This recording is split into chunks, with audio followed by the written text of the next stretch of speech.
I apologize, I'm under the impression that you want to switch. Why? Don't worry about it. By the way, for the record, that's why are you apologizing? It's fine.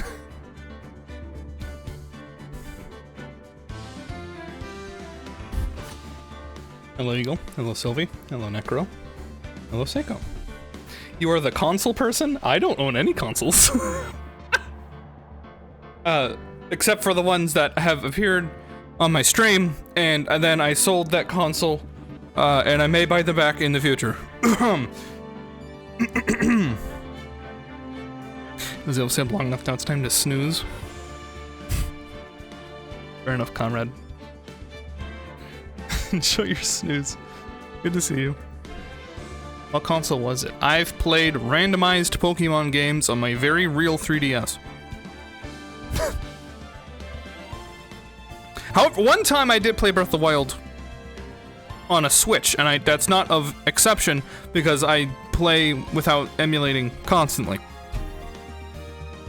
So.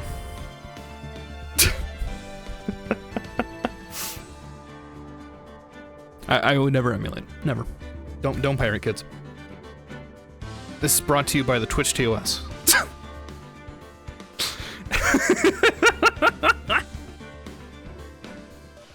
not pirating if you own a copy, which I do, obviously, of a 20-year-old game.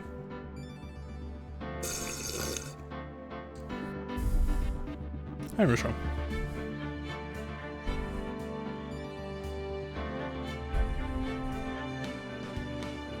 Empty storage on my PC. The tower. Yeah, of course, of course.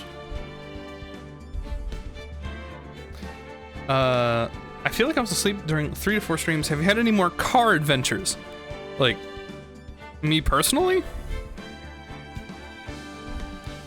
Internet's archive of thousands of NES ROMs available for free, which you shouldn't access because that's pirating from Nintendo, and that's bad. This message brought to you by the Twitch TOS.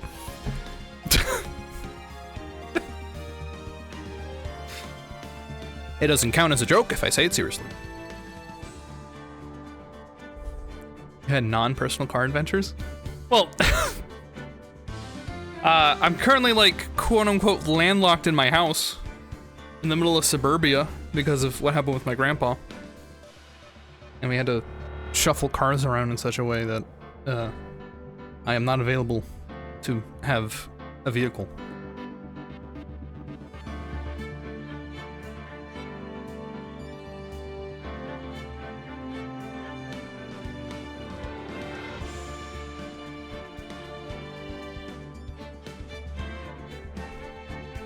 Do you know the parody of it from IT Crowd? Thank you for the update. No problem. I'm just curious as to what was the last thing we mentioned that was car update.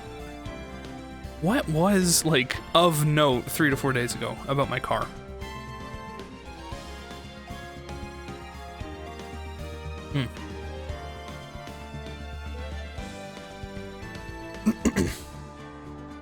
For those who are concerned, my grandpa's doing better.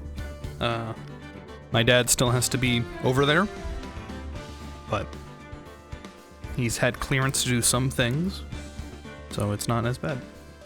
You mean you came all the way here? I was gonna come get you. Alright.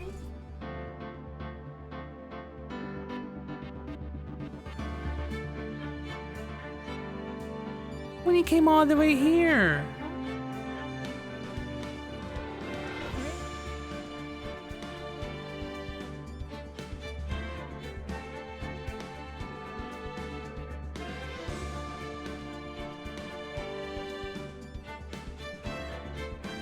Handled.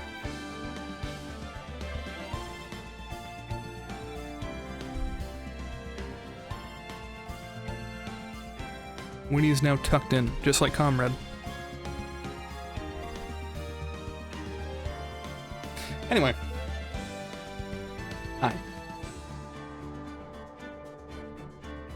There are no further questions, Your Honor.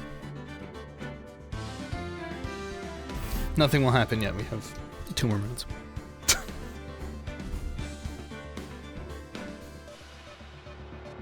Guess I can get water. Yeah, this is not enough. I'll be back.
Not a setup for a pun. I appreciate this.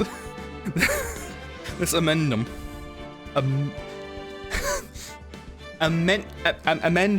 Addendum? Okay, whatever. The thing you added. Addendum. That too. I feel like shit, and I think I have caught the big C. Cough, sore, throat, muscle pain, cold shivers despite 27C in my room, probably a fever. All my antibody tests have expired in April, so I can't confirm. Yikes. I hope it isn't.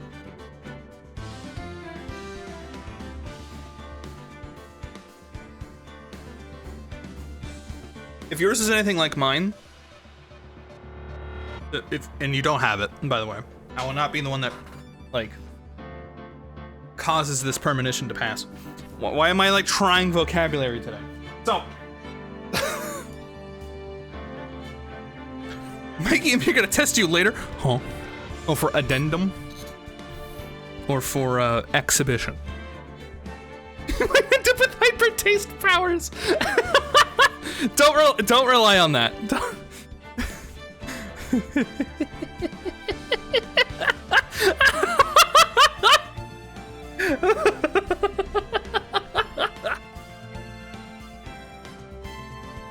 Thanks, Mikey. Which one do you want?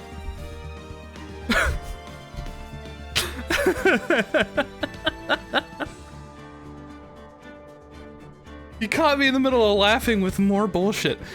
She has sent me 3 images of Edgeworth. I'll give you the choice.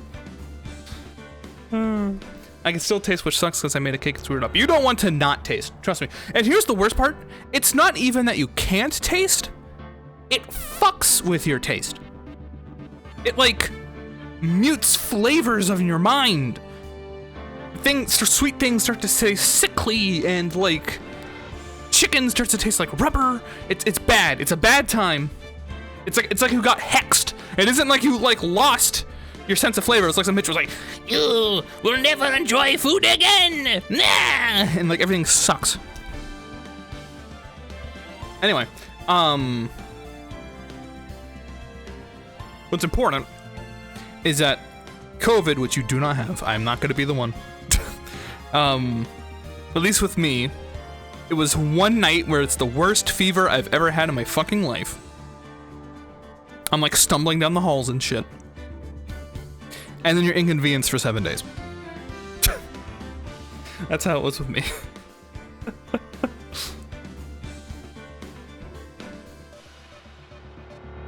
Fever dreams are cool. I'm gonna mention this. I had a case of... What the hell was it? Not flu, but flu-like symptoms. Comes from, like, food, maybe? I wish I could remember the name of the disease. But it was bad. I had fever. And not food poisoning. No, it was worse than that. Salmonella, rotavirus. Yes, rotavirus. Thank you, Pecan. Over a fucking weekend in high school. That was the worst part. I didn't even get to enjoy my weekend or days off of school. I was just sick. And I had this moment where I'm sitting and, like, watching fucking iCarly, right? And I'm watching it, and I keep getting frustrated. Was it norovirus? Yes! It was norovirus. You're right. Norovirus. It was norovirus. Not the new one. This happened in, like, 2012, 2011.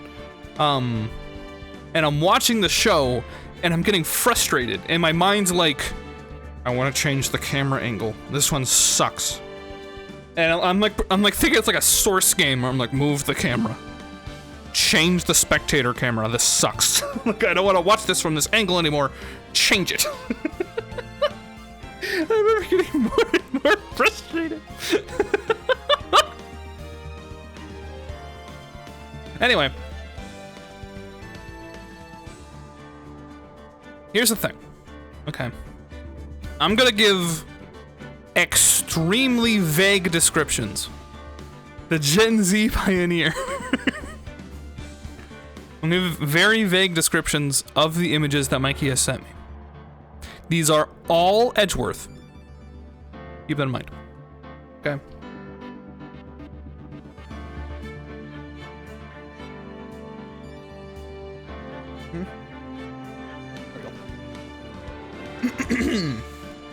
We have Cook. Command grab. Why?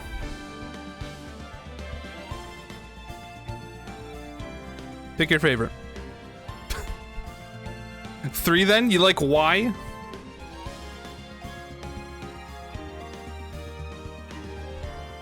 I'm just gonna end up showing them. But I kind of prefer this game. I think we'll see what chat prefers based on what I've described here. I know what command grab even means. It's like grabbing people. Command grab isn't just Edgeworth getting pile drive by Nick, is it? No, it's not. Nick did not say, it's time to get serious! No, that's not what happened. No. I wish. Mikey! What was 1? Cook. Cook.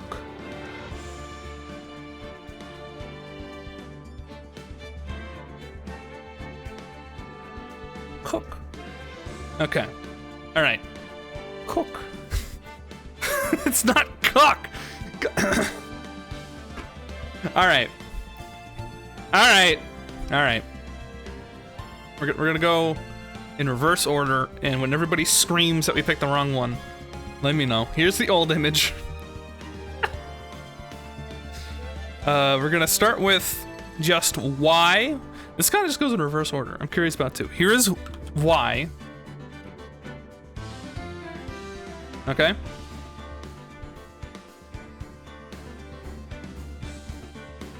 This is the command grab.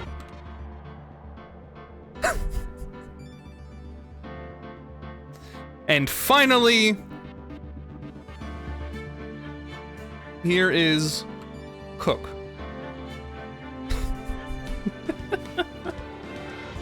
Which was the one people wanted most likely. I tried to avoid mentioning that he's in a pink apron.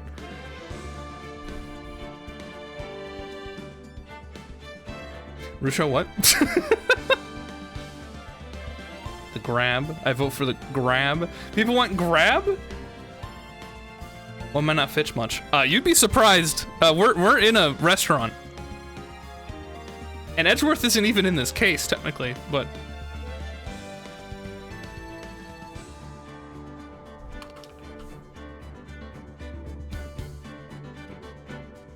Oh, fit the shirt? We can crop it. Hattie taught me, like, a secret. Check this out. Are you ready? If you hold Alt and then move images, you can crop them in OBS. You like that shit? You didn't know that? No. Man. No. I joined into that image. Yeah, this is for you.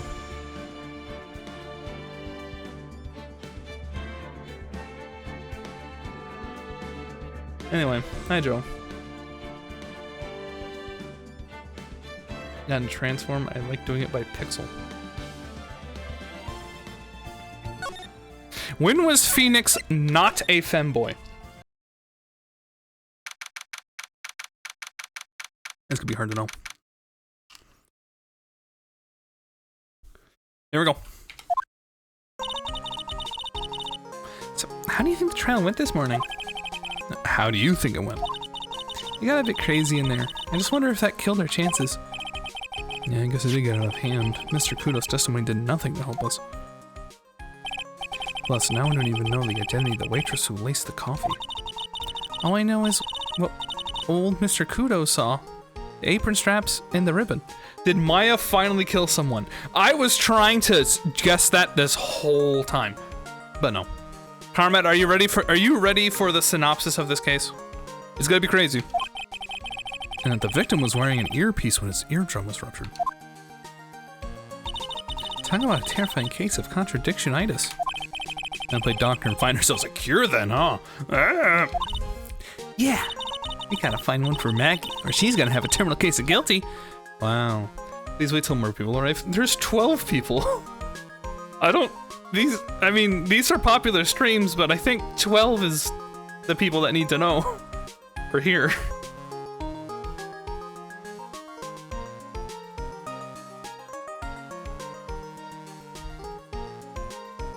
I'm just saying.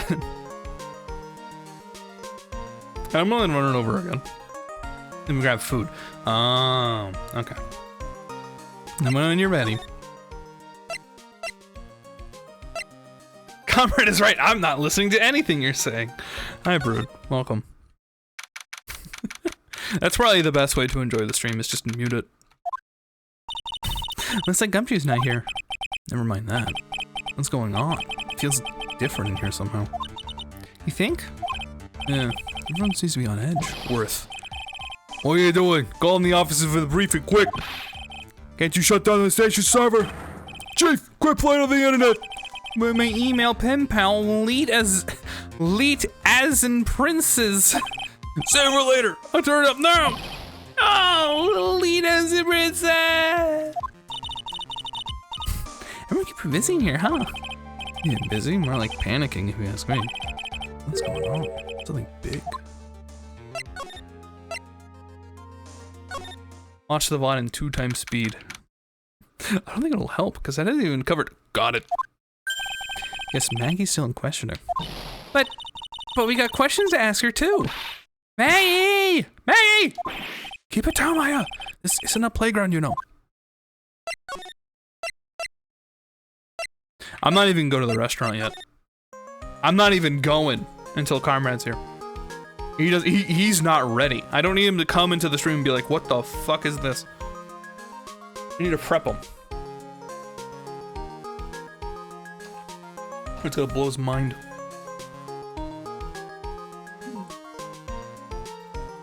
Fuck yourself.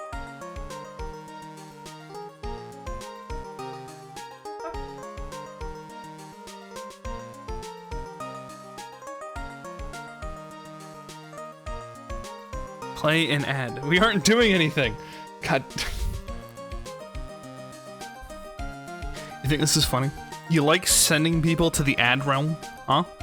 There's 30 seconds for me to scold you because you sent Pecan to the ad realm, and now all he sees is probably like Subway or some shit. I don't know. I can't see ads. People with subs don't, or with ad block. I don't give a shit. But hey, I'm broke now. Woohoo! I got a way to cheat the system. What? What do you do? TOS. Is it TOS to say I don't give a shit about ad block? Because I do. I was kidding. I fucking hate ad block. Please watch the ads. I'm gonna stuff 50 into the next 5 seconds.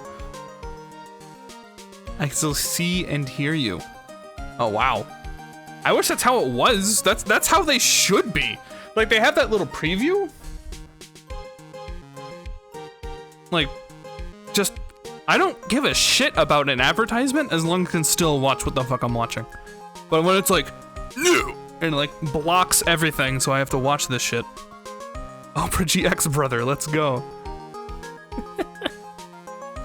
Out the preview and unmute the sound. Wow. Nice. Good for you. So I get the money and you get the entertainment of me scolding Joe? That's crazy. Okay. Alright, let's see. Hold on. Let's do our homework. Do I need to talk to you? No. Wasn't there that thing where Opera GX deletes your internet history when you die? Yes. Alright. Alright, comrade, are you ready? I don't think you're ready.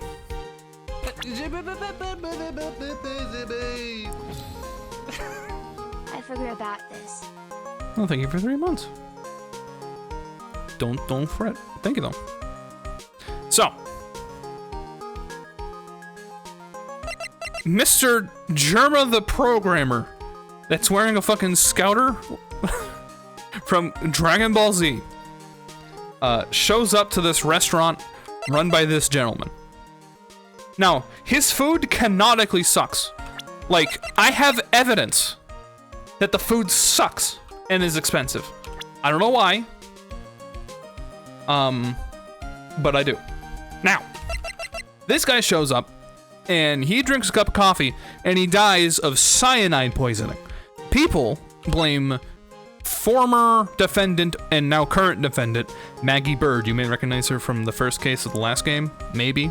But the important thing to note is that she says there was 2 people at this guy's table, but everyone else, meaning this guy, and this dude who shows up only to perv on the waitresses, and that's real, that's canonical, says there was only 1 person, right? Now, here's when things get fucky.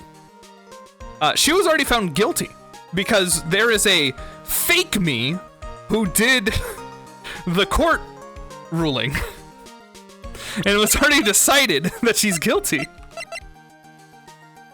And we had to be like, bro, that wasn't me. And now we're investigating it and looking over stuff.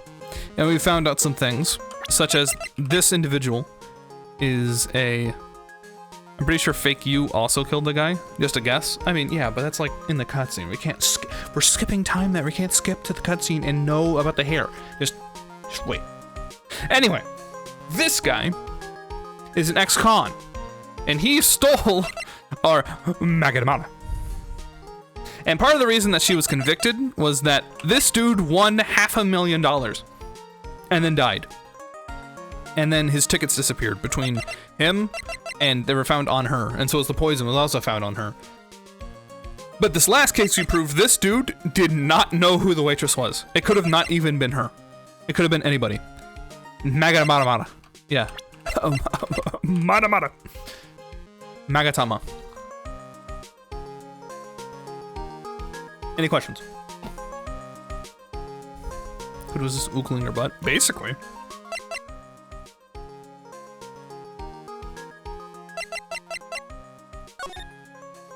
See, there he goes. What you say is we have to prove the cook is guilty.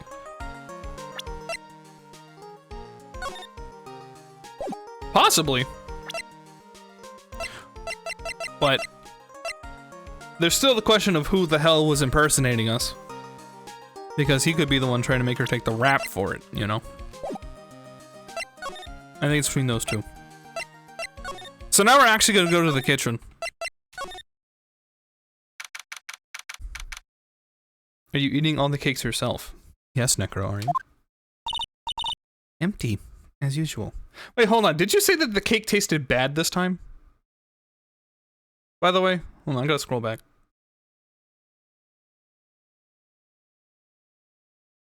Oh, you made a cake and you screwed up. Okay, okay.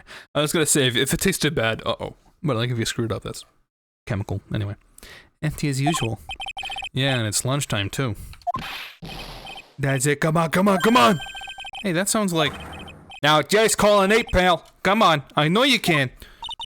He's getting really worked up about something. No, that's the wrong number! Hey! Looks like an 8 would have only netted me $5 anyway. What a ripoff. What's the problem, Detective Gumshoe? Ah? Oh, it's you. I was just, I was just listening to radio, pal. To the radio. Hey, Detective Gumshoe's having lunch here. He is. He's having the twin tea set. What can I say? Did I miss new attention whore lines? Yeah, we didn't even run into it. But the previous case had a guy whose name was Luke Atme. Mr. Atme. First name Luke. Luke Atme. So I think it was in reference to him. Because he was definitely, Okay, that whole case, are you ready for this? That whole case was... Oh god. Mask star emoji to mask. Stole a vase. And there was a detective guy there, and we were on the case for who actually stole the vase. It was either the guy who turned himself in claiming to be the thief, or it was someone else, and we proved, yeah, okay. It proved that the detective guy was the person who was pretending to be Mask's star emoji Damask. The problem is, there was also a murder done by Mask's star emoji Damask, who was the guy who turned himself in. And so I defend him for murder, and it turns out the same guy, detective, set up his own alibi and stole the urn like a week ago to then go murder this guy and frame the actual star, Mask star emoji, Damask. And he can get off scot-free. And that was Luke at me. He was the detective guy. Here, you want to check out his little sketch of him right there? That's what it looked like. The bottom left. What's next? Someone you knew from before? No. Detective. Ace detective, look at me. Anyway. Most cakes only ever eat 1-2 slices. This one I have to finish myself. Last cake I froze 6 pieces each, which works out fine. You know, open up like your own bakery. Oh, this is a nightmare. How am I supposed to look Maggie in the eye now, pal? You really drove her into a corner, you know. You always had to blow up on my testimony. Why of all days didn't you do it today? Sorry, there weren't any holes in it. For once. Yeah, what happened? Usually your testimonies are like Swiss cheese. Swiss cheese? We've preferred crumbly like aged Parmesan? Anyway, this case has already been ruled on. There shouldn't be any holes left to find. So, did Maggie say anything to you? About me, I mean? Well, how did she put it again? I can't believe Detective Gumshoe. I hate him, so I mean it. I don't want to see him again. Something like that.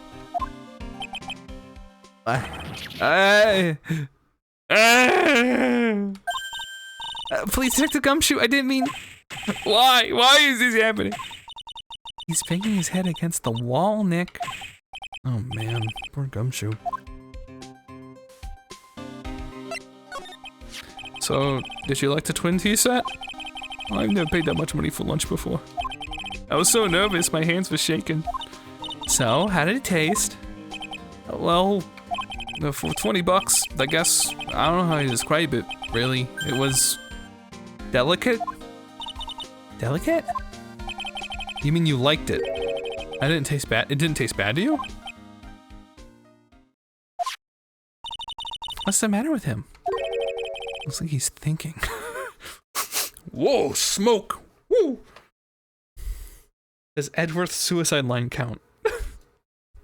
I forgot all the cases before. Look at me, that stupid guy broke me. Look at me! Oh, that's it! I've been trying to think of the right word to describe that taste, and I just realized it's bad. That's it. It tasted bad. It's just kind of hard to admit it yourself when you pay 20 bucks for it, you know? Maybe you should have found out about the price after you'd finished eating. Hey Nick, maybe that's why Glenn Elg came here. Maybe he heard about the super fierce twin tea set. If by fierce you mean fearsome. Speaking of Glenn Elg. Glenn Elg. That reminds me. You still don't hardly know anything about the guy. Why don't we ask Detective Gumshoe what he knows, seeing as he's here? So what were you all excited about earlier? Huh? Oh, that's right. You said you were listening to the radio? Or something? Hold on, I have to do something. Give me a second, I just realized. A moment.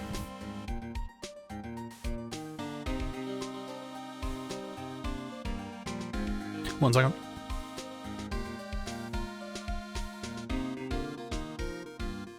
Phoenix Wright. Phoenix Wright. No, too hard. 1 second. Phoenix Wright. Phoenix? Still the alert the Phoenix Wright. Phoenix Wright. Phoenix. Ugh. This fine? Phoenix Wright. Sure. Alert the. Hold on. Here we go. We are skinny. It's a surprise tool. Anyway. Oh, that was nothing. I wasn't excited.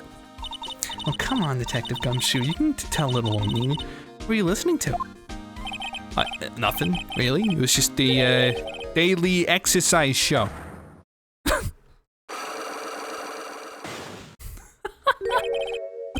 A psych lock? Yeah, this lunch special's lobster sure is great. And why are there tears in your eyes? It's a surprise tool, comrade. If it's even mentioned again.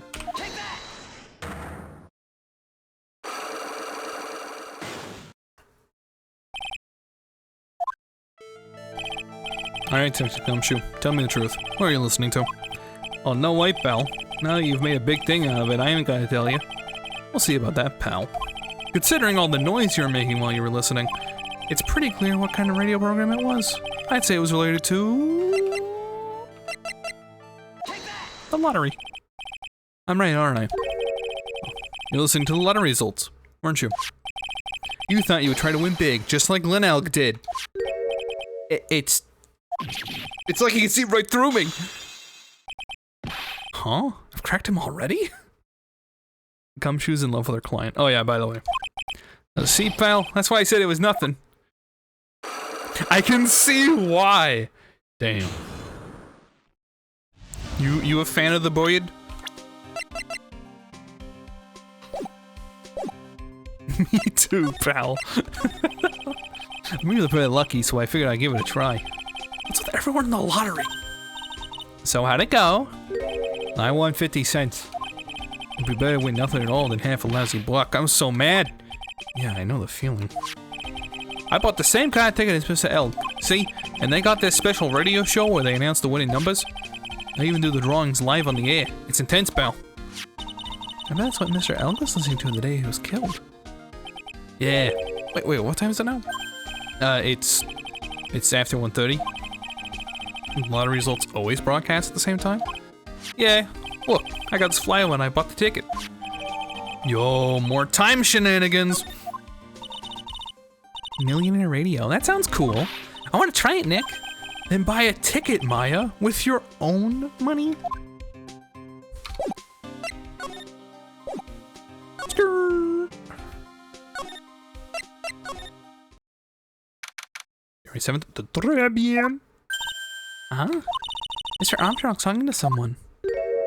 Oh. What voice do I give this woman? I'll be back next month. Oui, naturellement. I'll be waiting for you. If I'm gone by then, I'm afraid it might get a little hot around here. No, I have everything ready, I promise. I love fire, you know. I love the way it crackles. Oh, no, stop it, I beg you. Then don't let me down. I'll be watching you. Oh, no, c'est pas nécessaire. Il respire, mademoiselle. Slow and oscillating in pitch. Is that your suggestions for Armstrong, or? I won't ask for more than this. What? Oh? I can fix her. She likes fire, like me. Talk to anyone, and I'll drive a knife right through your heart. Oh no, you don't have to worry. You know you worry far too much. Maybe this will help you relax. It's the oil sandalwood. I do love raw meat from time to time.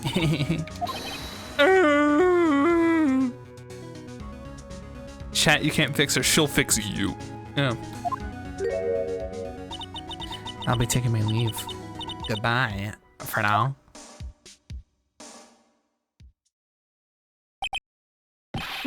I only shiver. I must rub some of my oil all over my body before it becomes a nervous wreck. The only way that feels good. Oh la la, excusez-moi, monsieur. My eyes. My eyes. Your eyes. If you have trouble with your eyes, you need this. Your oil have sandal. Isn't that just the leftovers what you were using? Just now? You don't exactly have any customers, do you, Mr. Armstrong? No, you're right, monsieur. But perhaps that is the perfect time for you to visit me, no? That way I can give you my undivided attention and cook for you, Lady Supreme. Putting on a brave face, huh? That's what girls do, Nick. But you are right. Business is very difficult these days.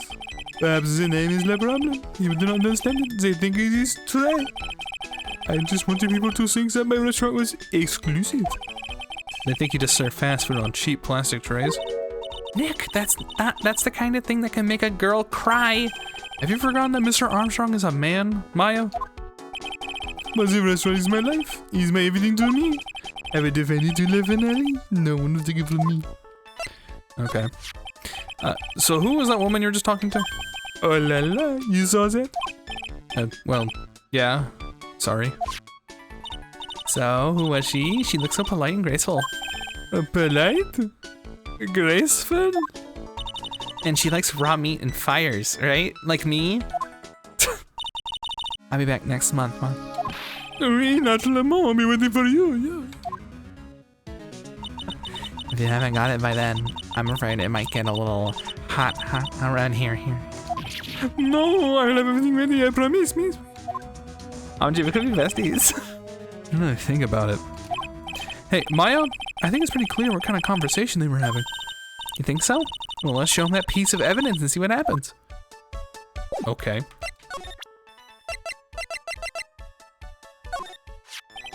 So long as that paper exists, I am but a delightful angel with still broken limbs.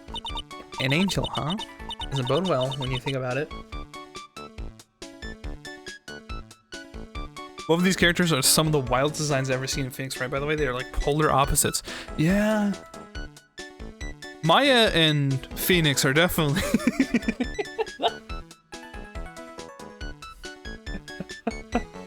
I like Victor's design a lot, but the characters suck. Damn. My current Ace Attorney crush is that girl who pretended to be her sister who died in a car crash after she stopped pretending. But only when she stopped? That's fair. An angel, huh? Does bode well when you think about it. No, oui, c'est qu'intéressing me once at the month. In the end, I had to give it. I agreed to help them. Help them? With what? Maybe so. I did not owe them any money. I should have refused. But my hands were tied. Please. What did you agree to help them with? I don't know why I stopped like that. No, I cannot say. If I tell you that woman, she will slice me up and eat me with a salad garnish. Ew, I hope he doesn't mean that it'll literally be sliced up and served with garnish. I'm gonna guess that woman has something to do with your loan contract. Am I right? Please, Mr. Armstrong, tell us about that woman. The woman was here earlier. I think she's, Why, as it comes to this, what did you do? Suddenly I find myself so deep in la bad. Is a sign of the bad world we live in? No, I'd say it's more of a sign of the bad culinary skills. The woman who was here, this girl woman. She's from the loan office. Loan office? Is that where you borrowed $500,000 from? Oui, tender lender is his called. Catchy name. Sure you might want to borrow some money. Please, you must not borrow from them. He must know more than $10. $10? Sounds like your whole monthly strip end, Maya. Hey, I get a bit more than that, thank you very much. So tender lender is the loan office you borrowed $500,000 from? Huh? Wonder if they got anything to do with this case. I am a weak woman. Well, I am upset. I have to buy something nice to cheer me up. Thanks to him loaning me the money, I have to pay back $500,000 now. I am like his slave. I've got to do everything that he tells me. Who's this he? Le Tiger. This Maya lawyer off of tips. I think it might be referring to her working here for like a bit, and by a bit I mean like a short amount of time and as a joke, but the tiger? Oui, is the manager in the land, a terrifying man, a big city mobster.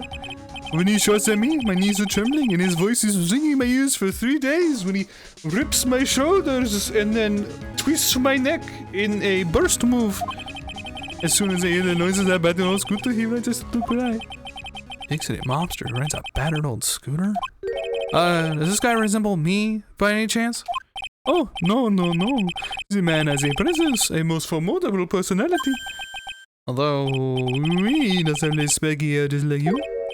Oui, there's a resemblance here, I suppose. Sounds like this loan office we're checking out after all. If you want to visit the Netherlands, it's just beyond the Vandermeer Square. Hey Nick, if you need money, I can loan you some, as long as it's less than $3. Thanks for the offer. It's beyond Vitamin Square, huh?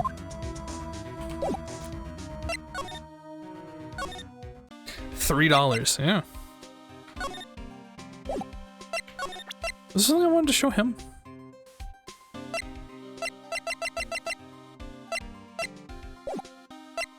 I think so. She's saving the other 7 for college, as she should. I signed to Mr. Kudo, do you? I want to buy another ton of bird seeds. I was kind of hoping he wouldn't be here anyway, at least not for now. Besides, any more seeds today, I'm liable to turn into a real phoenix. Oh boy. This place gives us a really strange vibe, doesn't it? It's like the tiger isn't in his lair. That is, as they say, a very good thing.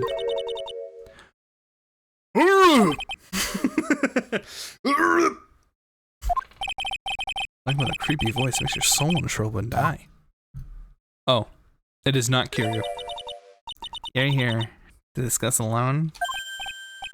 No, not exactly. The manager is away at the moment. Wait quietly, please. Where did her voice go? It's here.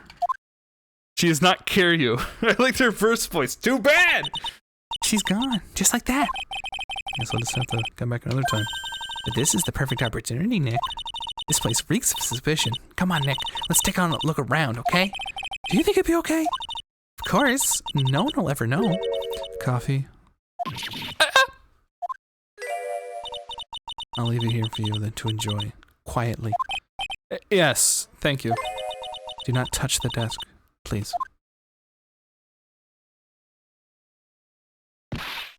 Nick, let's get out of here. Now she wants to get out of here.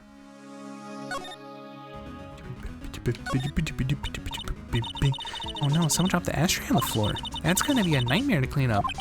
Yeah, it's all over the rug and everything. I accidentally knocked over a really big space heater once. Cleaning up was such a pain. It's one of those super antiques where you have to burn a ton of charcoal. How'd she manage to knock one of those over? Aren't they supposed to be super heavy? Oh, hey, it's a book of matches here too. Matches, huh? Those don't give those out much nowadays. Wait a second. What is it? Look what it's printed on its cover. It says Très bien. Oh boy. These matches could come in handy. Might be able to use them. Yeah, the pilot light for the office boiler keeps going out. Swing and a miss, Maya. Swing and a miss. Never let Maya borrow your forklift license. Too true. Hey, look at this Parisian-style coat. It's so chic. It's more like a pimp coat to me, because I've got an eye for fashion. Hey, look at this. This suit is the same color as the one you wear, Nick. Same color as my suit? Huh? You promised on Maya? Nick, you gotta take a look at this. Some cake. Up! I'll just leave it here for you. Yeah, sure. Thanks. Just wait here quietly. Otherwise... Just sure. Do you hear that, Nick? Wait quietly, she said. Sure. I'll have my eye on you. Only so I can take care of you. Understand?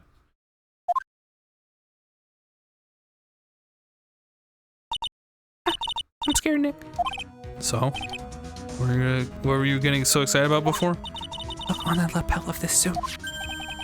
That's an attorney's badge. The tiger a lawyer?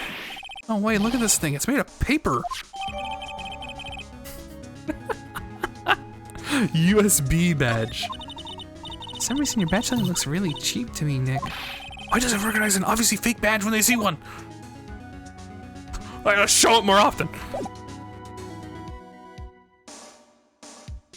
Piece of paper. Let's see, this round doll thing's called the Daruma, I think. I figured I'd read a book or two and be more cultured. In case you're wondering. You mean you aren't making stuff up for a change? I bet you also didn't know that no matter what, he'll always write himself. Go on, Nick. Give him a good shove. What if I feel like dying? Now, this yellow thing, this is a Japanese chess piece. I think it's a king? Not that I'm an expert or anything. I'm more of a reversey person, you know? I mean, she knows what she's talking about. These aren't exactly your typical mobster wannabe items. They're not trophies, are they? Oh. Hey, it's a piece of paper sticking out from under here. What is it? A repair bill? Looks like he did some repair work on his car. Does he even have one? $15,000 to replace a bumper and a light? That's insane. Cards registered to the Cadaverinis? Oh, so it's not even the tiger's car? Why would someone else repair a building in the tiger's office? Ooh. Touching the desk. There's a CD player on the desk, but the desk is so loud, so I wonder you can hear it. The lid's open. I wonder what kind of music the tiger's into. Have you finished the coffee? Yes, thank you. It was lovely. So, you drank it all?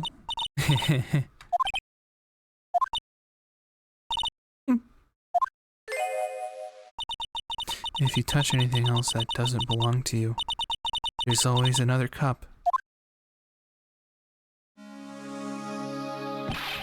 A coffee! It was laced with something. I'm almost sure of it. Nick, my stomach, it's killing me! Oh, wait. Maybe it was just the burger I ate for breakfast. Thank God Corby's not here. Get it off screen. I sure hope so. Actually, have you played Reversey/Othello? It rings a bell. I don't know if I have recently. Cadaverina. Just makes me think of the guy in Gary and Bloodlines going spaghetti and corpses, boss. I hurt you. By the way. There are no bells in Reversey. It doesn't ring any bells. Better take a look at the CD while we're still alive and have the chance. What the? Oh, what the? What? It's not the Rocco soundtrack, is it? Claw the Tiger? Rocco. I got a new monitor and it was switching it, and then I wanted to look at the new stream. It could not because I was switching it. Oh, it's a demo CD. The artist's name has been handwritten on the disc in pen. MC Bomber. What? This must be the CD Maggie told us about. Let's listen to it. I bet it's heavy metal. No way, that woman will make us drink more coffee if we do.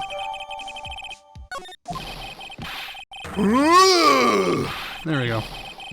This is Kiryu. Just give it a minute. Ah!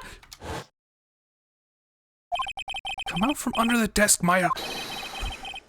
What are you two snooping around my office for? Nothing. We're just... Precious carpet! You've got ash on my rug! You've gotta wish your ugly feet never came through my door. It wasn't us. It was already... Yous wanna argue with me? Is that what you doing? You drink yous could take me on? I'm gonna flatten yous doing the pancakes and turn yous into my new rugs. Oh. Don Tigre, you're back. That voice, it's like evil seeping into your head through your ears. I'm sorry, Don Tigre. He'd be better with the girl's voice. I'm sorry, Don Tigre. I knocked over that ashtray earlier, and... He's got a death wish or what? Oh, right. Oh. Forget about it, Violetta. It is not a... What? I ain't gonna get mad at you. You're too cute, you hear? That's so unfair. Here, have some cookies. I just baked them. And you'll need some strong espresso while you're discussing your loan. Post a link to the shoulder video. Phoenix Wright! Yeah, sure. You're like a video game announcer. Why'd I do that? Phoenix Wright.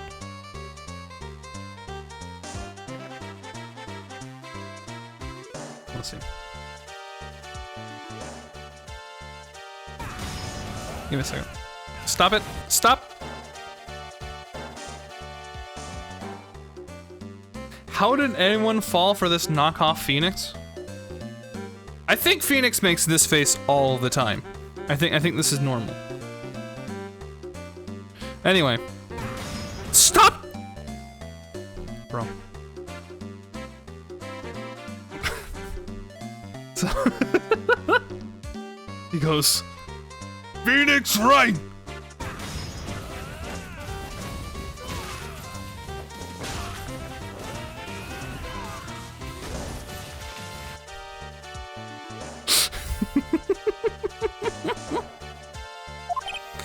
yes? He was either crazy or just plain stupid to chase after me. That's how they greet each other. I worked so hard, but now he's gonna come and mess up my plan. So it was him. He's my phony. He's skinny. unbelievable. Well, I don't care. No one gets in my way. What? I mean, excuse me? You was left a little girl at home, right? I have a feeling someone.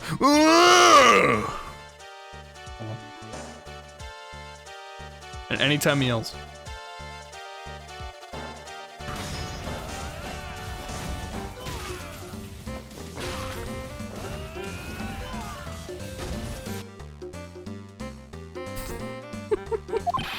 No questions. This is the last time we meet. Wait, please? That's pretty weak, Nick. You waited until he was out of earshot before you shouted after him. Like, you're one to talk. I didn't hear you scream, hold it, either. Is Tinder that dating app with the swiping? I think most are about swiping now, but yes. Jeez. GG's. The espresso. And cookies. This woman is definitely not good for my heart. Now, what was it the tiger called her? Violetta? So, I'm kind of curious about your company, Tender Lender. With the warm and friendly atmosphere you'd expect from a family-sized business. A conscientious rate of interest and an attractive repayment policy. Hides from under the table. That's pretty weak, Nick. Like, you can just barely see her, like, glaring at me from across the room. Why do I get the feeling that sentence is not going to end well? We will tenderly love you that little bit extra here at Tender Lender. Hey, Nick, things are a bit tight for Wrightco at the moment, aren't they? I mean, there's that $500 you owe me from our card game for starters. Why don't you take him a loan? Would I like taking a loan from a place like this? Not so much. Tender Lender is on your side. Let's say I'm late with my repayment. What happens then? I'd give you more coffee. Strong coffee. Right. I think I'd rather skip town. Hey, just remember, I can make strong coffee too, Nick. Strong tea as well? What a slogan, we'll make you strong coffee. So, do you know about the incident we're investigating? What incident? Well, a man was poisoned in a restaurant just near here. That incident. Let me see. I was here that day with the manager. The manager being the tiger. Furio Tigre.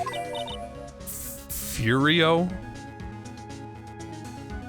Also, this profile picture does kind of make him look like a Phoenix Wright that was out in the sun for too long. Tigre? So that's where the tiger thing comes from? Oh my gosh! Has a real name, Nick!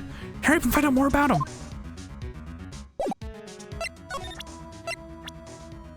Alright, I don't need her anymore. Goodbye, my audio snippet. Anyway.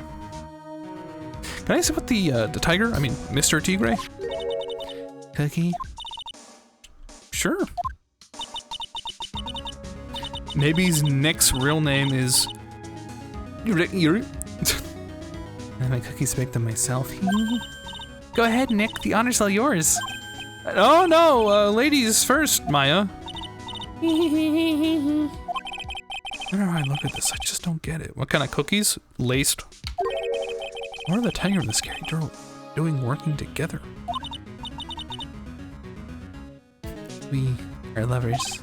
That's not exactly coming across in your tone of voice. And I owe Don Tigre my life. He's the one who saved me. The tiger saved you. Please address him properly as Don Tigre. Otherwise, I'll have to. Okay, Don Tigre. Yep, don't worry. Saved her life. I'm sure I'd like to know how that happened. I'm very frail, you see. I died. Once. You died? About 4 months ago? The doctor said to abandon all hope. I expected her to take a boat ride across the river Styx. But Don Tigre, he saved me. He gave up everything. Everything? When I found out what he had done for me, I was happy. No offense, but I'm finding that a little hard to believe. I decided I'd pay him back with my life by serving him coffee and espresso. I had to attend my own funeral. It's kind of boring.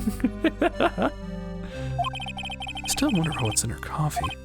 So, is that why you've got that bandage around your head? This? So what's the story with the bandage? They put it on after the operation. Operation? It's just a little injury. A little fatal injury. A fatal injury? I had suffered one herself by the sound of it. So that's the injury you were talking about before when you said you hadn't died once? I don't like these Pokemon evolutions where their first evolution is a quadped and switches to biped. Then you don't like modern Pokemon. Like 70% are fur bait.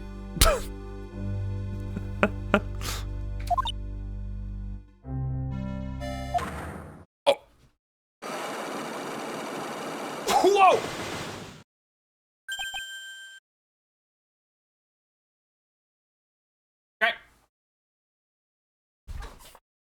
What about Geodude? Goes from no legs to 2 legs? She really keeps me out, Nick. Same here, but you gotta find out the truth.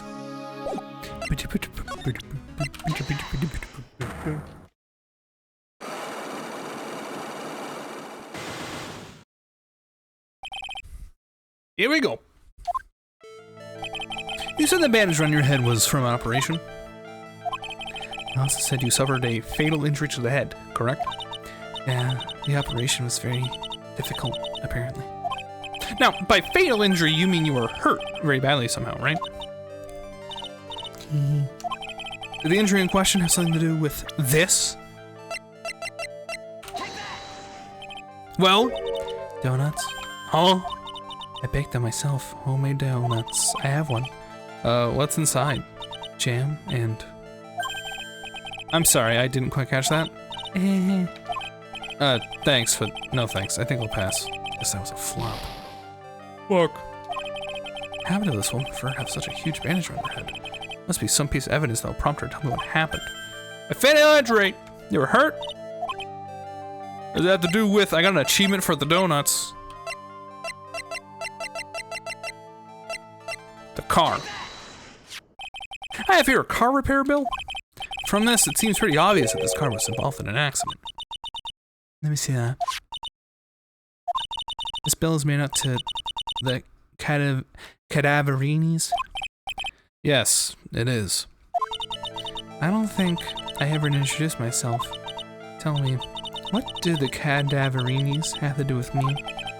Someone tells me she's not about to say hi and introduce herself. Alright then. Your relationship with the Haverinis is very strong, and this is why.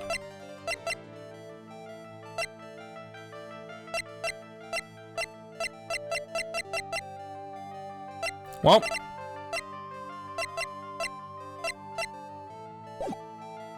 Ain't got nothing. If you hate quadrupeds belonging to bipeds, you hate Bidoof. No, Bidoof is on 4 legs. One press a desk, I want to press a rug. It's solid gold, Nick. Gold. Look at that shine. Only real gold shines like that. You really want such a shiny desk, though? I don't know. Let's see what it's like to sit at a solid gold desk. Wow, I'm completely dazed. What does the window say? I believe it is the part of tender lender. So it's T-E-N-D. It says it's completely dazzling. I can see it on my nose in the reflection. That's gonna be really distracting. That's because it's practical. No surprise there.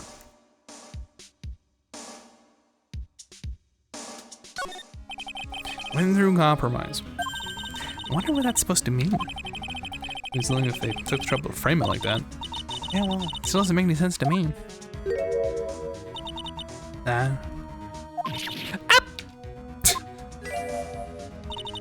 That's Tenderlinder's guiding principle. Oh? Compromise the customer to win. Oh, I see. How about you, Nick? Yeah, well, as long as we don't have to compromise my hair, I'd say we're okay. That's one slogan no business should ever have to explain to their customers. Ever. Get the fuck out of my face, you little shit. Oh, hey. There he is. Old Seedy's back feeding the pigeons again. There, take this and this. Get out of my pack. Get out of my pack. That guy thought he's really mad. Come on, Maya. Just keep your head down and let's sneak away while we still can. What? Why? Hello, old man. What are you doing, Maya? Huh? Eh. Hey, he just turned his back on us. Not surprised. I bet it really hurt his pride in the court this morning. Hey, Mr. Kudo. Pigeon. Yeah. Look, we really need to talk to you, alright? How are the demons? They were good fortune. Ow, ow, see, shell split. Ow! Fuck! I always knew you were a demon, Maya. I'm sorry what happened in court earlier today. Everyone talk about me behind my back now. The dirty old man who was busy looking at the servant girl's backside. I think I remember her face. A filthy, deprived animal. Not at all. Are you listening to me, boy? I don't care what you say. I saw that witch put it in. She put some white powder into the young lady's cappuccino. We hear you. And another thing, the young lady was wearing an earpiece. On the same side, Lindsay's broke his spectacles. We're really sorry. So I made a little mistake about the vase. So what? I know what I saw. Yeah, I tell you. Okay, take it easy, please, Mr. Kudo. Don't tell you how easy it's making a bright like this. You said you were a craftsman, right? The modern woodcats all crafting like me aside of droves. Surely it's not that. I come from a long line of craftsmen. Right back to the time of the shoguns. You hear me? I'm the big old brother, I was born one. Whoa.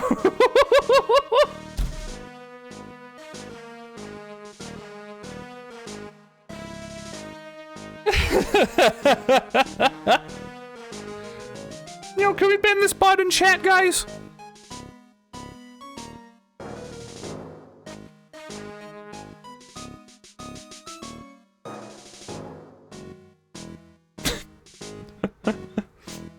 Just delete the message. You're fine, you're fine. Is that the Mikey? I was born one. Actually, I'm having such a with myself. You gotta live with the consequences. I wanted to stick my fingers up that tribunal judge's nose and scream right down his ear hole. Objection! Oh, so did you want to become a lawyer when you were young? I don't think that's quite it, Maya. I think he's just in a bad mood, that's all. I got a tsunami of frustration inside when it burst out. Well, I'm starting rambling now. He might never shut up. But I do.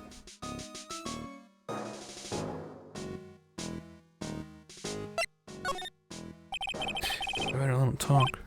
So there's not much call for craftsmen these days, then. Of course not, you idiot. All I'm good for nowadays is running errands. Errands? Everyone takes advantage of the elderly. Buy some bread, Gramps. Take the dog for a walk, Granddad. Feed the pigeons, old man. What am I, some sort of two-bit community handyman? Well, Buy some bread. Now that I can understand. But what's the point of feeding some seedy pigeons? Why don't people say what they mean? Get lost, that's what they're trying to say. Oh yeah, I just inconvenience, you see. And at home, at that restaurant, I get in the way, don't I? I'm sure you don't. Wait a minute, what did he just say? At home and at that restaurant? Hold up, by restaurant, are you talking about Trebion? Did you get asked to run an errand there too? Yeah, I did. The very day young Brad was poisoned. Oh, what?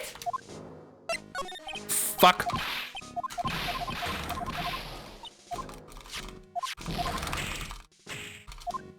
There we go. So on the day of the incident, you're asked, what were you asked to do? I'm glad you asked, boy, because I'll tell you what I had to do. All of a sudden, that young lad stopped over the table. The servant girl collapsed. And I broke that vase. It all happened so fast, it was been for days. You see, and then the owner shouted over to me. Excusez-moi, you can release. Condemn yourself, I should have said back, but I didn't think of it at the time. So, did you end up calling the police? Oh, like I said, I was in a bit of a daze. Did you call them on your cell phone? Hey, do I look like I have one of those newfangled thingamajigs? That's why I'm looking for a payphone, of course. You went looking for one? I could have found one right away, you know. I wanted to run for 5 minutes or so. 5 minutes? So for 5 minutes after the incident happened. Yes, sir, the owner was at the Trebion on his own. Why didn't you mention that in the court this morning? Well, I would if you'd given me the chance. Now you're pulling me out of the courtroom. Thank you, Mr. Kudo. You certainly earned your kudos for today, Dad. Wait a minute, if that's the case, there's more. I got more to say, sir. Oh yeah, maybe something else, though. That's ruining my voice. I need to stop that. Bailiff, sure, we just out of the courtroom. Not my fault. You're the ones to blame. You at least told before we got to court. Is it really that important, that Mr. Kudo was the one that called the police? You do these old man voices so well. It's because I'm 26. What's unimportant is the uncounted time before the police arrived. The victim was dead, and Maggie was unconscious, which leaves that woman, I mean that man, alone in the restaurant. Mr. Kudo might have been chased out of the place on purpose. What do you mean? Maybe a certain someone didn't want him in the restaurant? Oh, sure, you go ahead with the way I was gonna say, you know, go ahead and say what I was in the way as usual. I suppose if I get myself covered in pitcher poop instead, huh? Well, we need to get more details about what exactly happened. Real age. Yeah? I'm 26. Yes, Seiko. We saying can't do an old lady? From Maggie, for Mr. Armstrong.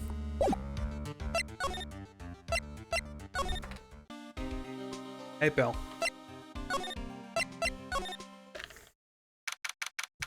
37th. Trebion Kitchen. Let's see, Mr. Armstrong's out again. The place is open for business. You can't have an open restaurant without a chef. It's not my fault, Nick. Don't take it out on me. I can't. Are you sure about that? Like a couple minutes after the incident happened, Mr. Kudo left the scene, leaving Mr. Armstrong here alone. Missing when we need to talk to him the most. Maybe he's trying to avoid us on purpose? You can do a heavy smoker, though. Well, there you go. That's all you need to do. You know what that chef said to me? Oh la la, your body's full of the toxins. Oh yeah, we already had this. I see him. He's hiding in that painting. Let's go. Yahoo! Oh. Well.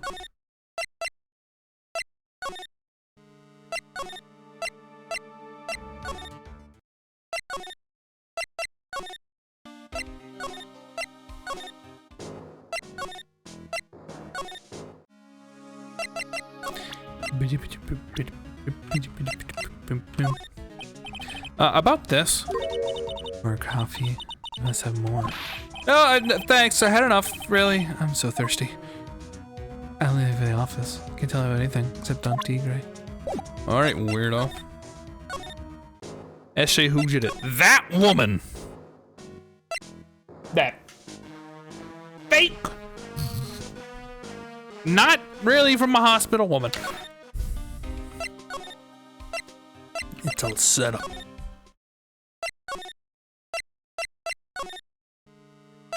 Yeah, speaking of who did it, what the fuck am I doing?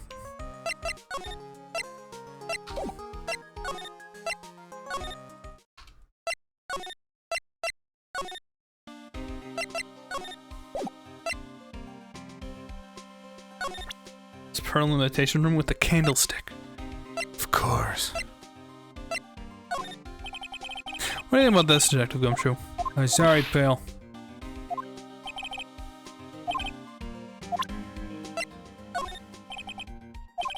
Sorry, pal.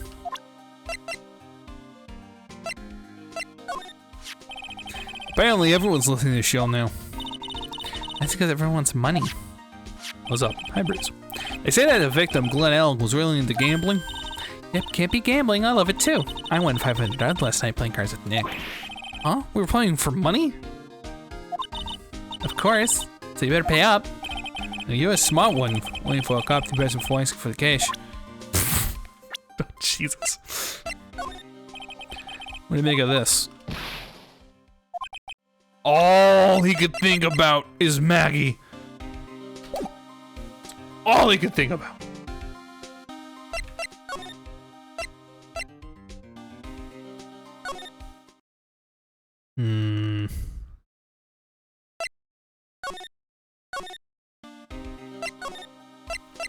I'm a little stumped.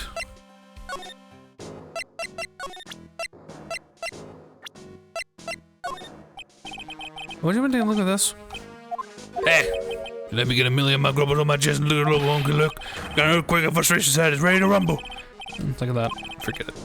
Man, grubbles for one quick look doesn't sound like a good deal for me. Need help. Maybe. I'm hiding in my room with homemade stir fry because my mother brought COVID back from her trip to Canada. I'm supposed to go to my first proper big social event like since the fucking pandemic this weekend. Oh fuck, dude. Get tested before you go over. Good luck, man. I believe in you.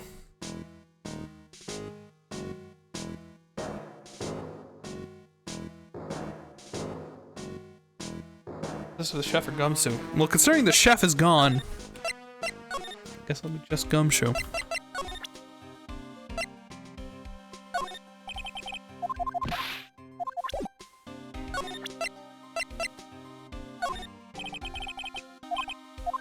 He doesn't have anything to discuss.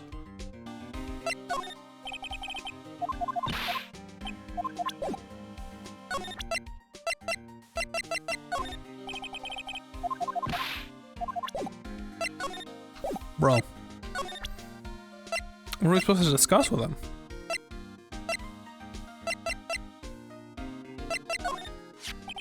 Whenever we define the contest is that big. It's messed up for Mr. Elk's ruptured eardrum, right? Yeah, we found traces of it in his left ear canal. Oh, he must squeeze what was at right bien. Sure, that much. Present Violetta or Glen Elg? I already tried Violetta and it didn't work, and I forgot I was supposed to present Glen Elg. Because we literally mentioned that we should ask him about that, so I feel stupid. And then you said it after I already thought about it, so now I feel extra. I look like the fool, but I was only a mild amount of fool. Smile. Well, that guy was a real programming genius. They called him the walking computer at the place where he worked. What happens when he crashes, though? Does he just stop moving all of a sudden? He wasn't literally a computer bot. Anyway. Yes. What? With the way Maggie the victim. Yeah, that's what we found out yesterday, too. Hey, Detective Gumshoe. Don't you have any information that's a bit more fun? Fun? Oh, I know. So, have you paid a visit with Mr. Elk worked yet? You might as well. His workplace? Where's that? A computer firm called Blue Screens Incorporated or something like that. It's a real stable company. This should be fun, Nick. Let's go. Computers aren't really my thing, Maya. It'll be fine. I know all about that high-tech stuff. I heard about that. Oh, it's around the corner from this joint. You should take a look. Computer firm called Blue Screens Incorporated, huh? Well, I'm gonna head back to the precinct now. Well, we got a big meeting starting in a bit. About Maggie's case, you mean? No, it's pretty much wrapped up now. No, there's another big case going on at the moment, so She's Moshe's side. Okay, well, see you later then. Bye.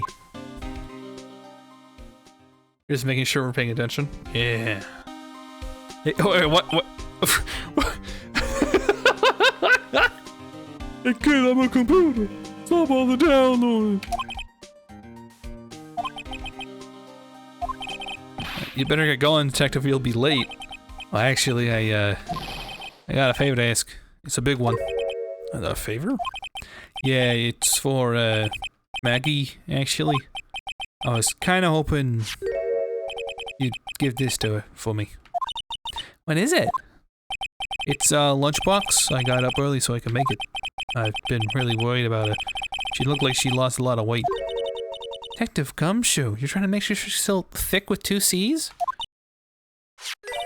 How many weenies are in here? I saw a person on Earth can down this much meat. Oh, you think? I love weenies. Can't get enough with the tender juiciness. So, give it to her. It took me ages to make, so please say you will, pal. Please say no, can I? He's a freaking sweetheart. There's a shit. Yeah, there's a file in here, in the middle of the rice. Maybe only myself if I get hungry. Oh, don't forget, okay? I'm calling you to give that to Maggie. I won't forget. It's finally gone. In fact, January 7th Detention Center visitors room. Oh, Mr. Wright. Hello, Maggie. So they finished questioning you? Was it just unbelievable court today, sir? I'm gonna stay up all night and vlog about everything that happened. Aren't you scared? It's pretty touch. I was pretty touch and go in there. Yeah, but you totally nailed that old man. Oh, he was all over the place with his testimony. He's not the only one. Everybody get yourself somebody who feeds you weenies. Wait, no. Huh? What do you mean? The ween? Everyone else's testimonies don't match up either. Not even what I remember of the incident anyway. It's possible she's the one misremembering things. First thing. Oh, yeah. I got something you're gonna love. Here, really? What is it? A lunchbox. Just for you. Here. Wow. A lunchbox. Weenies, too.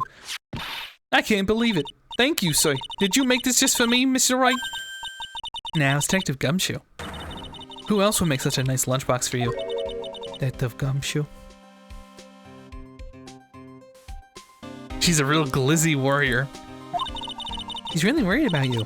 Looks like you put a lot of effort into making this, too. I can't accept it.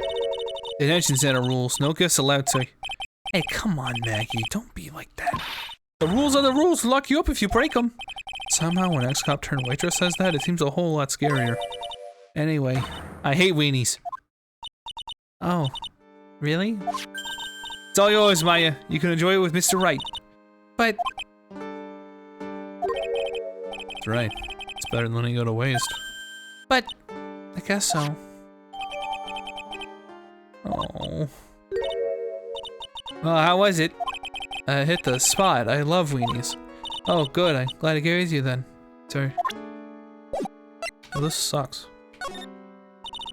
Maggie, do you know how you said everyone else provided testimony that doesn't match up with what you remember? Yep. There are just so many things that don't seem to add up. The biggest contradiction is the other guy I saw at the victim's table. He was the one who slipped something into the victim's coffee. I'm sure it was him. But didn't Mr. Kudo testify earlier today? It was the waitress who put some of the white powder into the coffee cup? Do you really think it was this disappearing man that did it? Well, he's not the only thing that disappeared. The CD vanished as well. You know the CD with the writing on it? Oh, yeah, the MC Screwdriver album, right? It was MC Bomber, Maya. That name was scrawled on the sports paper as well. I never did find a CD at the crime scene, sir. Or the victim's medication. That's gone missing too. Ouch, my head. This is getting way too complicated for me. You said that you passed out when the victim, Lynn L, collapsed, right? Yeah, so embarrassing. I mean, I used to be a cop. In a game too, the restaurant was buzzing with police, and before I knew what was going on, they arrested me, sir.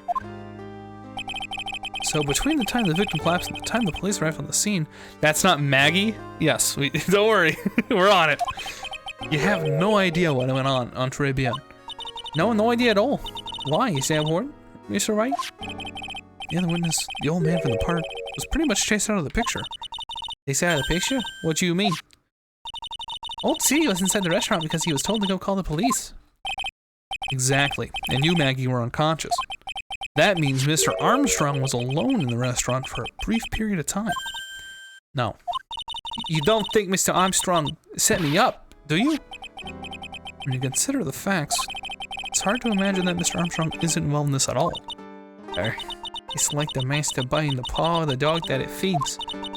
Are you sure about this, Mr. Wright? Well, the old man said as much when we spoke with him earlier. I don't know, the things that man says don't have for some reason, so... Maggie looks like she's trying to figure something out. Maybe she asked Maggie exactly what she knows about old CD. I have a better idea. What do you think about my boy? Back when I was officer, I think the Gumshoe always looked out for me. But today was the one who I had to look out for him, trying to incriminate me the whole time. You gotta remember, Maggie, Gumshoe's a detective. He's got a job to do. My old boss. I thought at least he'd be on my side. He is on your side. He'd do anything to help. You can't fool me. I saw him in court today. It felt like a poor little baby woodpecker getting pecked in the head by its own mother. Gumshoe's testimony was pretty solid. No wonder it hurt her so much. I hate him, sir. I mean it. I don't ever want to see him again. Ouch. I guess Gumshoe's head go down flames like a Heidenberg. I think it's getting through to her that when he's really trying to help. Damn. What the hell is that actually supposed to present? Yeah, birdie. Feel much better at the trial this morning. I've been a bit of a courtroom proceedings addict for years now. Feels like forever since I witnessed as slippery as the old man. He's not really that bad of an old man, though. Still, I feel a bit uneasy. Huh? I thought you just said you felt much better. Maggie, if there's something on your mind, you gotta tell us. Especially if it's anything to do with Mr. Kudo or his testimony. Oh, Roger. I'll spill it all and see what you make of it. Okay. Why not just do that by... Okay. Is there anything about Mr. Kudo's testimony that stood out as odd to you? Actually, yes. In fact, that he's even testifying to begin with doesn't quite what? Don't interrupt her. Well, when I took the coffee over to the victim's table... It's true, there was another customer in the restaurant. Yeah, we know that already. It was Victor Kudo. But I can't really say... It was an old man. Okay, then how about calling him a really old middle-aged man? No, age isn't the issue. The other customer was a woman. A woman? Are you sure, Maggie? Well, I'm not 100% sure, but I think so. So what does woman look like? She was sort of creepy. Kind of a cackling laugh. Creepy? Cackling? Why do I get the feeling I've come across a woman like that recently? Alright, here you go. Here's the thing. I know I used to be on the police force, but constantly not handle connections with you. Tell you about the info ex-cons, clientele, trade BN. Oh, don't let me get you down, Maggie. Oh, so, okay.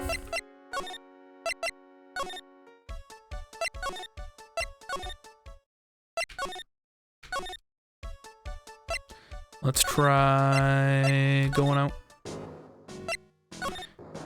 Beep, beep, beep.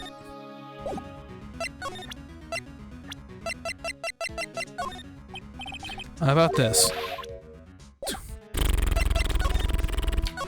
Alright, we'll go to the blue screens. Dude, I got a blue screen, dude. Whoa. What in the fuck? Why are they in a spaceship? What?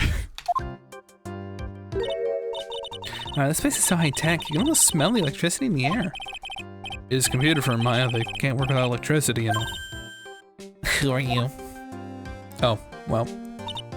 Oh, hello. I'm sorry. Access is restricted to authorized personnel only. It's the computer programming laboratory. There are far too many trade secrets that could be leaked. Wow, what secrets? Everything you see here is classified. No information can leave this building. Understood. What is this woman? She's like a robot from some kind of whacked educational show. My name is Lisa Basil. I'm the company director. Director. She's human? She's more like a ghost in a shell. Oh! That thing over her eye. Is that the same device as Glenn Ellis? That's a DMH, right? Nice try, but it's the other way around, Maya. It's an HMD. All of my programmers here at Blitzscreens Inc. are supplied with HMDs. Did you write programs too? I'm sure this is a real place somewhere now. Yeah, this is Apple. No, I just enjoy wearing this. They're pretty cool. I wouldn't mind one. So what exactly is this firm's business? I will try to simplify it so they can understand. We analyze the data and management systems required by certain branches of industry and then deliver optimum operating systems and source level components to them. I see. Huh? You lost me in the corner of analyze and management. Doesn't matter, they analyze stuff. You got that much, right? Software produced and distributed on CDs. CDs? Yes, nope. Compact disc. Digital optical storage media. I'm not saying it. And of course, CDs are used for software as well as music. Small firm, but my emphasis employees are the first-class programmers. Let's ask one of them what they're doing. Excuse me, what are you working on right now?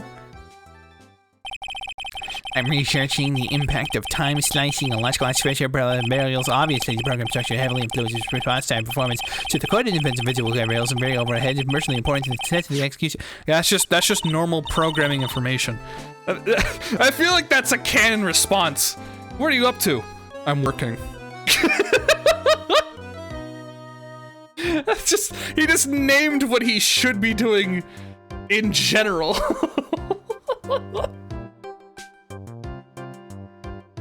I'm making it run good. Okay. Get the idea. This is our thing we are involved in. Did you good people follow all of that? Yeah. Your blank smile just said otherwise, Maya. Hybrid. You know about what happened, right, Miss Basil? You mean Glenn being poisoned? Yes, I know. It's terrible. Does anything that might be helpful? I don't think so. A police officer was here earlier, too.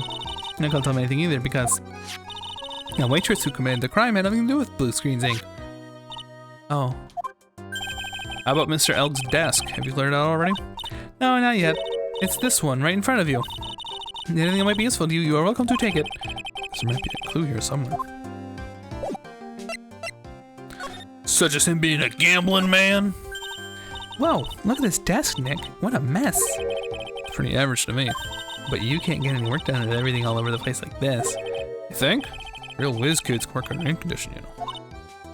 Just saying. I'm trying to hint that I should tidy my desk more. Clean up my desk when Maya stops asking silly questions.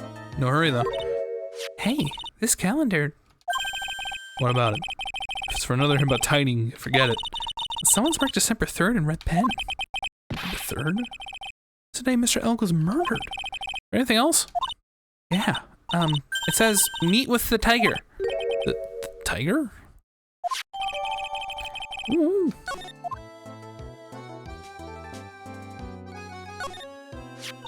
Wow, look at this mess. Looks like they're all betting tickets. What kind of betting tickets? For betting on which horse will win a given race. They're horse racing tickets. Oh wow, his stores are stuffed full of these. They're all losing tickets though. Ooh, over 500 losing tickets. So many tickets would get you, what, $1 down at the recycling center? But I didn't know you were so hard up that you tried to profit from the dead, Nick. I'm just taking them as evidence, Maya. Look at this gamer Nick. He's really pounding that keyboard, isn't he? Wow, I bet that's where the pro in programming comes from, huh? Guess I should be resting on my laurels. Gotta spend my skill set and all that. Yeah, that's a good idea. Now become old CD's apprentice. And what about your spirit medium training? It was the tiger. I figured out why he did it. It wasn't the tiger. Guaranteed. He's just involved. They're accomplices. The power murder couple.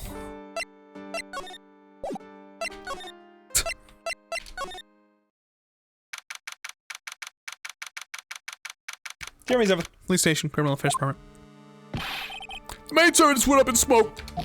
Why the heck isn't a press conference set up yet? There's superintendents here already. Yeah, there's a problem with the internet too. I already told you something to the computer, Chief. But I'm watching videos online. I'm catching up with my Asian soap operas. The other way, Chief. I'm throwing the switch. No! Super Nintendo Chalmers.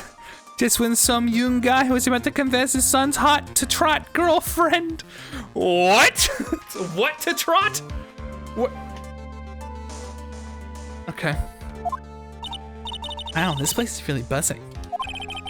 Something must be going down. Something really big. Huh? What are you doing here, Bill? Detective Gumshoe. Oh, you can't be here right now. You'll be roped into the briefing if you stay. Huh? Oh, we got big problems here today. Why? What's going on? It's a virus. A virus. A virus. A virus? There's a virus ripping through the precinct's computer systems. I'm really gonna ask you some questions. Okay, I'm only gonna say this once to listen up. Yes. No matter how poor you get, never borrow money from a place like this, yeah? Okay. If you got money trouble, just go on a diet of instant noodles and hang in there. Or talk to the former chief of police who apparently gave out money. We're not thinking about borrowing money, detective. We want information. Oh, is that all? Well, let's see. The Hinterland is considered to be even fishier than the average illegal loan shark. It seems I ran into trouble just recently. Those guys have been pretty heavy-handed calling in all their debts. Really? It's gotta be future differ. Well, don't go poking those around that business, pal. You'll really regret it if you upset that lady. Alright, I get the picture. Hey, wait a minute. What did you just say? That lady? Who's this lady he's talking about, Nick? Better find out what his story is with this lady. So what exactly is computer virus, Detective Gumshoe? I don't know. What? Look, I just go with the flow, alright, Belle? I thought the texts were supposed to be somewhat knowledgeable. Oh, what's there to face, Belle? You think you know what a virus is? Digital Forensics Incident Response. Well, considering he doesn't know what a virus is, that might be a long road. Well, Nick, do you? A computer virus? Sure, I mean, only in simple terms, of course. Really? Wow, you know everything, Professor Nick. Yeah, I'm gonna call you Dr. Wright from now on. It sounds pretty cool, wouldn't you agree, Dr. Wright? Why do I get the feeling they're making fun of me? Okay, fine, I'm no expert, but at least explain the basics to the two of you. What is this game from? Like 2003 or 2005? A virus is a program that gets inside a computer and causes damage. Damage? You mean it makes the machine go boom and explode? No, the damage is, it's all internal. 2004. So if you average out my numbers, I'm just saying, I win. It's the insight goes boom, right? Imagine all the case data you've got stored on your PC here in the station. My COVID-stricken mother can't taste, so she just had some of the stir fry and said, "What a nice texture." Yeah. You ever had the I love you virus back then? People should be aware. Actually, hold on. 2004. And he's 32. Are you 6 or 36? Average that out. And you'll find your answer.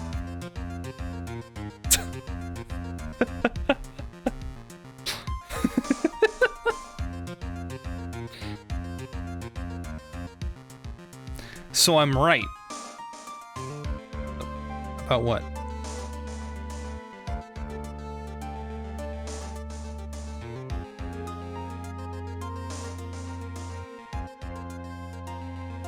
You're less right. Yeah, your range is way bigger than mine. Like, I get points for mine, okay? You don't get points for calling me 6 years old.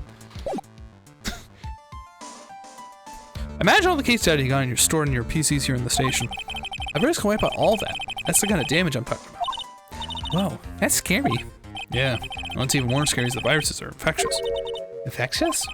Most computers are connected together on a network, right? A virus can move from one machine to another over the network. So the virus just keeps spreading faster and faster. It's like a real virus, huh?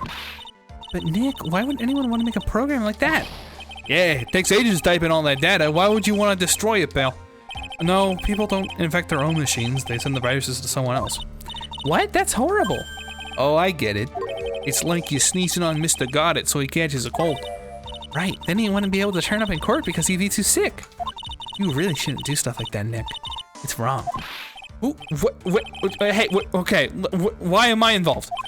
Anyway, that's what a computer virus is. A bad program that causes damage. And all the different viruses have names, right? I kind of feel like I've heard the name of a virus because we caught somewhere before.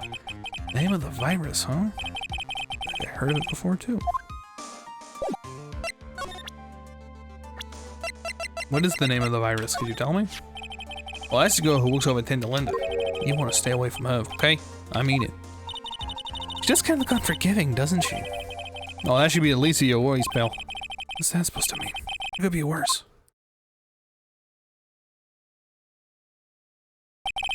Her name's Viola Cadaverini. Cadaverini is the only granddaughter of Bruto Cadaverini.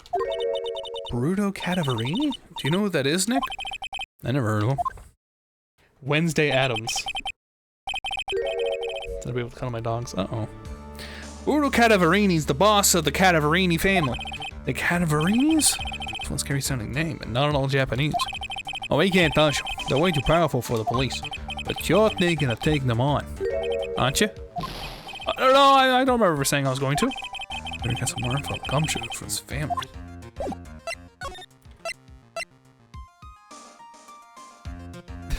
The Cadaverini. The Cadaverini. Cadaverinis. Can dogs transmit that stuff? Technically, I think. But not like, they don't get like sick. I'm not sure if I want to get involved in this, but who are the Cadaverinis? Who are they? Scared bunch of people, that's who. You're a cop and you're scared? What's that about? Oh, trust me, it doesn't matter if you're a kid or a cop. These guys are scary. They got some serious clout in the criminal underworld. You can't touch them. They got too much moolah. Moolah. As in, well, they pretty much control the cash in the city's black market. The black market, huh? That includes Tenderlander, I take it? Sure. No one stands at the Bruto Cadaverini, and I mean, no one. Interesting.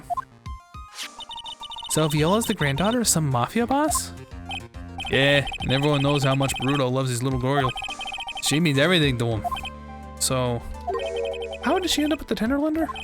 I don't know, bro. I heard she and the boss at Tenderlander are pretty tight. Tight? Oh, that's what they said in a file related to Maggie's case. It's like a pretty important clue. Can I have that?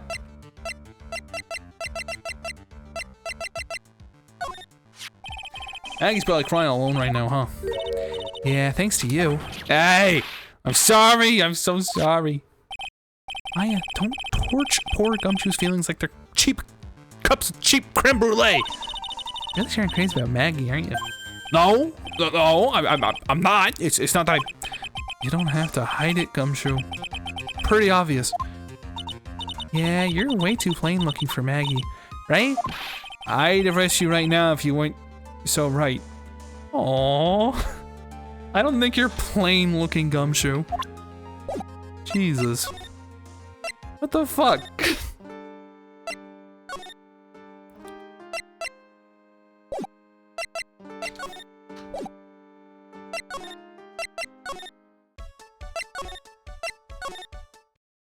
Alright.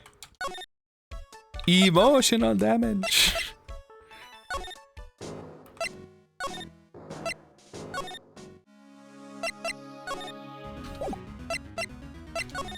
Let's go, bitch.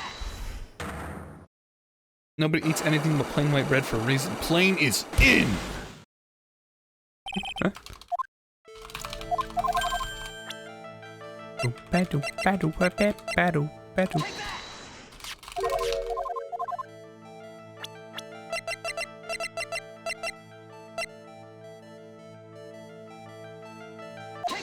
Okay. I know exactly who you are, Viola Cadaverini. I was wondering if I had to present her own profile or her grandfather here, but it worked out. You used to sing the entry in a traffic accident, didn't you? It happened about 4 months ago. I was driving in one of our family's cars when someone pulled out in front of me. Oh, I wonder who. It was a motorbike or something like that. I don't remember it much. That unemotional dark green, that basic red tie, that bland white undershirt, it's the vibe. He is a detective. He looks the role. Anyway, I swear to try to avoid it, but... I got my ass handed to me. I took a blow to the head. A bad one. Yeah, I can imagine. So what happened to the person on the bike? I'm guessing they didn't get away with injuring the Viola Cadaverini, right? I don't know what happened to them. They ran away, or so I heard. Ran away? They'd stayed, I'd have... Is it possible? Could the person who committed the hit and run have been...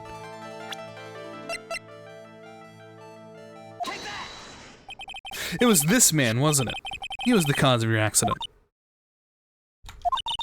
It wasn't Don Tigre. I refuse to believe it.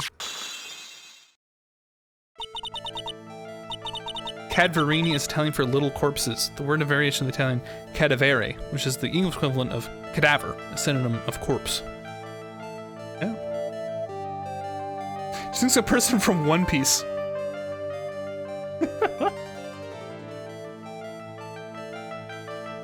Collided the motorbike in my car, but Don Tigre isn't injured at all. Is he? If the tanker caused Viola to crash, I can feel it, plus one of her locks just broke, so she must suspect it was him too. I'm sorry, Miss Cadaverini, but I have proof that Tiger was involved in a traffic accident on this bike. Because his bike's all fucked. It's not exactly a motorbike, but Mr. Tiger rides around on a scooter, doesn't he? And you'll notice that the front wheel guard is badly damaged, along with everything else. Miss Cadaverini? You know the truth, don't you? This repair bill was paid by Furio Tigre. The Cadaverinis have known for ages who caused the accident, haven't they? It's possible, perhaps. Somewhere inside me I know that may be true. I knew it. But Don Tigre still saved my life. The operation was very complicated. It was very, very expensive. How much are we talking? Very, very, very expensive. Seems kind of hesitant on giving me actual figures, so I should back off. Oh, anyway, it was the tiger who paid for it, right? After I recovered, Don Tigre told me. He said he paid for the operation because he cared about me. I believe him. Bullshit. He got a head injury too, but now he thinks he's the true Phoenix Wright, and the real Phoenix is an imposter. No. Really? Would you honestly believe that to be true? Do you want to know what I think? I think the reason he paid for the operation was because of you, but someone else. The fucking grandpa. Are you stupid? Are you crazy? I shouldn't be saying this, but you're fucking related to a crime boss. Your grandfather, Bruto Cadaverini, controls a lot of dubious cash, right? And you are his beloved pride and joy. Sure, I don't know exactly how much the operation cost, but if you weren't the granddaughter of Mr. Cadaverini, do you think Mr. Tigre would have paid the money? $1 million.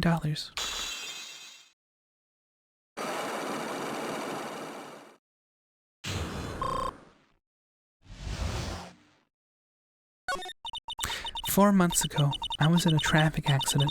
That's why I needed the operation. When I woke up, they told me it was nothing serious. A simple procedure. Oh, really?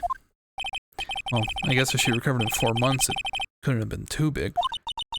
Said the operation cost $1 million. $1 million bucks? My grandfather ordered Don Tigre to pay $1 million in compensation. Compensation, huh? It's underworld lingo for paying money to settle a score. Basically, pay or get in some serious trouble. But $1 million bucks. This has to be related to our poisoning case somehow. I wanted to believe him. I wanted to trust what Don Tigre said. He said it had nothing to do with my grandfather being a Bruto Cadaverini. I wanted to believe he helped me because he cared about me, not about my grandfather. Oh. But I knew that wasn't really true. Wow. We made you cry. What he did to get the money was evil. Bad? What, because I made her cry? He said it was all for me, so I helped him. You helped him? In what way? Here, take these. What are these? Medical papers? I'm Bruno, Cadbury's granddaughter. He had to pay compensation. He was made an offer. He simply couldn't refuse. He made an offer that he simply couldn't refuse on the day of my record anniversary. New accent.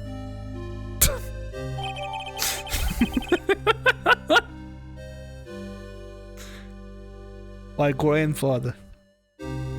He gave my grandfather a lot of money. Who's that? The Godfather.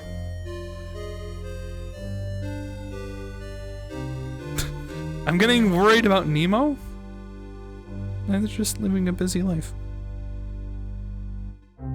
The Space Father from... Okay, the Space Father from Megadad is doing an impression of the Godfather. That's not... No, not my dad. Okay. Viola's medical papers. Wow, I feel so bad for Viola. Megadad. It's inexcusable. Huh? Hold on, what's so bad about this?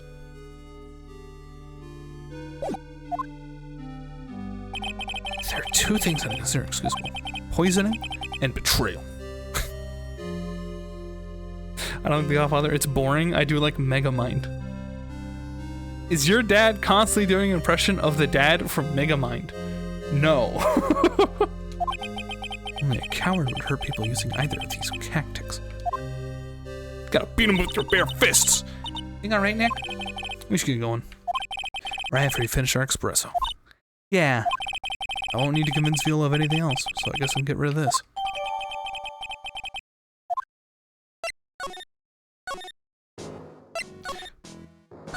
Okay.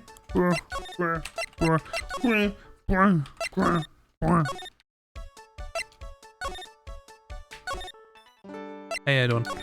Bye.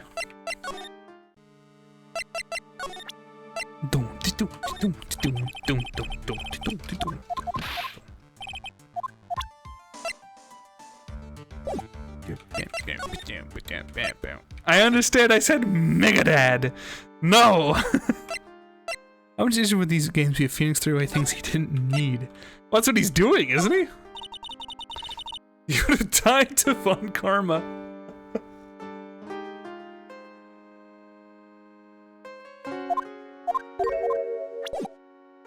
Okay. Well, now what do? I tell you what I do. Win. No matter what?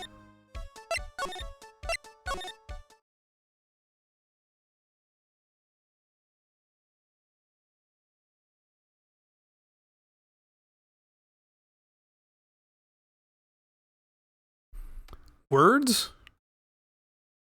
Yeah, man, just hold on.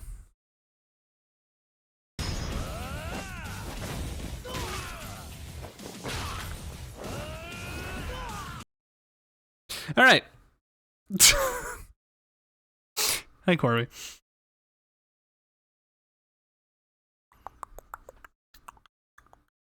Where's the music?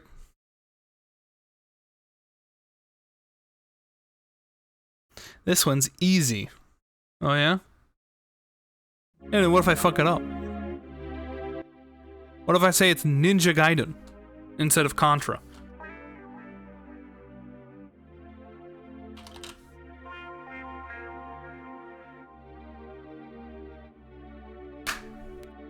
Whoa!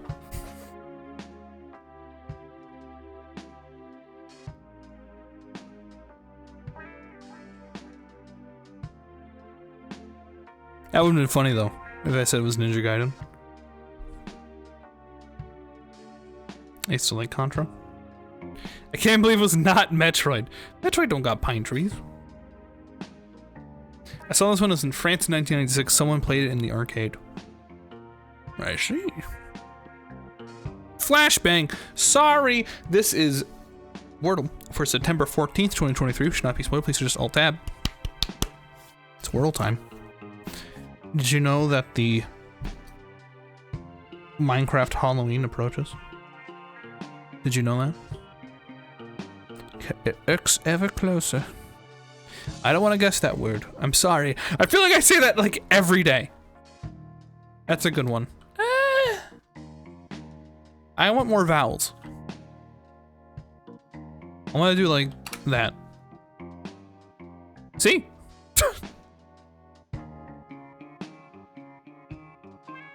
Oh, that would have been a good one. I'm sorry.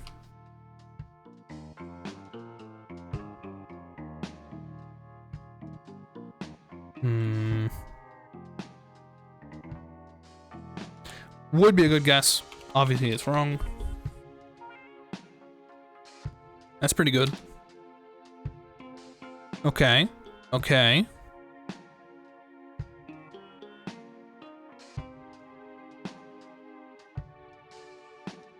I think it's something like...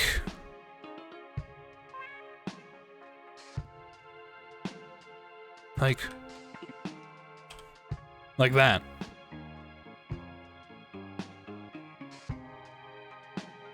Doesn't go there, Joe.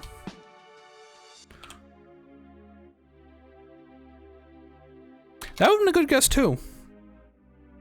And you guys are full of good ones today.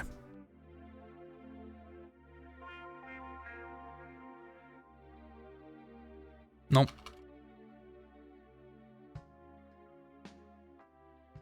Yeah, I know what you mean, but you can't do that.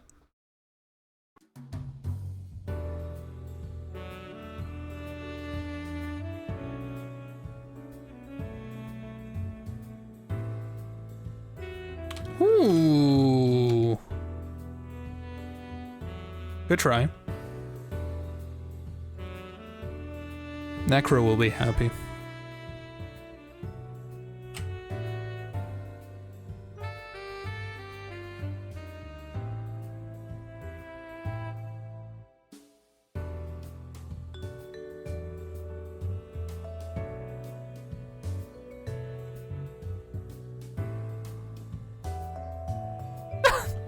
Good.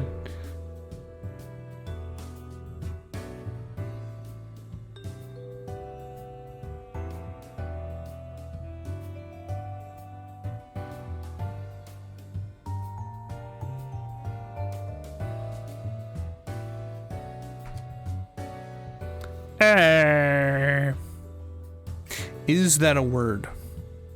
One word left. You would come in here to taunt us. And by us, I mean me.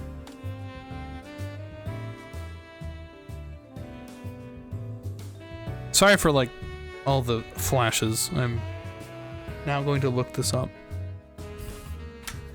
A textile.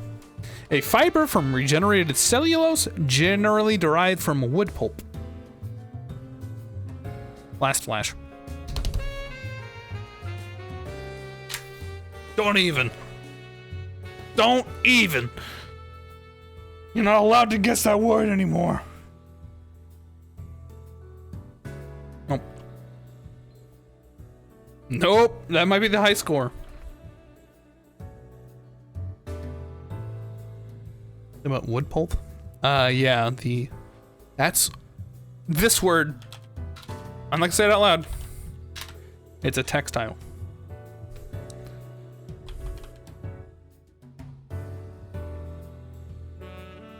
Perchance. Fuck. God damn it. But.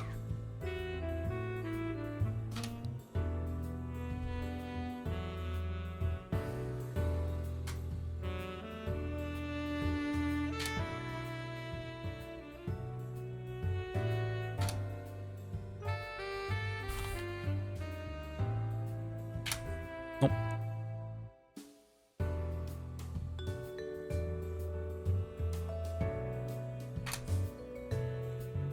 I spelled it right that time.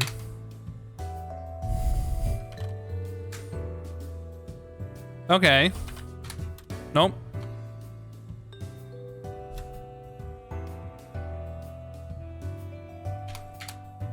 Okay. We're getting somewhere.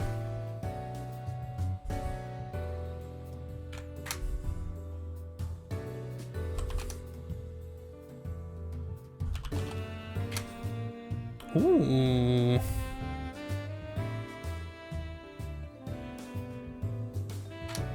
Ooh. Nope.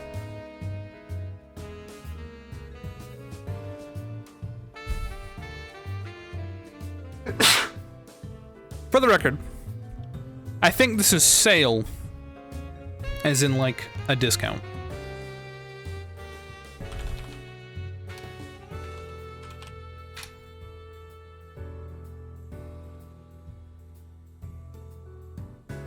Dang.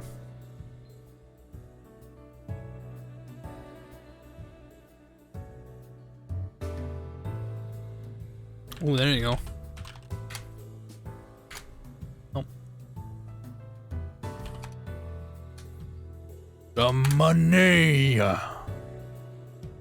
a wage? Salary? Nope. Cash. Dollar. Nope. Rich. Gold. No. Continue. Stop that. I'm ignoring you, Joe. You're not gonna give me the word. Coin. Currency. No.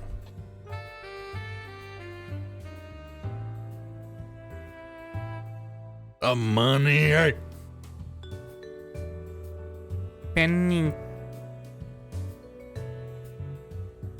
Thus. Stop it. Groceries? I don't think so. You have the word for flea market? I don't know, like a bargain? I don't know if I spell it correctly. Nope. Just need. All I need. A little money. Yeah, everyone knows how to spell it but me. Moolah. Earning. Agreeing. No.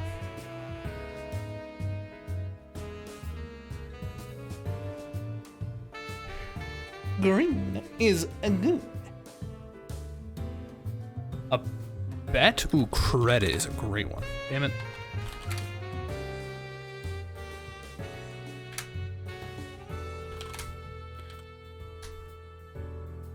Ready to gold.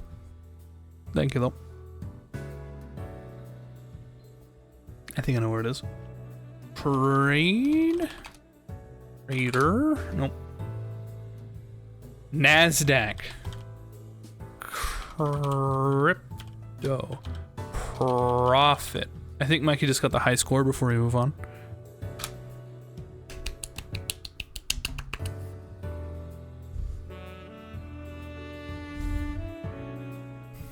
Crypto. That's right, kids. Crypto is almost the opposite of profit. This bot just proved it.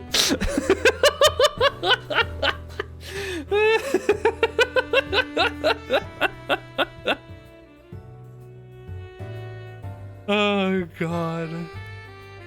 All right, I'm gonna read this as normal, as normally as I can. Cyclopentanoperhydrofenetreno. So it's cyclopentanoperhydrofenetrino. Although obviously not that rolling R. I fucked it up. My Mexican mom's Spanish versus mine. We already know that I tried pronouncing this word and I failed quite miserably. I'm gonna try having my Mexican mom pronounce it because at least Spanish is her first language. I'm just gonna let, you don't need to see this woman talking. It's all. Try pronouncing this word. She starts squinting at it. She did the mom thing. Okay, fine. I'll have to show you now. Fine, I'll just show you now. Hold on. Fine. Hold on. We already know that I tried Mikey face reveal. pronouncing this word and I failed quite miserably. I think she's having Mexican, my though. Mexican mom I think pronounce he's not it, Mexican. because at least Spanish is her first language. Try pronouncing this word. There you go. Ciclopentanoperidrofenantreno. Ciclopentanoperidrofenantreno. It only took you 2 tries. Even know what that means? No.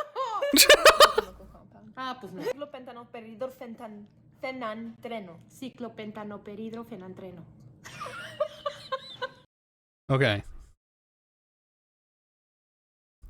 Cyclopenephrhydrofenetreno. Sure. Anyway. I don't know either, man. It's that chemical. Let's see. Hold on. When it comes up, I'll read it. Styrane.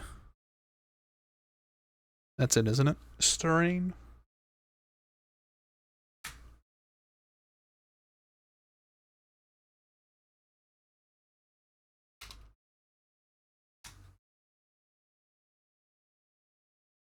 Styranes. Sure. Styranes. That chemical. Got it. Got it, bro. Thanks. This will surely clear things up. Styrane compounds are a class of teracrylic compounds derived from steroids or sterols via diagenic and catagenic degradation and hydrogenation. Styranes have a androstane skeleton with a side chain at carbon C17. The styrane structure constitutes the core of all sterols. I hope that helped. Steroids. Well, it's not literally a okay, I'll be back.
No, SJ try exhibition. Fuck you.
Hello?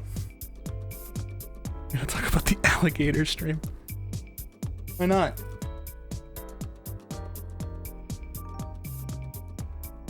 When did the BRB screen change? When I thought I had to drive for 30 minutes. And it swiftly became not 30 minutes.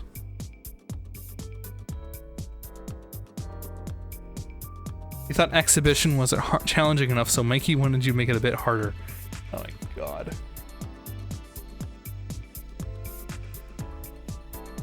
Asphyxiation's a good one. That one I'd have an easier time with. Now you have to explain one to Mikey? Asphyxiation? I don't think so. I don't think I have to. It's not my problem. Anyway.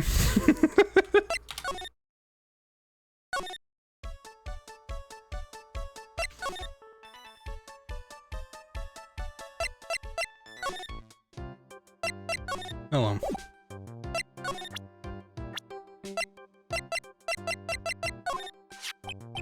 About Mr. L. He was a top programmer. I would even say he was a genius. Okay then, yeah. I mean, you don't see Mikey asking. But he did suffer from 1 or 2 bugs in his personality. Oh? Like what? He was a bit of a loser. Perhaps that would be the best way to describe it. That's what got him into trouble. What's the matter? He was a top programmer. I would even say he was a genius. He was no trouble at all. A model employee. Hey, wait a minute! Just now he says something about him being a fucking loser! A no-life nerd who's never gotten... I gotta find out what his trouble was exactly.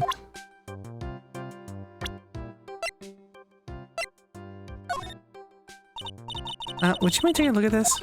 I'm sorry, that data is super admin restricted desktop access password protected. Super admin restricted desktop access password protected? What? This is madness. No, Maya, that is Sparta.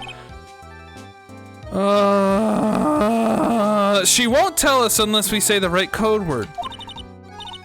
A code word, huh? Sesame. If it's not Sesame, then it must be her mother's maiden name. That's how it always is. There's no point in having a password if it's always the same thing, Maya. True. But she just doesn't want to talk about this. Maybe we should focus on asking about Glen Elk. What do you say? So he says the same thing at the same time. I said it first. On my end. But. Personality's bug broke. Give him a balance pack. A balance pack? Balance patch. Alright. I love all the dated references. Who the hell are these nerds? Programmers. About Mr. Elk. What's he in some kind of trouble? I'm sorry. Why would you think that? I thought you said something about it just now, about him being a loser? About being a no-life nerd who's never gotten... He said he got himself into trouble because he was a bit of a loser. Oh lord, really? His entire life! 3 cyclones. Is this where you went to school? No, I did not get on a spaceship for school. I guess Mr. Elk is is like every other man with his own pile of secrets. Alright, let's go.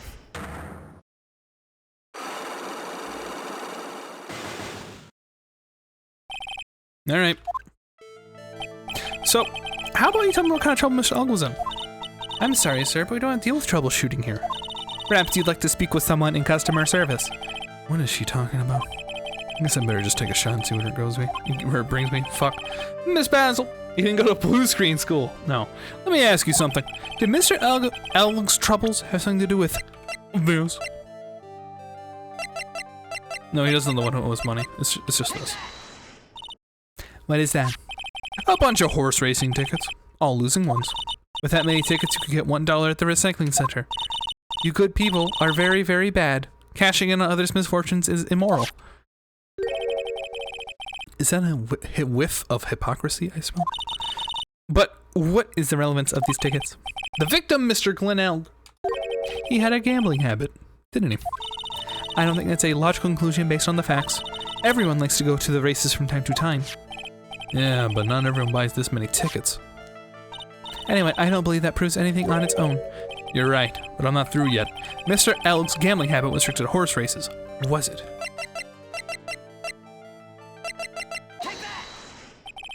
The lottery, horse racing, he bought a lot of tickets and lost a lot of times. That's gotta have hurt his wallet pretty bad, don't you think? Hey, it's just like Mikey with gambling habits? What? Bad enough to be the cause of some pretty serious trouble, perhaps? Hmm? No! You're right, Glenn did have a gambling habit. You good people must not follow his example, do you understand? Trust me, even if I wanted to, I don't exactly have the money to buy any. But if you win, there's no problem, is there? And Glenn had a winning ticket, didn't he? For $500,000? Yeah, but it's hard to imagine how he would have been in trouble then, isn't it? It's true that Mr. Elg won $500,000 in the end, but that was his first stroke. Good luck. He was in deep trouble for that. Deep trouble? What do you mean? Mr. Elg's real problem was with someone or something more terrifying and ferocious. He owed a boatload of money.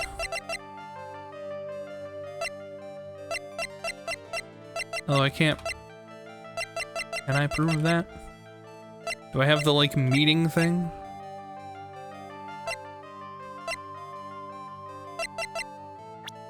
I'll just present the fake me.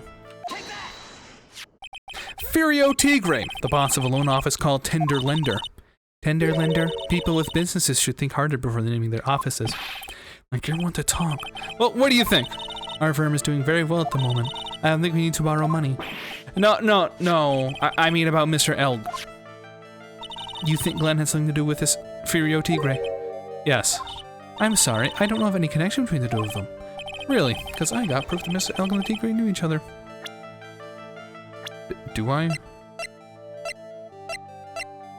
Oh, there it is. Duh, it's right there in the fucking thing. Furio Tigre, aka the Tiger, is the boss of the loan office called Tender Lender. This is who Mr. Elg met on the day of the murder. And the only thing a loan shark would talk with him would be about his debt. No. It's true that Glenn had racked up quite a bit of a debt from his gambling habit. About $100,000, I think. $100,000? Ouch. But I heard he won the lottery, so he should have been in the clear. Shame I couldn't get that bit of good luck. Okay. So the guy got lucky and won the lottery. But what if he hadn't won? What was his plan then? Well, this isn't easy to say, but he said he would use his talents to repay the money. His talents? I suppose you're talking about programming. What computer program is worth $100,000? Perhaps you good people should leave it so I can get back to my work. So close to cracking her. Program in question was about any chance. This? This is a very delicate matter. Without the necessary data, there's really no way I can access the information. Fuck. Some sort of program. But you can't deny if I show the program itself as evidence. I don't have the virus that's ongoing in the fucking place. You've got to be shitting me. Seriously?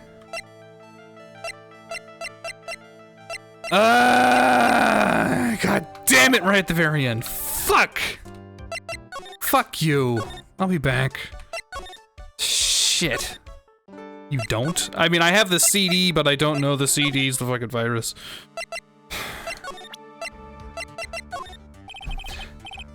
Don't know about this. Well, I'm trying to fuck it. This is it! This stupid name, I remember now. I thought so. Here it comes. Don't just not yourself can be in the dark, Nick. What's going on? It's okay, Maya. You don't have to cry about it. What? The name scribbled on that sports paper on that CD. That's the name of the virus. Mick Palmer. MC Palmer. What? Yeah, the virus has affected every computer in the station, pal. It's MC Palmer. Are you talking about the virus on YouTube? Oh my god. Is any more details? Please? Alright, now I have the proof of the goddamn. We already knew of the MC Bomber virus from a while back. A group of criminals issued a series of domains to head honchos of law enforcement. They intended to release the virus if the domains were met. Who were they? I don't know. Some host shots from criminal underworld would be my guess. Now the virus has been released, huh? Yeah, it's in every computer in every public office in the city. Everyone's going nuts. They're hopping around like they're dancing at a carnival. All this stuff with criminals and viruses. It almost feels like we're in a sci-fi movie. Apparently the programmer who made this virus was a real genius or something. MC Bomber, but I thought you couldn't hack this. The focus right now is tracing the root of this virus in the black market. Means someone put this virus up for sale? Yeah, and doesn't this one so powerful? They estimated its price tag in the millions of dollars, pal. In the millions? A virus can be worth that much? MC Bomber? Is that a fancy name for a TNT duper in Minecraft? No, it's just a Minecraft YouTuber. Okay.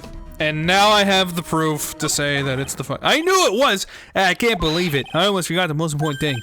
And that is? Oh, you know, the lunchbox. How did everything go? The lunchbox? You remember the weenies? I ate weenies. Oh, yeah. Those weenies. So, how did the weenies taste when they went down the hatch? Gumshoe, you can't just ask how your weenies taste. Huh? Well, it was delicious. Yeah? That's what she said? Really? Well, not exactly. Oh, don't worry about it, pal. I figured something would happen. So I came prepared. Prepared? What do you mean? Detective Dumbshoe. I made a jumbo lunchbox. Oh. Oh, do me a favor again, huh, pal? Deliver this? This sure is a heavy burden. More ways than one. I just imagine Maggie's little ice sparkle with joy and figure that. Weenies again, Nick? Tell me we don't have to eat all these too. She's lunchbox with Maya again. I can't eat anymore. Come on. What? She's not here! What the fuck? Fuck this! And she just left. Alright. Let's get this shit over with.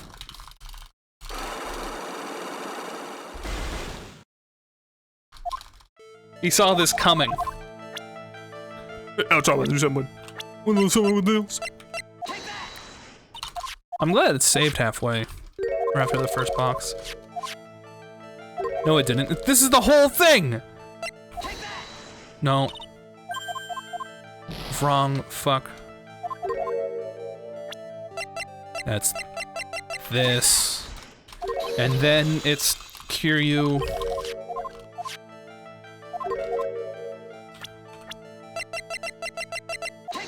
And then it's the meeting with Kiryu, and then it's the virus. Yeah.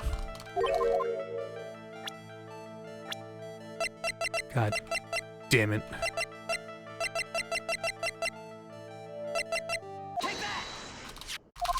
I like how I predicted that the CD was actually a virus in the middle of this conversation. And I couldn't just bluff it. I had to actually go learn and have Gumshoe go, oh yeah, this thing you're holding is a virus. That is you can write that down. Put it down. Right on the outside. Okay, I got a tag, I got a Sharpie. You got a tag? Okay. Virus. There. Now you can present it. God damn it. Oh, wait, I already haven't read this. MC Bomber. This is the thing he made, right? No. God damn it. I can't, with my habit. Just skipping all the dialogue. God, shit. Glenn's head had more processing power than any computer, but it had been infected with a gambling virus. Glenn was in too deep. You mean he was in debt? Yes, $100,000 in debt, not an easy amount to repay. So, he said he was taking on some extra work, something a bit risky. Risky? Oh. Maybe he was gonna become a waitress at Très Bien? Where did you come up with these ideas?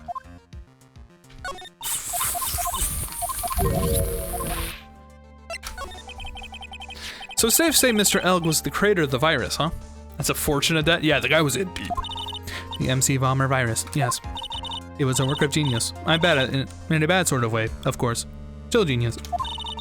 Something that would probably fetch several $1 million on the black market. Not that I would know.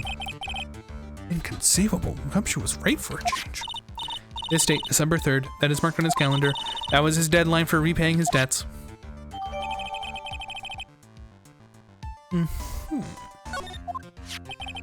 Just won't be needing these horse racing tickets anymore. Glenn L's losing horse race tickets thrown back on the floor. Use the trash can, Nick.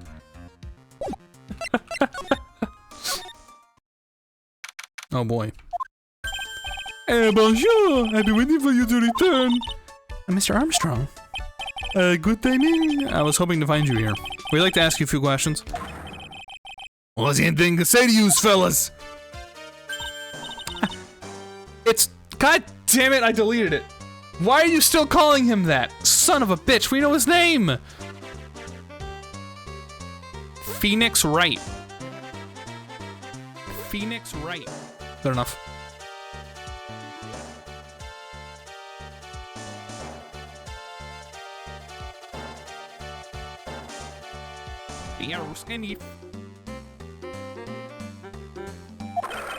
Who you calling Zini Yoopy?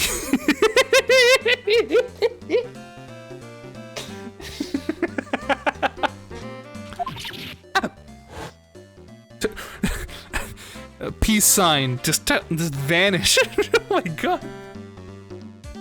Jesus. See my next channeling ability. Just leave. Vanish. Come on, farm to the table already, Maya.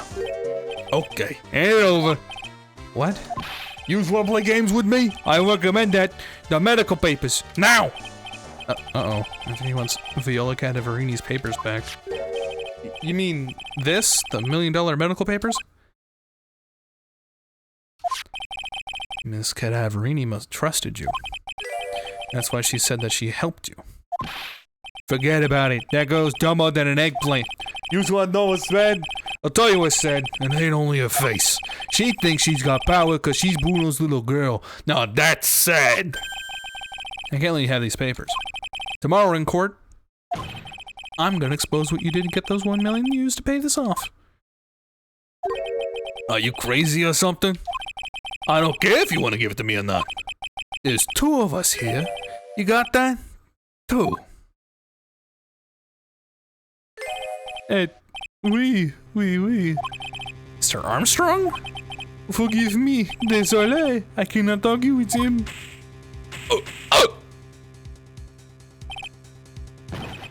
That really hurt. Is that all you got? I'll be taking those papers now. Armstrong, get that lighter. Wait! Don't take it too hard. Phoenix Wright. That was so stupid. I shouldn't have let my guard down. Those medical papers were vital evidence. Hey, stop it! Hold it, pal. Holy shit! Detective Gumshoe? Hey, detective? You was thinking last time me, copper? Beat it! Whoa! Hey, come on, Gumshoe. Keep it together. You guys, get out of here.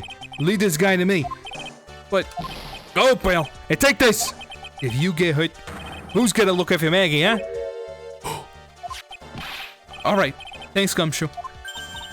Wait, Nick, don't leave me behind. Holy shit. Gumshoe's about to beat their ass. I'll get even with the guy tomorrow. In court. Tender Leonard's going down. Holy shit. Holy shit, Gumshoe.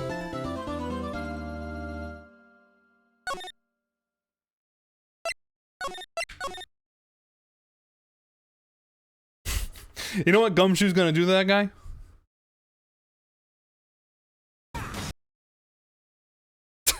Spoilers, I guess. Check it out. Live footage. Why isn't it capturing? God damn it, the whole bit's ruined. There we go. Live footage of Gumshoe. Anyway. We saved just now, yeah? Yeah. Who's Miss Tatsu in this then? Maya? Pearls. If I know who you're talking about, I haven't played the first game. Good morning, Good morning, Mr. Wright. Good morning, Maggie. So what do you think is gonna happen today, sir? Yesterday's session didn't go so well, ended in a giant mystery. Well, that's true. And we still haven't solved a single part of it yet. Are you okay, Nick? Huh? Yeah, of course. I saw that little flashes out in your eyes. No.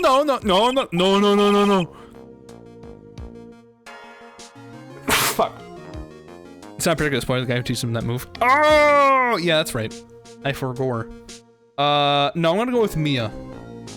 I feel Mia would know. I mean, look at this individual. For some reason, I thought you were talking about the first game's little girl. I was like, huh? What?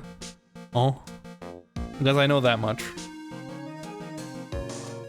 But yeah, no, you're right. I forgot. It's been a minute. That wasn't doubt, that was determination. Why do I believe you? It's nearly time, Maggie. You better get going to the defendant's seat. Roger, don't let me down, Mr. Wright. I'm counting on you. Again. I guess. Hey, Belle. Yeah, is that new? He had this before, right? The memory of weenies fills you with determination. Hey, Detective Gumshoe. Quit stressing Maggie out. She doesn't need that. How did you know she was stressed? I think he's always had it. Yeah. I'm just looking for any sign that he had any scrapes on him, because otherwise this dude beat the shit out of those two. Yeah, he's stressed. I was watching through the doorway. Through the window. Like a real creep. Oh. Oh, you look like you lost the case already. Show a bit of confidence, will you, pal? Yeah, maybe this'll help. Huh? Have you taken up aromatherapy too? Oh, not in a million years, pal. Don't tell me you don't remember this thing. I wanted it in the last trial, for fuck's sake. What's in it? Oh, this small bottle I turned up in Trey Ben's kitchen a couple days ago. Wow, look at all these little bottles, huh? Oh, hey, they're aerotherapy pill oils. You got so many, they're like overflowing into the floor. Hey, wait a minute. There's one bottle that's different from all the others. Well, what do you know? It doesn't have a label either. And it doesn't smell. Oh, we finally got the analysis results back from the lab. So, what is it? Is it the poison? Yeah, I'm afraid not, Bill. It's medication. Medication? Yeah, for ears. Topically only, apparently. For ears? You mean... Yeah, it's the medication Glenn Elm was using for his ruptured eardrum. What was Glenn Elm's ear medicine doing in the kitchen? Ooh. Unidentified fingerprints. You've had this thing for like 2 days. And it's unidentified. Okay, good. What about the unidentified fingerprints? What the fuck? Who is this? Please do your job. Well, someone screwed up, so they only had time to analyze the contents of the bottle. Another hour, they might have gotten something on the prints, but... let's go and impact this piece of evidence.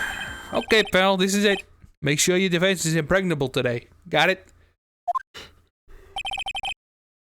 Today's trial. I'm gonna expose that guy for what he's done, or my name isn't Phoenix, right? My name is... Here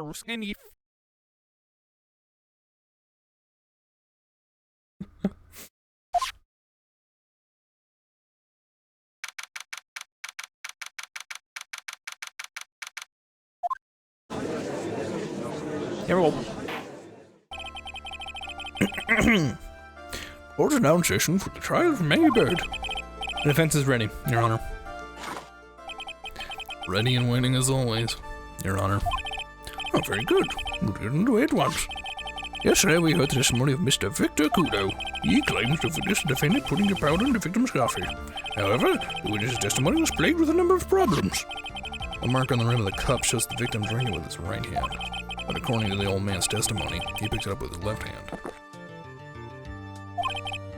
Thank you, Mr. Gunn. Furthermore, according to witness's account, the victim was listening to the radio with an earpiece in his left ear. Yet the victim's left eardrum was ruptured, which made him effectively deaf in that ear. It's amazing how many contradictions a single case can have, huh, Nick?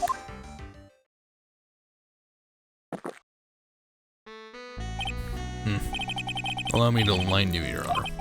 The world, you see, keeps turning. We must turn with it. You've lost me already, Mr. Goddard. Don't let your mysteries of yesterday mystify you today. Only losers think like that. No-life nerds who've never gotten... You've gotten changed times. That's one from my rules. I need to stop referencing, like, obscure Germa lore over and over. Are you implying that you've resolved these contradictions? You know the answer to these riddles? No, you know the answer to these riddles? The old guy wasn't just throwing seeds in here, he was throwing us off the scent. And today I'll prove it. Oh, very well. The first witness take the stand. Oh boy. And you are? Oh, bonjour everyone! I am Jean Armstrong, the owner and head chef of the Très Bien Restaurant Enchanté. Oh, forgive me for asking witness, but are you a woman? Oh la la, monsieur, as you can see, I am le père and le perky gentleman, no? On the day of the incident, you were in Très Bien's kitchen. Isn't that right? With you, monsieur? Everything feels right.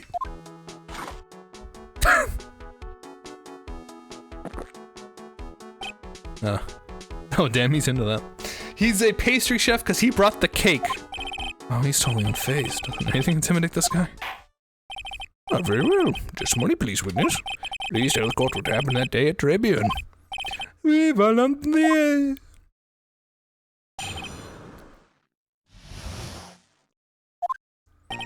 When it all happened, there were just two customers in my restaurant.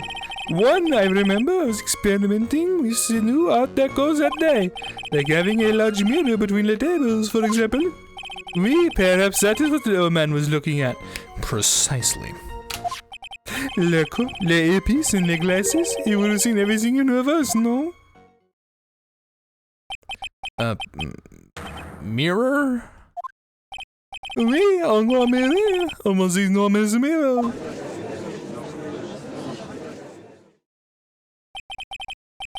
And suddenly the mystery disappears. Like I said, the world keeps turning, so roll with it. Never expecting a coffee cup and the epi's conundrum. The mirror would have made everything appear back to front. What the heck? It's way too early in the morning for this to be happening to me. Now then, Mr. Wright, you may begin your examination. Hold on. Shut up. Let me look at my evidence.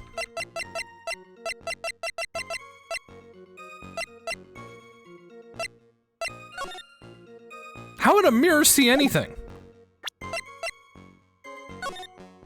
What the fuck are you talking about? There's goddamn, like, dividers. How would a mirror okay.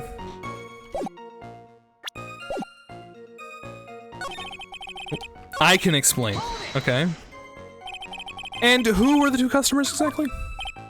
Miracles, the young man who died. And the other, the not so young man.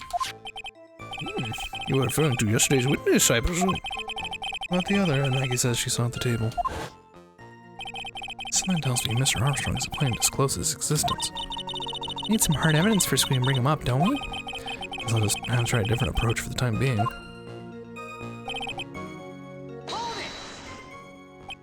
You were experimenting with Art Deco? How come I never heard about that before today? You are not familiar with the language of interior design, monsieur? Please stay on topic. Now, why didn't you tell the court about this before? What I did, just a few moments ago. Excuse me, Mr. Armstrong? This deco you mentioned, are you referring to some kind of decorature? No, Art Deco is a style of design, Your Honor.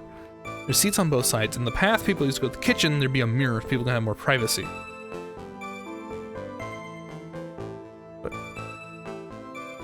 But less privacy because of the mirror, if it's even there. He's talking about the interior design. Walls, ceilings, carpets, that kind of thing. Ah, yes, of course. That deco. La feminine look for my restaurant. I was planning the most bold modeling of liquor. Like having a large mirror between the table. How big of a mirror are we talking about here? Both. Some are 4 meters wide and Oui, but 2 meters high. Let's see, if 1 meter's about a yard, holy glass in a frame, that's huge. Both are these nuts. Why'd I say that? Why? As it will start on the ceiling eventually. The ceiling. Was there a mirror in the ceiling? I don't remember. No, so I don't go through since it's the end. What should I do? Yeah! If you really had such a large mirror in the restaurant, someone would have noticed it. But there's nothing about a mirror in Mr. Kudo or Maggie Bird's testimonies. But... Objection! You didn't ask, right? You have only yourself to blame for such sloppy work. What? A mirror was delivered to the tray beyond the day before the incident. Really? As Mr. Armstrong testified, he was carrying out some design changes. As it turned out, he didn't actually use the mirror in the end. This just doesn't add up.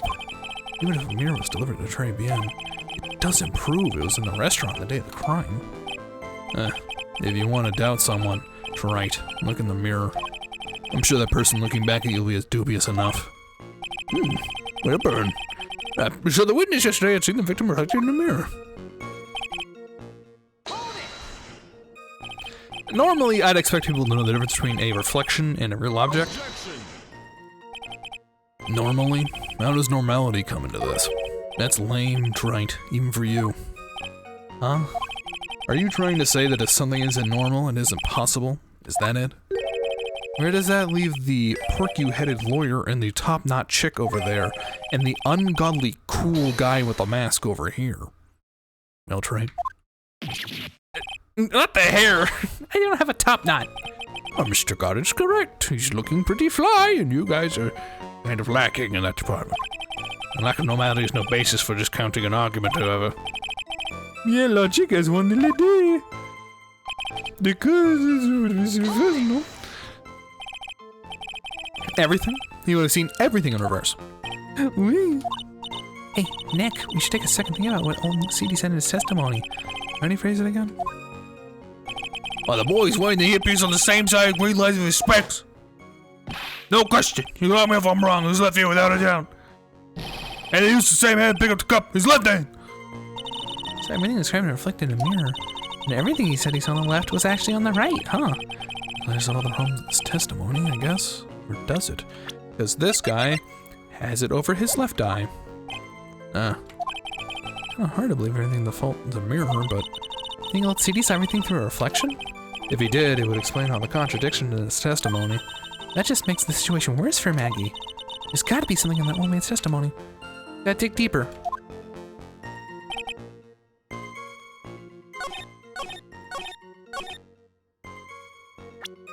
Everything in reverse? The coffee cup, the earpiece, and the HMD. Let's think back over Mr. Kudo's testimony for a second, shall we? The boy's wearing an earpiece on the same side of green ledger's respects, right? No question. You tell me if I'm wrong. Who's left here without doubt? No. So, to summarize, we were told both the HMD and the earpiece were on the victim's left side. Now, if Mr. Kudo saw that reflection in the mirror, it means both the HMD and the earpiece were actually on the victim's right side. Exactly, you see, monsieur. Now that you think about it, it's not so odd, no? Unfortunately, that's where we run into a monumental contradiction with the facts. If Mr. Kudo really did see everything in a mirror, why is it the HMD is now on the wrong side of his head? Order! Mr. Wright's correct. Surprisingly, if the witness genuinely observed the victim reflected in the mirror, then we would expect the victim's eyepiece to have been over his right eye. Objection! How bitter. Wright, you should have tasted this bitterness and calm you down in no time. Are we talking about your coffee or something completely different? You don't understand the way that the witness thinks. How he thinks? You remember this, I presume? The I broke the vase, sorry apology, I mean Mr. Kudo's sworn testimony. Exactly. The old man has some very grievous habit, other than growing seeds. The more impression something makes, the more muddled his mind makes it. So what's the most striking thing about Mr. Elg? Well, clearly it's the victim's eyepiece. And that's my point. The old man strikes again. Mr. Elg's HMD made a big impression on the old man.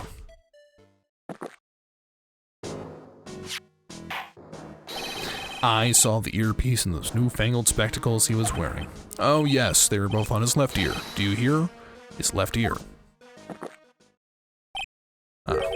Well, Wright. That's the worst but best impression of Kudo ever. Was I supposed to read it like that? I feel like him not doing anything would be, wow, dude.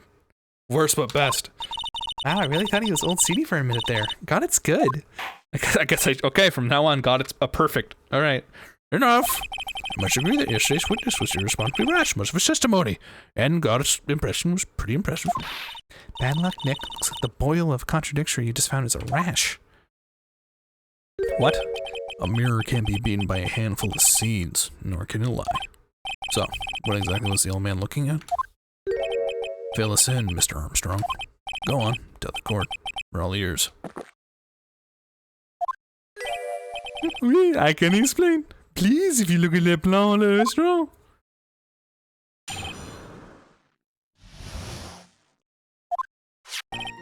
Alors, is everyone sitting comfortably? La mirror, it was in the middle of the restaurant, dividing the two halves. There was only one seat from which you could have seen an image of the victim. And there was a seat at the table next to the victims. That was where the old man was sitting. After the terrible incident occurred, I moved the mirror so it's not in the way. But naturally, I do not touch anything else. Oh, really? I see no problems with this explanation we have just heard. On the table next to the victims, Mr. Kudo could have seen the victim in the mirror. But I'm not a little coquette, I am confusing all the men like this. Don't worry about it. We can keep up, except for the guy breaking out a cold sweat over there again. I hate that guy. Are you sure you didn't touch anything else apart from the mirror? Are you quite sure about that? Volunteer, of course. Oh, very well, Mr. Wright. Cross-examination, if you please.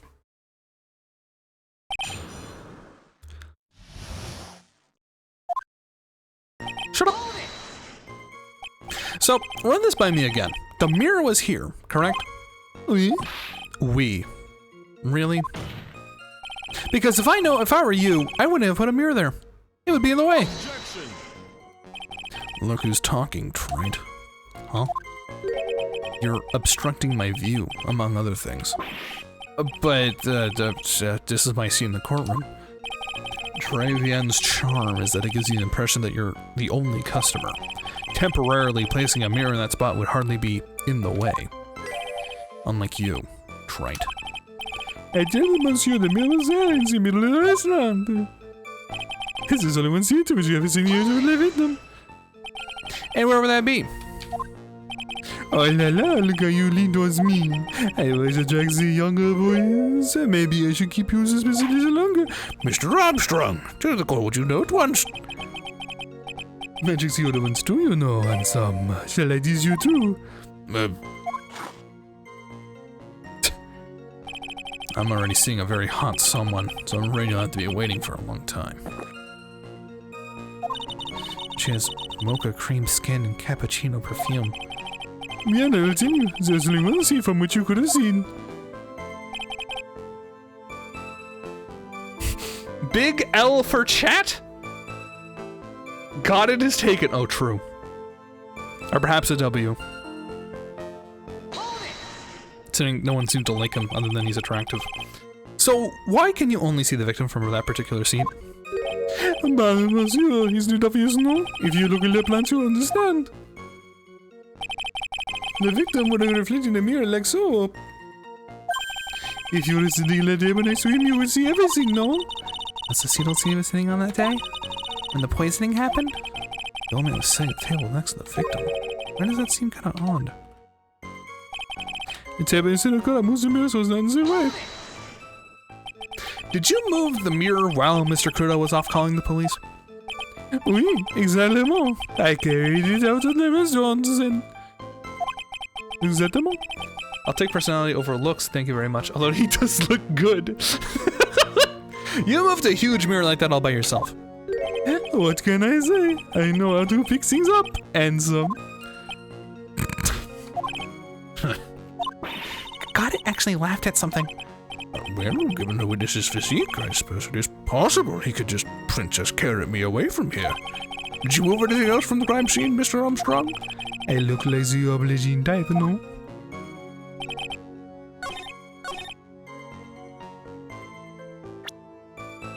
That's neat and all. One problem. Your Honor, Mr. Kudo's words yesterday strongly contradict Mr. Armstrong's testimony. Oh, this is a letter of apology that was written by Mr. Kudo, is it not? I realize it looks useless, Your Honor, but this is still testimony. I guess us useless people are really good at identifying useless things. Holy shit.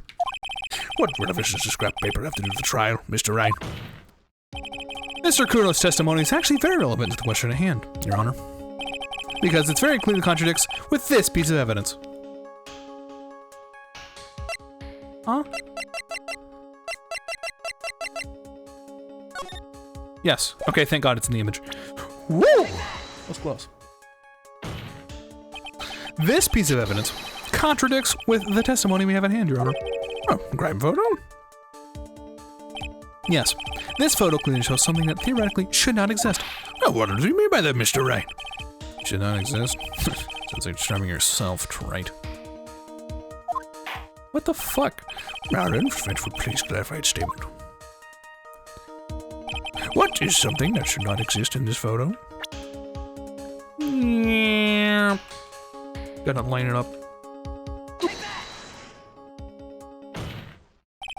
There is one thing that was clearly demonstrated by yesterday's testimony. Mr. Kudo broke the vase that was on the table where he was sitting.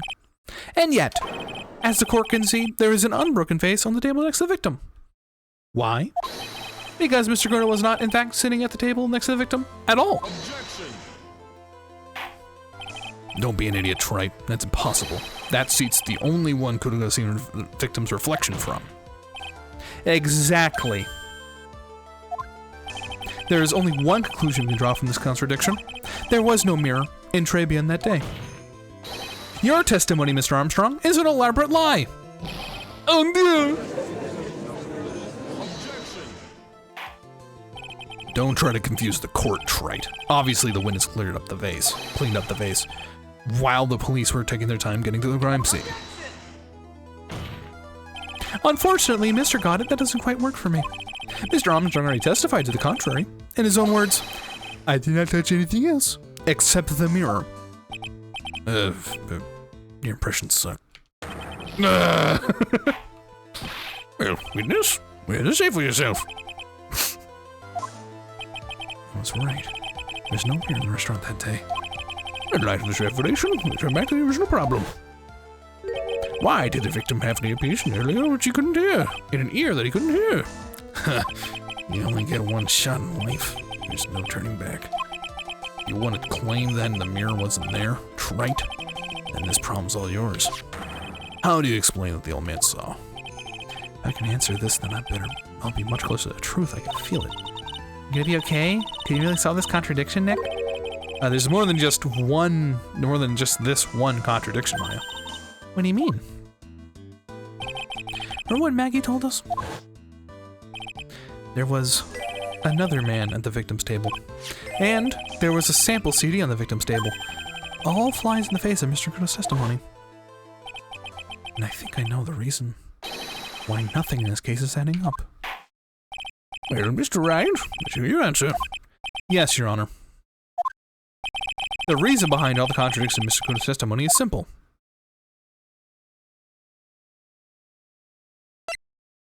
Mr. Kudo made a mistake, the ear doctor made a mistake, or the victim is a phony. The victim is a phony?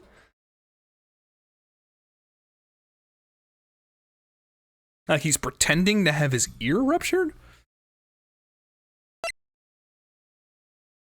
Oh man, it's either Kudo made a mistake, which I feel is wrong. I guess we can save.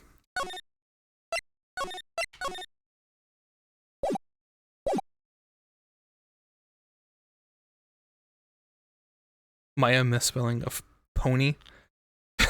The victim was a pony, Your Honor.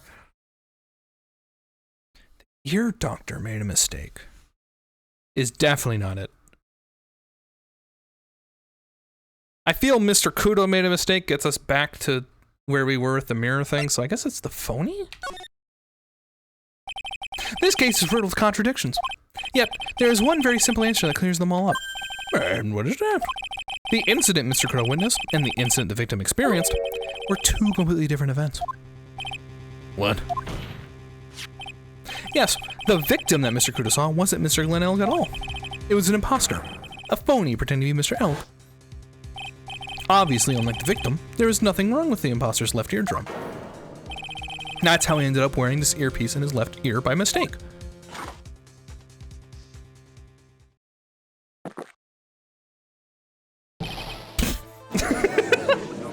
Okay, I love the suspense. I'm waiting for him to respond, but he just spits. Order the court, sit down and clear the courtroom. Why, Gramps, we're just clear out here, huh? Oh, what did you say? That's right. Are you saying that what Mr. Kudo saw was a setup? Yes. Someone pretended to be Glenn Elg and acted out the whole coffee poisoning, all for the express purpose of creating a witness out of one Mr. Victor Kudo. Objection. Get real, Wright. Why would anyone want to do that? Isn't it obvious? The thing Mr. Kudo was most insistent about was his testimony was, the serving girl brought him a Jaffaquino. Well, she put something in it. That serving girl, right there in the defendant's chair. I remember her well. Well, it's hard to believe, but... There was one and only one reason to show Mr. Kudo this fake poisoner. To show Maggie Bird in the act of poisoning the coffee. Objection. Are you insinuating that the waitress, the old man story was a fake as well? It's true that there were no other customers in the restaurant at the time, but... It's also true that Chef was there. He would have known what was happening. That's right. Well, witness, if your restaurant really was the scene of such theatrics, you would have known about it, correct? Oh la la, this is most difficult for me. I figured it out, bitch. No, it's quite simple. All you have to do is testify. You're under oath, after all. Was there, in fact, a phony at Treby on that day? The defense demands that Mr. Armstrong tell the whole truth about what happened. The defense request for additional testimony is accepted. You will accurately explain, in detail, the events in the restaurant that day.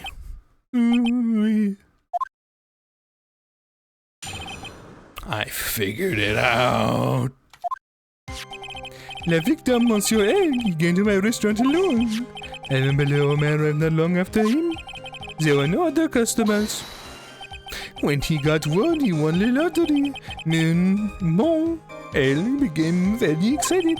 It was approximately 5 minutes later that the poisoning incident occurred.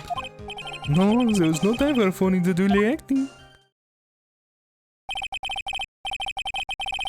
Oh, just so we're clear, there was no mirror in the restaurant after all. Je vous demande pardon, forgive me, Your Honor. I lied because I wanted this mess to be cleared up quickly. Now what you've just done is commit perjury, Mr. Armstrong. I'll decide to arrest you later. Oui. Well, now, reveal your cross-examination, Mr. Wright, if you please. He took that perjury charge a bit too well. And I'm guessing he'll be in more serious trouble after this cross-examination.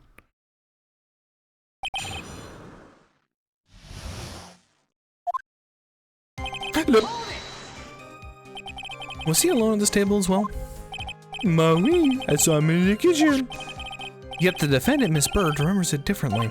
She swears there was another man at the victim's table. Unfortunately for you, Wright, yesterday's witness also testified that the victim was alone. You know, seeing you squirm like that reminds me of a certain coffee's bittersweet bite. What kind of coffee has he been drinking? It's not coffee, it's love. It's love that's bittersweet. I didn't mind to say that makes her seem wise all of a sudden.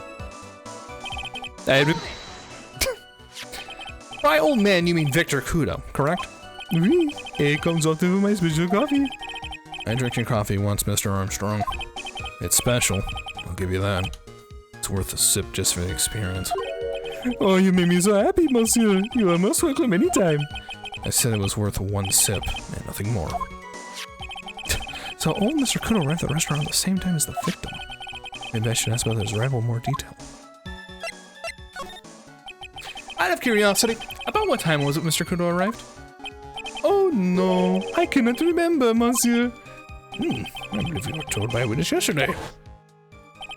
The crime was reported at 2:25 by a kind of scary old man, sir. Is that perhaps jogging memory, witness? This and all happened about 20 minutes after he arrived. So the victim must have arrived between 2 p.m. and 2:10, no? Just after 2, huh? Thank you for your help in jogging my memory, monsieur. You are wonderful. I can't sit all the time and do nothing now, can I? A time of day will be added to the witness's testimony. Oui, monsieur George. Anything you do is for you. Merci bien. That's French, isn't it? I'm glad at least one person is in a good mood. He's even humming a song to himself. Just after 2 p.m.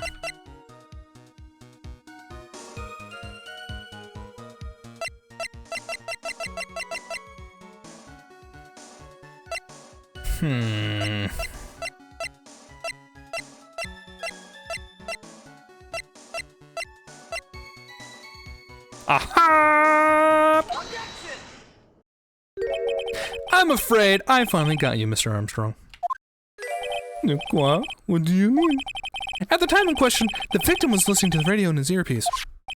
This show he was listening to was Millionaire Radio. Each week they announced the winning numbers of a $500,000 lottery ticket. I love time shenanigans. Oui, that was the show. That must be the show. Mon Elg was listening to. I thought it was Mon Elg was listening to. I can't see any problem with this testimony, Mr. Wright. I wonder. You say the victim arrived at the restaurant after 2 p.m., correct?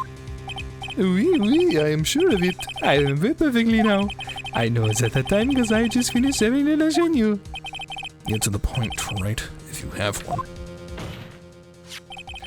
That show is broadcast live at 1:30 p.m. and it claims to be the most thrilling 10 minutes of your life. It's only at 1:30. Now, supposedly, the victim made some noise when it was announced that he had won. And yet, I don't believe his cry of joy could have occurred after 2 p.m. because the show had already finished more than 30 minutes earlier by that point in time. No. This victim we've been told about has done nothing but the impossible. Listening to the radio with a ruptured eardrum. Catching a show that was already over. There's only one conclusion you can draw from these facts. This victim was an imposter acting out the poisoning 30 minutes after the real murderer. Yes, there were 2 Glen Elgs in Trebian that day. The real Glen Elg, now dead, having been poisoned by the real killer, and the phony Glen Elg acting out the events for Mr. Kudo to witness. It certainly does seem that way. I mean, if it wasn't that case, could you explain the time discrepancy? But a performance, right? You must be almost on a roll. But sadly, you lack the rock-hard foundation of rhythm to build your song. What is this? Music Theory 101? Let's recap. According to your imaginative theory, it's now just after 2 p.m. The phony elk is performing a play for the benefit of Mr. Kudo. How do you explain then where the real Glen Elg is? I don't believe I have to spell this out for the court. However, at that time, just for you, got it, the real Glen Elk was already dead. Well, that's certainly the obvious conclusion. Thank you, Wright. That's exactly what I was hoping you would say. What? Now, I presume you can prove this theory of yours. Can you explain where the missing corpse went to? The missing corpse? According to the old man's testimony, there was only one other customer there. If that customer was the phony Glen Elg, then where did the killer hide the body of the real victim? Hey. Oh, the prosecution has a valid point, Mr. Wright. If your theory is to send an examination by the court, you must provide us with proof by answering the prosecution's question. Where did the killer hide the body? Yes, Your Honor. No conjecture, Wright. Let's hear some facts for once. Show the court a piece of evidence that proves where the body was hidden. Evidence? What's with the intense pressure in here all of a sudden? Oh no, I thought I had him with a contradiction. But he's turned it all around and back onto me in a corner instead. Well, Mr. Wright, the court will now hear the defense's theory and evidence.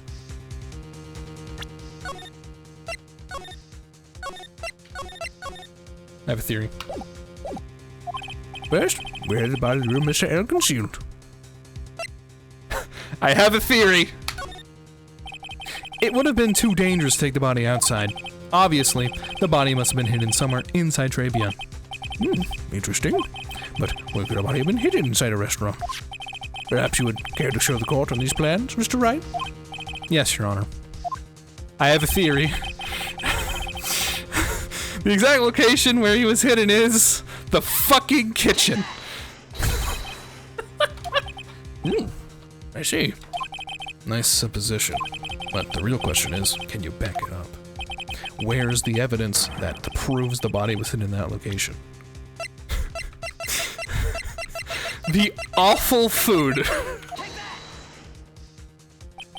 Too bad. I don't think you ever grasped the real heart of rock and roll.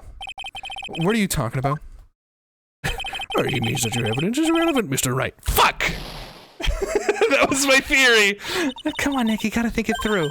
Feel the beat, and then hit him with something heavy, with some heavy metal. Alright, alright. Let me clear my head. Say it's already empty, there, right? I'm glad to agree. You know también. What's with the Spanish all of a sudden? Well, Mr. Wright? Alright, it was inside Trabian. God damn it, I was so close. I thought that it was like the food tastes awful because there's a body in there. Okay. It's the medicine. God damn it. Mr. Armstrong, do you recognize this bottle? No. I have never seen the ugly bottle before in my life. I use the very best bottles, monsieur. The highest quality only for me. Where's the bottle you found, Mr. Wright? Interestingly enough, Your Honor, it was found in the kitchen of Trabian. Eh? Quoi? But I only ever use this bottle for my aromatherapy oil. But this bottle doesn't contain aromatherapy oil, Mr. Armstrong. No, it contains a medication. What kind of medication? I'm sure everyone remembers, don't they? That Mr. Elg visited an Alta Gynecological Clinic and was given medication that day. That's right, I looked it up. I know how to say it this time. You can't be serious. The defense had the contents of the bottle analyzed and lab results here. The contents of the bottle matched the prescription that was given to Mr. Elg. Imagine they made a game where they made Gumshoe and Phoenix eat food that was next to a human body. I'm just saying, it would be kind of fucked up, but that would be some like Phoenix Wright core shit. Like, obviously the food can only be this bad because a body was kept in the pot. Like, you know what I mean? Like, Glenn Elg's murder hid the body in the restaurant kitchen, at which time this bottle fell in the victim's pocket. Mr. Armstrong, when the incident occurred, didn't you say you were in the kitchen? Monsieur. Yes, you know what I'm about to say. It was you who hit the victim's body. You did a fine job pretending to defend my client, Maggie Bird, however. You were setting her up to take the fall behind the poor girl's back. No! Order! This is an extraordinary development. Witness, did you murder Mr. Glenn Elg and then try to hide him in your cooking? Never! I could not do such an horrible thing. No! Why is he taking off? What's with the rocket? Oh. Mr. Goddard? The bitterness. Every time I get light to, I always down a mug of coffee. That's one of my rules. Why? Do you have the slightest idea how many cups you've had by now? Then I'd like to do the same to the person who lied to me. I like to take them down with my empty cup. Listen up, chef. How about a brand new flavor in my ear? But how about a brand new flavor in your ear, my H deficient friend? H? H deficient? H? Like honor or honesty? Je vous demande pardon. Laissez monsieur me out. It's a trap. Listen to me, por favor. Yo hablo español, Mr. Armstrong, and por favor is Spanish. Mikey, you know what that was? I'm only gonna ask you once. Did you do it? No. Absolutely no. I Let's hear it. You've got one shot. Right, Gramps? With this, I'll permit you then to make one final statement. If you lie on the rose again, Mr. Goddess Coffee Mug awaits you in hell before you die. That's just my gavel. In hell before you die. No, oui, it is clear. What do they always say in the movies? I got a bad feeling about this. Very well. You can your final testimony, Mr. Armstrong.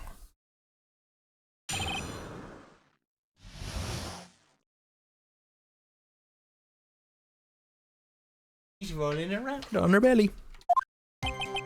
It is true, I hid the body location. A man forced me to do it. I had no choice. I go along with him because there was a reason why I could not refuse. I did not kill him, I swear. You must believe me. Mamma mia! You were forced?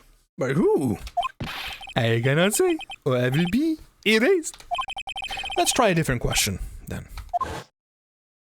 When Mr. Elk died, was he really the only person at the table? There was...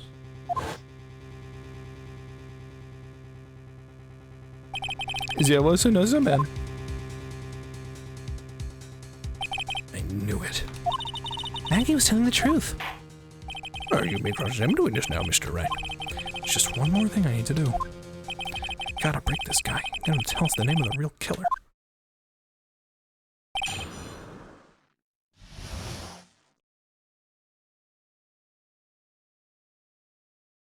He's rolling around.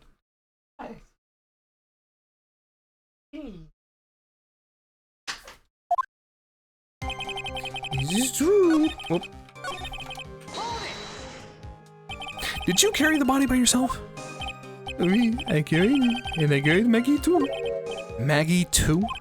But she saw le video call she fainted. I could not leave her there. But why did you hide the bodies? What man? Who was he? No, I cannot say. I fear for my life. He's really scared. Just have to put the words in his mouth, Nick. Yeah, you're right. If you won't tell me, I'll tell him. Why'd you go along with this man?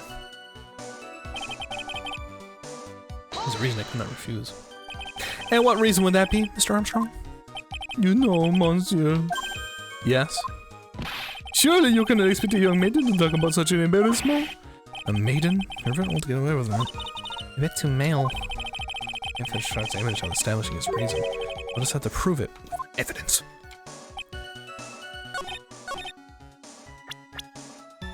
do I present him now? Yes. Let's end this dance of ring around the rosy, Mr. Armstrong. This is the man that you've been referring to. Who's that? I feel like I've seen him somewhere before. I don't know, maybe a month ago in this very courtroom. This man is Furio Tigre. He's the manager of loan office called Tender Lender. There's no point trying to hide the truth anymore, Mr. Armstrong. I know you couldn't go against Mr. Tigre, at least not while you had this on you. The loan. A $500,000 loan from a black market loan shark. And you had no way of paying it back, did you? That's why you were forced to do anything. This man told you. What? What are you whining at me for, huh? It's as you say. Mr. Armstrong. That tiger, he told me he was going to use my restaurant for a business rendezvous. I'm gonna try something. Hold on.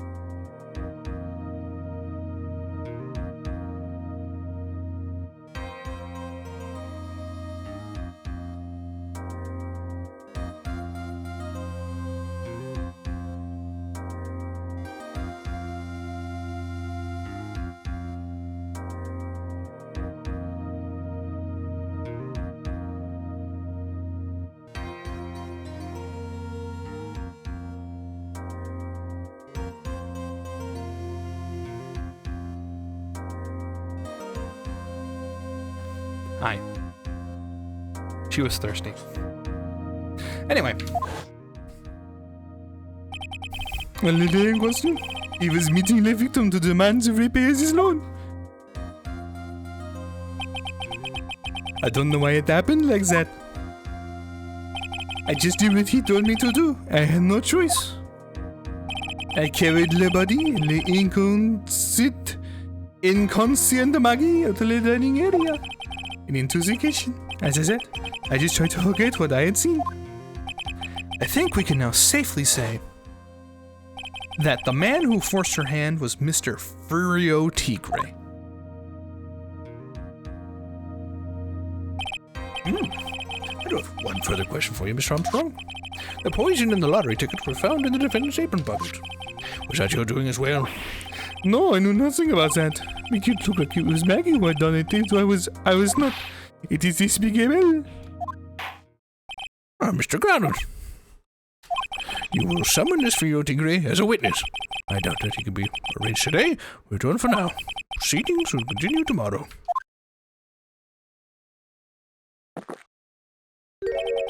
30 minutes. Not ruined. Trial will go on. I'll see to it myself. I need half an hour to get that guy in the stand. Not a minute more. How the... Don't sit back and relax yet, Wright. No one knows if that chef is really telling the truth or not. This trial can still go on either way. Oh, very well. Your request is granted, Mr. Goddard. You'll resume once Mr. Tigre is ready to take the stand. Until then, court is adjourned for a 30-minute recess.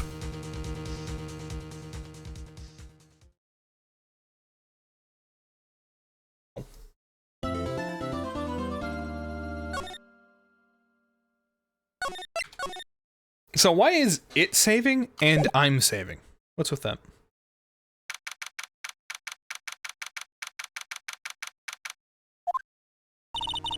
So we're probably gonna see the tiger on the stand. I'm gonna see if we need something. I'll be back.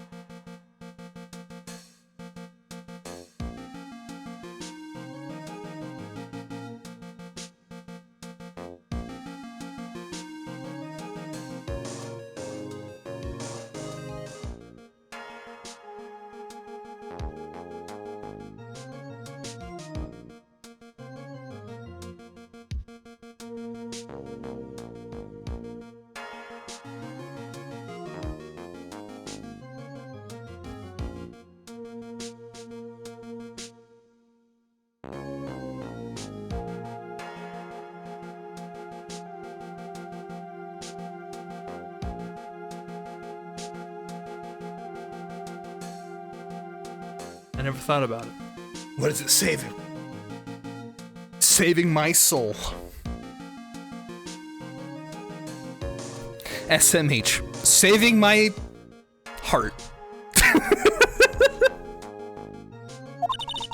Let's got this case won now, Nick. I wish I could agree. Huh? I cross-examined Mr. Armstrong just now. He said he was just doing what the tiger told him to do. God had picked up on it, remember? He pointed out that without proof, we didn't know if he testified is the truth. I mean, you think Mr. Armstrong was lying? I don't know. That's the line the prosecution takes. We could be in trouble. The feeling that we don't have the case making evidence we're gonna need. Hey, pal! Take some gumshoe! What are you so jumpy about, detective? Your hair's sitting on end. Hey, that's the pot calling the kettle black, little Miss Top Knot. It's not a top knot! Never mind about the hair, just calm down, alright? Got it is a mega chat for this. For what, hunting down a guy in 30 minutes? I can't stand still when I don't have a job to do. I kinda wound up. No kidding. You guys know if you need me to do, pal. Anything. Well, hey, I'm gonna take a job back to the precinct. I can get some prints analyzed for you if you got an hour. An hour? Trial will have reconvened by then. But, Nick, we still don't have the really decisive piece of evidence, right? True. Got some kind of trump card to pull out of the bag. We're really stuck. Oh, you said you could get some fingerprint analytics done in an hour? Oh, you bet. In that case, would you mind checking the prints on this for me? Like you should have from the fucking beginning? What station anyway? Should we know whose prints are on this? Oh, hey, that's the small ball I gave back to you this morning, right? Yeah, I think it's time we solved the last mystery. Who the prints on it belong to. Sure thing, pal. Actually, yes, been going at me too. Now, it's possible that we should have done the virus instead, but I feel this one's like super obvious. I'm just nervous that it's a red herring. Okay, I'll get us out the lab right away. Just make sure you don't lose the case before I get back. Oof. Are you saying that I was right and it should have been? Okay. It's pretty much the final showdown, I guess. Trying to separate the phonies from the real guys. Mikey, you can tell me. Mikey, you can tell me. I'm not gonna save scum. Did I pick the wrong thing? Am I gonna be okay? Can I even pick the wrong thing?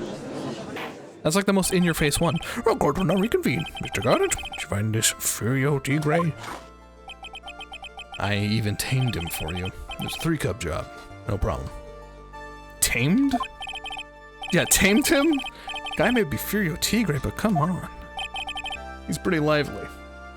Suffer as I have. Are you saying that you made the same mistake?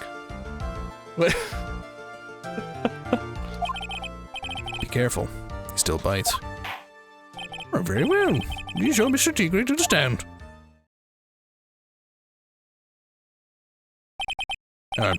Witness, please state your name and occupation for the—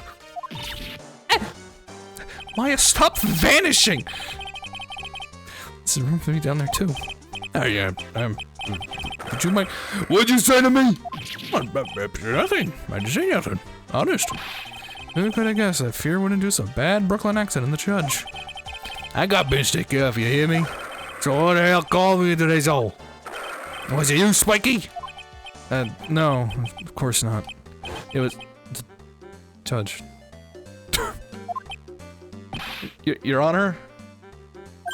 Oh dear, I seem to have dropped my pen. What is it? Don't mind me, carry proceedings as normal. That's it, we're doomed. Maybe they didn't hear me. I said, who the hell was it call me in here? There's no need to shout. They don't hear you. What did you say? There's no point struggling. You're caught in a snare. Relentless snare of the law. And I'm the one that hauled you in. Ugh. Too cool. Don't get better, you Nick. Oh, let's start with the basics. You know about the incident in question, correct? Incident? I don't know about no sticking incident, mass boy. You mean you didn't attend the previous trial of Maggie Bird? Maggie who? I got more important things to do than watch courtroom drama. Of course, well, perhaps you give your testimony then. Please tell us what you did on the day of the murder. Phoenix Wright. You was the one who set this up, didn't you? You was gonna regret the day you ruffled the tiger's fur. You hear what I'm saying? I should have brought a taper with me today. Get a grip, Nick. It stinks down here.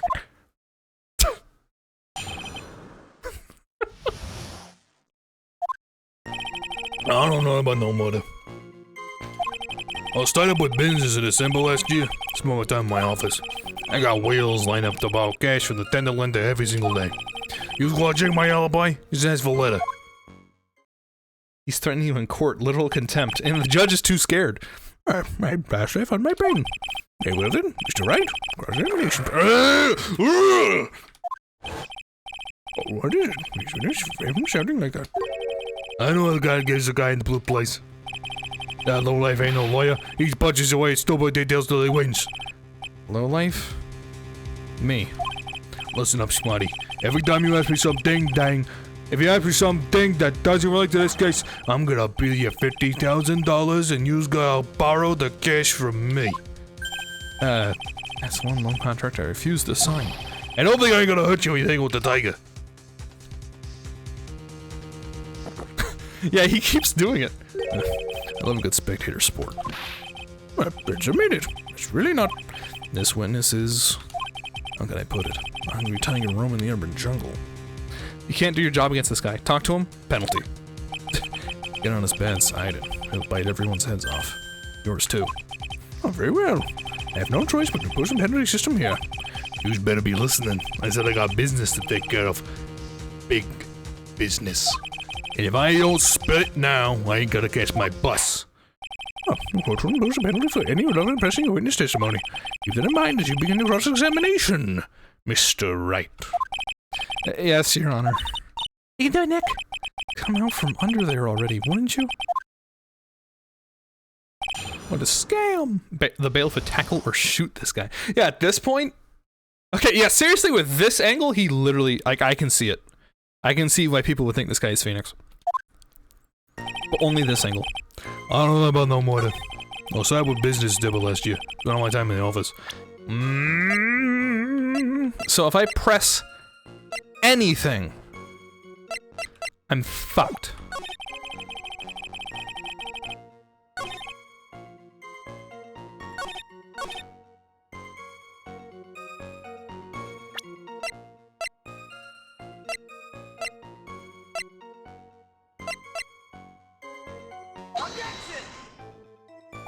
Ah! Oy, oy, oy, oy. He had a meeting. He was not in his office. God.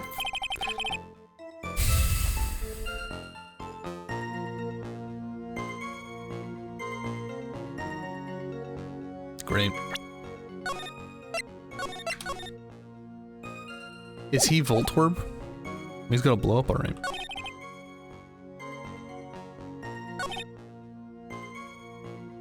I'm gonna press him. Are you sure about that? We're talking about 1 month ago, you know. You see those teeth? Tell how my secretary is. Sharp? Is he talking about Viola Catervini? She writes everything in my scheduler. December, mainly in the office. That's what it says, so that's where I was. That seems like a rather, sketchy schedule. There he goes again. What the tiger did all December isn't the issue. What's important is what he was doing on the day of the murder. So, now what? I have evidence. I can do this. Mr. Tiger! What do you want? If you wouldn't mind going a bit more detail. Objection. This is a dead end, Wright, and you know it. Remember the rules. No, it's essential that we establish the witness' alibi accurately. I agree. The victim was killed on December 3rd. Were you in the office that day too? Maybe you ain't listening. Of course I was. I never set foot outside. There it is. That means all day with a bunch of cats who want to do business with me. I ain't never seen that young kid before. I do just asked him Mr. Goddard, you could please. Mr. Tigre, the court has to add the last statement to your testimony. Don't let an animal beat you. Be a man, Your Honor. Ask him yourself. There it is. I was too scared to press. He scared me! Mr. Tigre, you claim you didn't know Mr. Glenn Elg, but it appears that Mr. Elg knew you. What? Mr. Elg left this little note on his calendar. Meet with the tiger. And the date? December 3rd. What, December 3rd? That's the day of the murder. So, Mr. Tigre, I submit that you did indeed know one Mr. Glenn Elg. Based on the very day of the incident, you met him.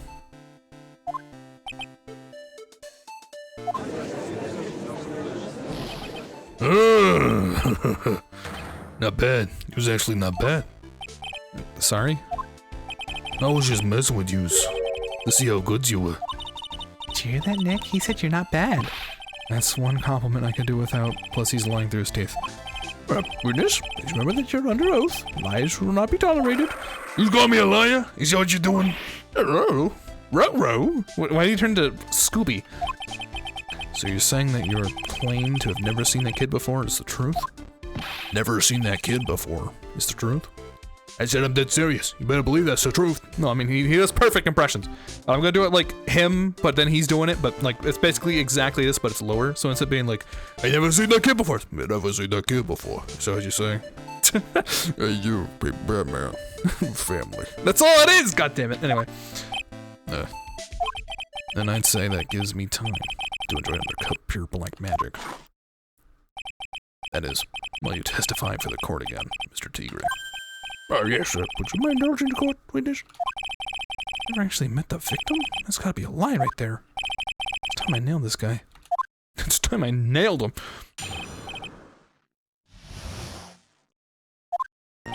I ain't no liar. I ain't a medical Elg. God damn it. It's like listening to jacked Jar Jar Binks. What? Hey, Misa back. What?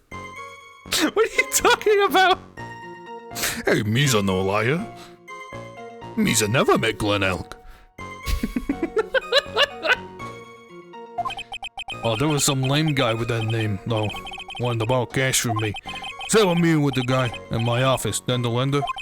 I wait around for him, but he never showed. I ain't never been to that Tway Bend joint. You see her? Kick his ass. Get his ass. Get him. I see. That seems perfectly logical.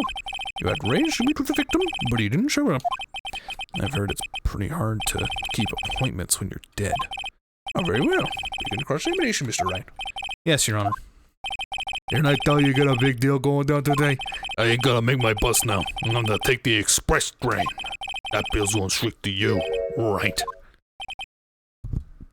No, man, you're taking the express train to jail, buddy. Let's go.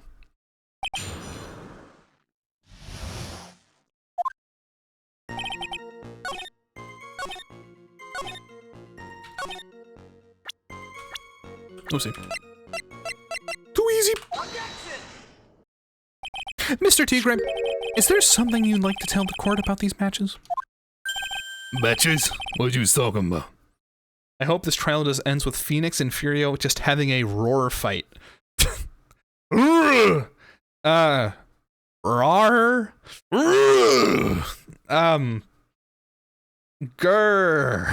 Oh, he was pretty good. Okay. We found them in your office at Tenderlander. They're from that restaurant. Oof. If you've really never been to Trebian before, what was the book of the restaurant's matches doing on your desk? Oh, you want some more of my stuff now, too, wise guy? What, you my ball and chain? You ain't no broad controlling me. Sorry, comrade. Order. Well, witness, I think it's time you start telling us the truth, don't you? Sorry, I'm very sorry, forgive me. I ain't no pussycat. I ain't no low-life nerd who's never had pussycat in his entire life. God damn it. I don't go back on what I said, but okay. I was at the joint that day. What? Well, listen good, alright? I might have been there, but I still never met that kid.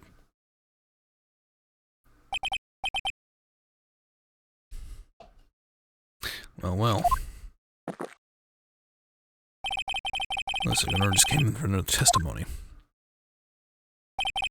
I'm this close to proving it was him. He did meet Glen Elk that day. He put poison in his coffee. He must have. He went all out. Yeah, I actually said it. Instead of stopping myself. And I said pussycat. Which is a different thing.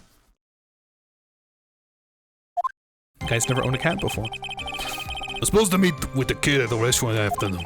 When I opened the door to the joint, I saw one ugly scene. The guy was laid over the table, stiff as concrete.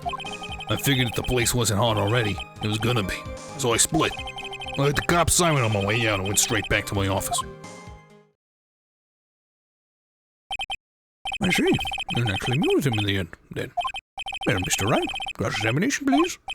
Yes, Your Honor. All of it. If I wait around here any longer, I ain't gonna make the normal express. No more stupid questions. No problem. Anytime Tripe presses you on something irrelevant, I'll see he pays a penalty. Mr. Goddard, that's my job. Your job is to slam that little hammer yours and color Gilly verdict, so do it. Yes, sir. And special express ain't cheap, right? Just so you know who's paying. Oh man, doesn't the rule of law mean anything around here? Yeah, that's what Sylvie's wondering. Alright, I gotta read this shit. So I can't press anything? Okay, restaurant that afternoon. Opened the door of the joint, I saw one ugly scene. Guy on the table, stiff as concrete. The place wasn't hot already, it's gonna be. So I split. Cops on my way out and straight tucked to my office. Oh shit.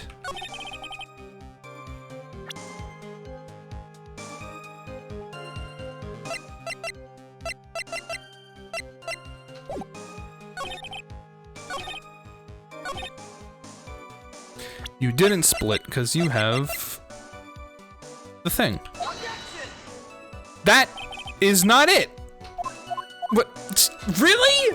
Are you fucking kidding me? Okay. I have never been more sure of a piece of evidence that has been wrong before. I was like, I'm upset that that was not the answer. Are you kidding me? Or did you try? So, my logic was that him saying, like, oh, really, I was gonna be so I split. And I was gonna be like, oh yeah, bitch, why did you find this CD in your office? That, like, he had. I guess because people don't believe Maggie's testimony, so therefore the disc isn't yet proven to have been on the fucking table, but, like, fuck. Okay. Great.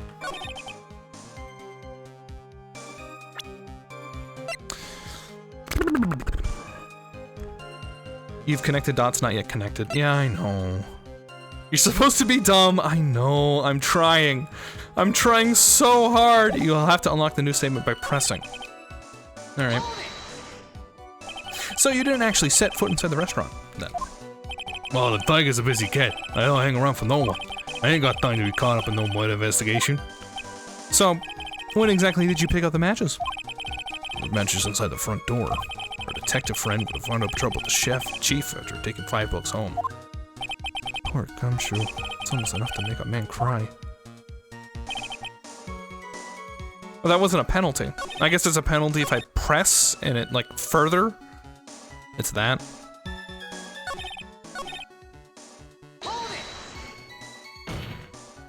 You went straight back? Did a bout of guilt suddenly hit you for what you did? What are you trying to say? You trying to tell me you've never been guilty of nothing? We all have our crosses to bear. We all have to swallow the dark secrets we hide. Like this. Like this.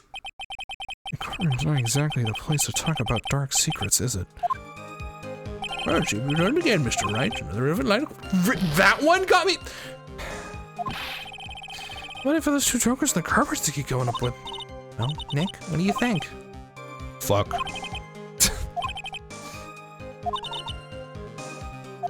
God damn it. Press arbitrarily. Well, yeah, apparently. Don't. It's gonna happen. An ugly scene? What do you mean? Objection. The witness had already told us, Wright, which makes that question irrelevant. But. I let myself sit in cups of coffee during a trial. That's a rule. You better limit the number of crimes to take a penalty, right? Your guts will look like the inside of a chimney ashen. When you're getting Mr. Wright. What the fuck? What are you talking about? My guts? I'll make that special pregnant after all. Well, to recap, the second scene you saw was...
Hope it's nothing bad. No, my mom literally just came home.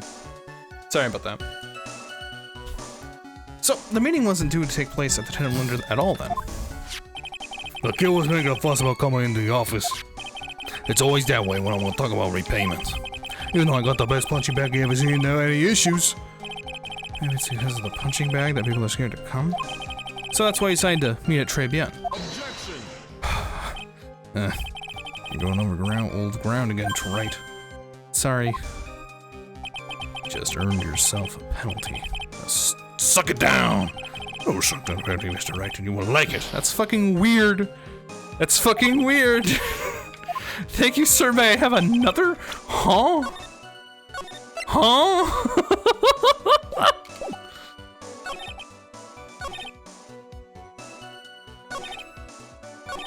The only thing I haven't pressed is this shit, which I thought would be the most relevant. You mean you saw Glendon's dead body? I guess I did. Only saw him from behind. He was wearing some raggedy bit of cloth he called a hat. And what time was this? I don't know.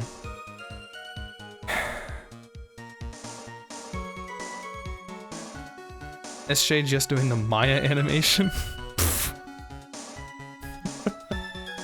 I like how this is when he tells me the time and not the meeting. I was aiming to press the meeting for him to be like, oh yeah, the time was gonna be like this. God damn it. I don't know. Huh? Well, you know what winds me up more than anything else in the world? Watches. Round watches. I ain't gotta pollute my paws with some sticking henpecker. Out of interest, Mr. Tigre? What reminds you of the second most? Huh? What do you think? Square watches.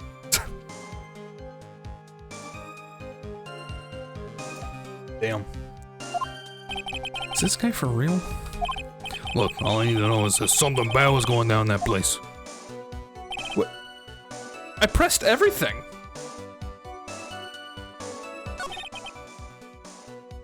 What?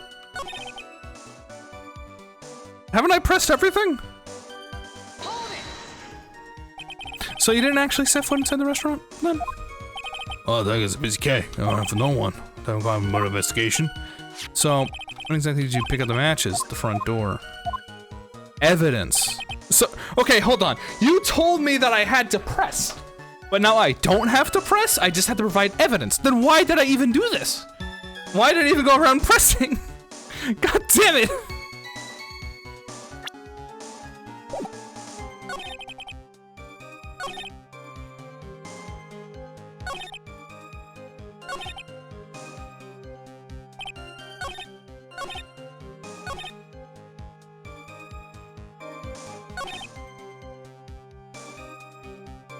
And so me now, don't yell at me. I just, fuck. What am I what am I gonna do? What am I gonna do?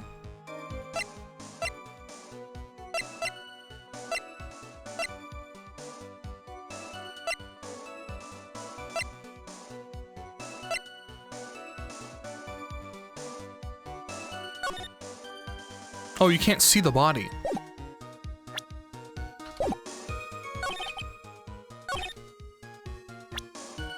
Maybe?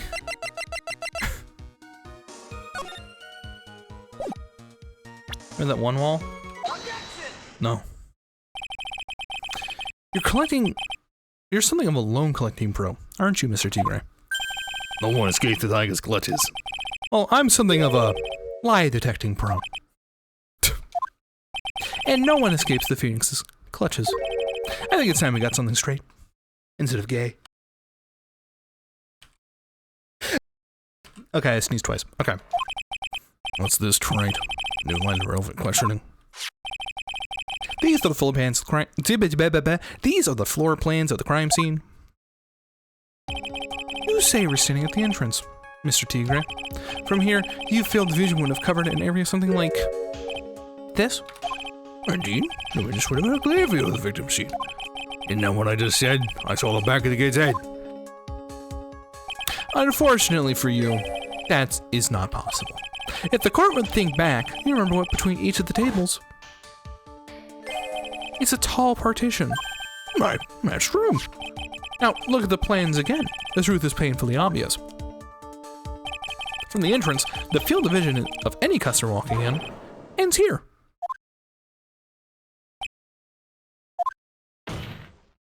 So, from the entrance of the Tribune, you couldn't have seen the victim's seat.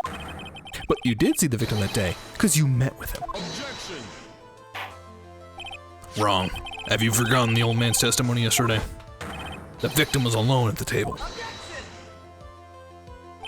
But the defense just proved the point to be moot. The victim witnessed by Mr. Kudo was not Glen Elk, but a fake Dumbo catch-up. What?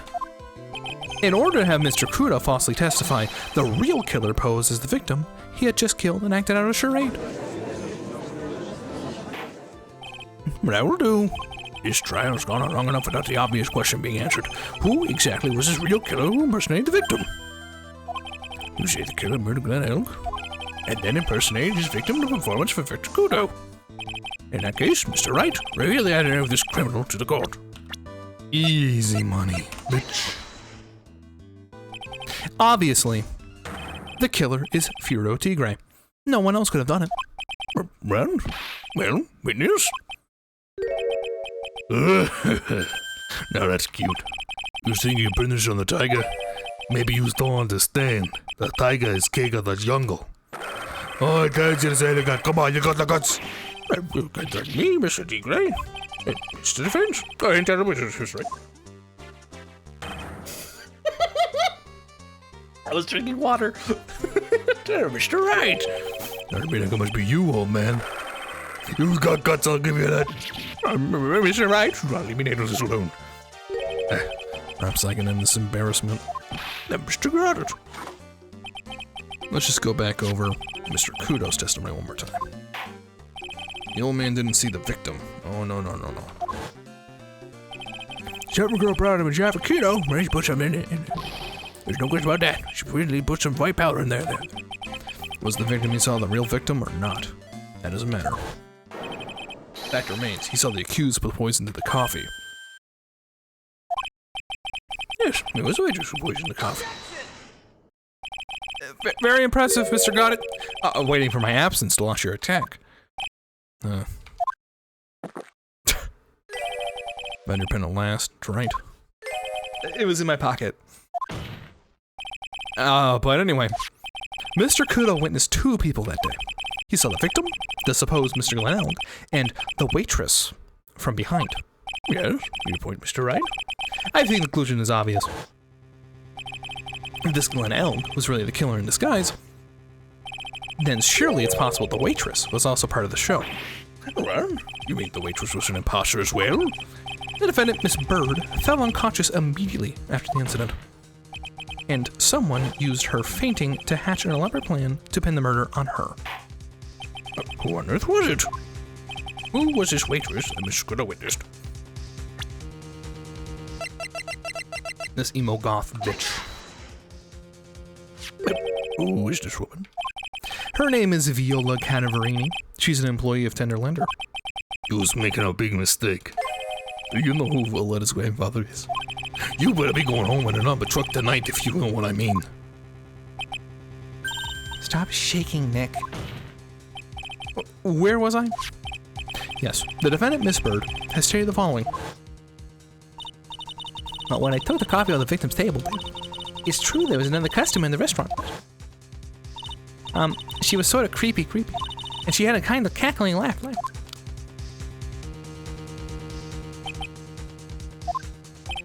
There are just too many contradictions in this case. The second man at the victim's table, who nobody but Miss Bird seems to have seen, the earpiece worn by the victim in his left ear when the eardrum was ruptured, and the radio show he was supposedly listening half an hour before it was over. After it was over, fuck. There's only one logical explanation that clears up all these contradictions. The whole incident took place twice. One for real, and one for show. And Mr. Frio Tigre, the only person who could have committed the crime, is you. Witness? What have you got to say? That's cute. I'm sorry.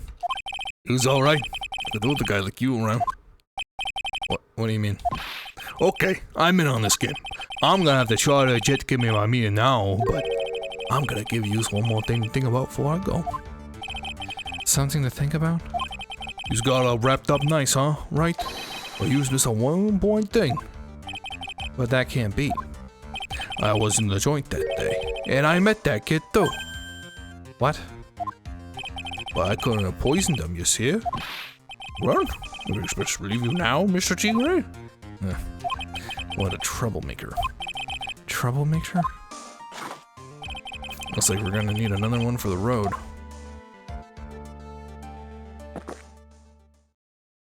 Like this. One more steaming cup of hot testimony. Indeed. With this, you will explain yourself to the court. I will give you one more chance to testify. Happened that day in Fabian between yourself and the victim? Can I press here for free? Can I press here for free? They didn't mention it. Yeah, I loaned out cash. About $100,000. That day, he would do have a little chat. They gotta hit his payback day. Gotta hit his payback. Fuck!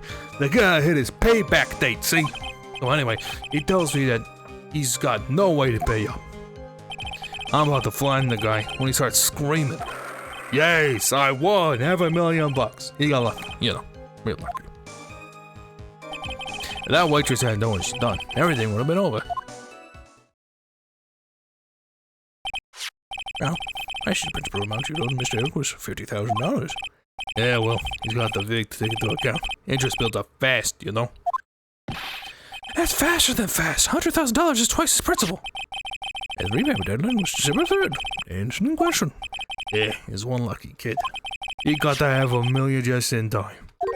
So I ain't had no reason to kill the kid. And if I ain't got no motive, you ain't got no case. Motive? Yes, I have one, but what is it? Like the fucking CD? I'm gonna save just because I'm not sure if I can press. Did he have any way of paying the loan back? Oh, the fool's a gambler. He said he couldn't give it up till he landed a big win. So I agreed to help him. Yeah, pay him. You? I kept hitting him with ideas for ways you get a big win. But the guy kept losing. So you were just helping him for his sake, or yours? I'll win through compromise.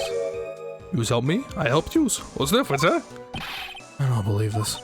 Nick, would anyone really ever loan money to someone they thought was unreliable? Like, for example, if it were you, I only loaned you $5 max. Thanks a lot, Maya. Okay, we can press. So, how much were you expecting him to pay you back on that day? Oh, what'd you think? The whole package. $100,000 including interest. That's real heavyweight punch. It's like why misses a repayment, you call the whole loan in. You want to make it in my world? That's all you gotta know. I remember redemption ship when it was repayment. Once. And how much was he supposed to pay back every month? $50. Sounds like Mr. Elk was in a real sticky spot. Yeah, $50 a month, he'd never pay that huge loan off. Oh, he tells me he's got no way to pay up. How much did he have left in his debt? Oh, you want any round figures? $100,000. That's the whole amount. We're talking about a guy who had 58 cents in his wallet. What, you telling me you ain't even gonna pay for the coffee? He certainly seems to have been a brave man, this Mr. Eric. That guy was smooth, I'll tell you, real smooth. You'll have your money in less than 5 minutes. That's what he says to me. Guy then calls the tender tiger. He was skating on thin ice with me. About to fly in the guy, we start screaming. Was that because he... A guy won the lottery. His last chance at a big win. Are you confirmed that this is the ticket in question? And I said, $1 million every year, so 130 runs for 10 minutes. I think it's time you two met with some accuracy. The whole scene was actually again 30 minutes later. And all of a sudden, Mr. Kudo would see it. I can still see the kid's face now. I ain't never gonna forget it. You got lucky. I know if I do more like come through. Is there anyone else in the restaurant at the time? I don't remember. There was no one there. Only that ridiculous tiger shirt for a month. Mr. Armstrong, Maggie, and if I'm right, Viola Catervini were all there at that time. The victim had intended to repay for his lottery winnings from the beginning. Seems that way to me.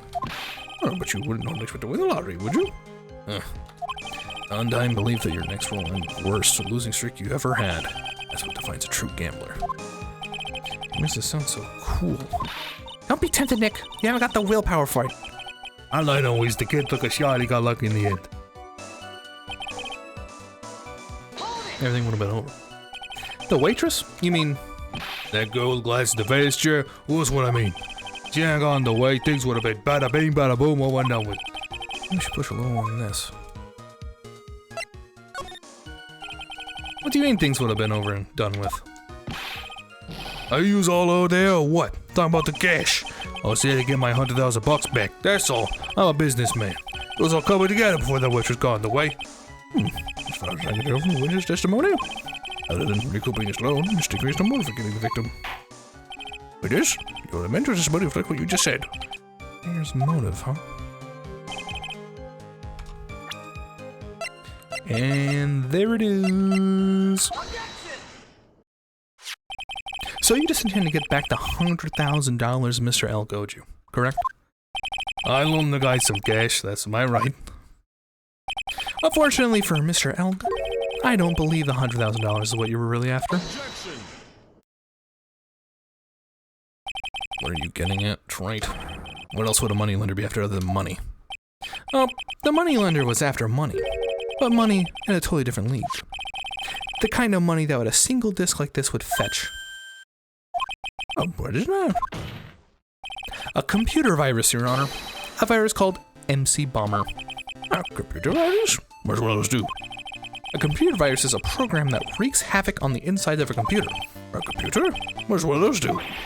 I guess the beard isn't the only part of his honor that's from the Stone Age.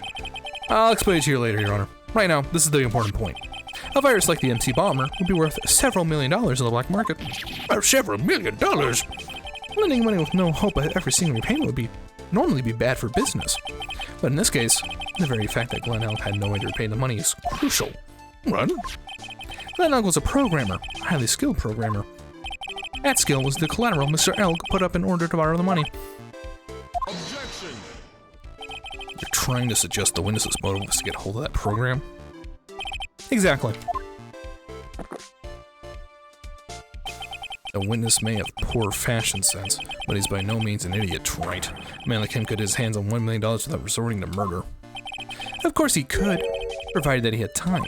But what if he had needed the money right then? When the pressure's on, the luxury of choice tends to disappear. Well, it seems you have a logical conclusion for this theory, Mr. Wright. Would you care to share it with us? Why did Mr. Tigray need money for the tune of $1 million? Because of the $1 million surgery. Itch. In December of last year, you found yourself in need of a huge amount of money. About 6 months ago, you were involved in a traffic accident, weren't you? An accident involving a car and a scooter in which a young woman was injured. She was taken to the hospital where she underwent surgery. How much of this do you know? These medical papers document the treatment of the young woman in question. According to these, her operation cost $1 million. How did I look at a worksheet and just do? Oh, you start typing. And yet, when the payment was due last month, you somehow managed to pay it in full. For $1 million? A preposterous sum. So much to sue those HMOs. No one pay a bill like that. The medical associate got wind of it, the hospital ended up as dead as a morgue. But Mr. Tigray had no choice but to pay, because his very life depended on it.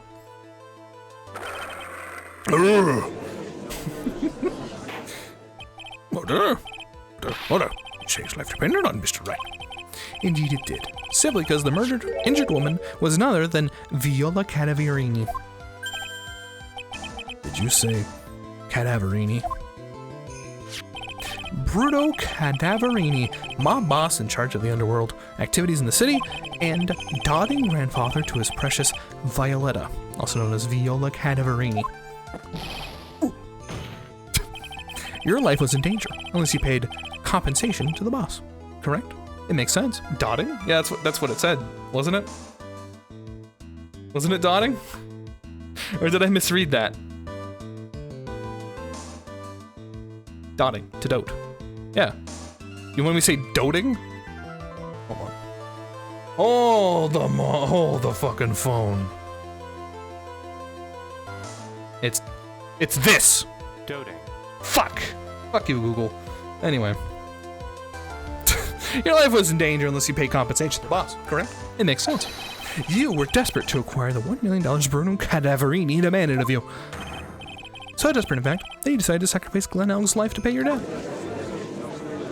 It's doting. Yeah, you're right. Goddamn Google.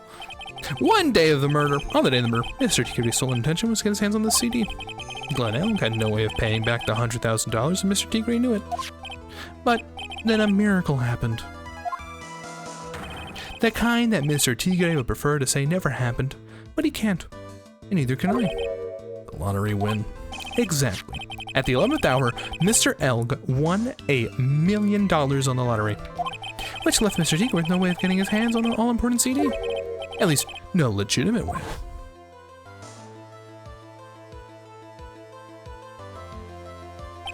So he resorted to illegitimate means. That's crazy.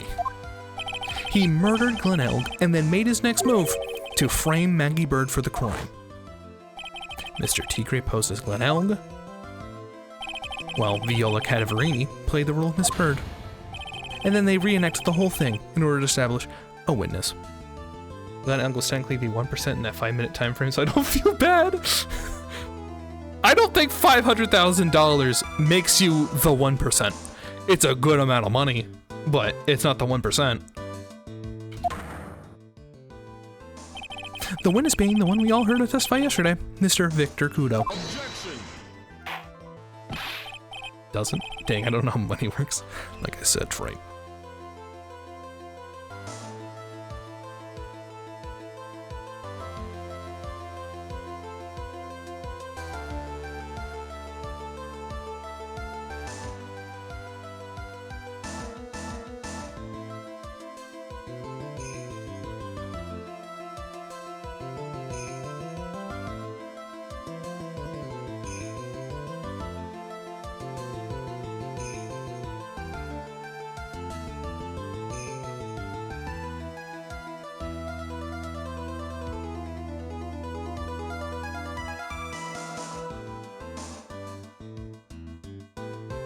Hello?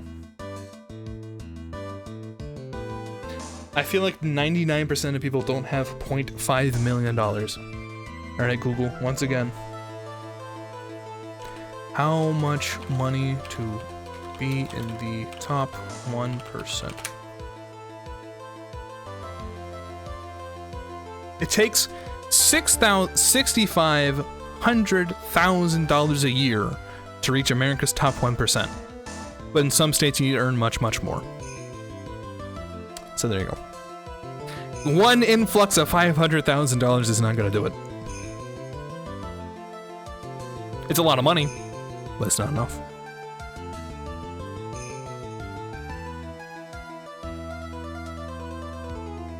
What? That's right. I think I made myself clear. Isn't that 500? No, 60. No, 600. 650,000. 650K, Joe. Not 65,000. 650,000. No, wait. Okay. With assets? It's just a Causieri Google search. The guy had nothing but $500,000. That's 650,000 a year, Joe. Not just once.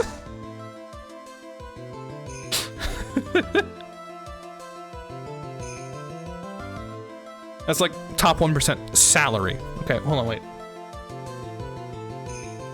What? Top 1% people money.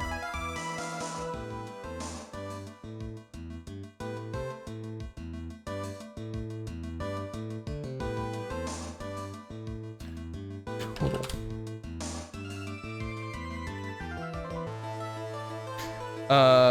The richest 1% hold $26 trillion between themselves, whereas the next 99% have 16 trillion. So there's the difference. I don't think $500,000 puts them in that club.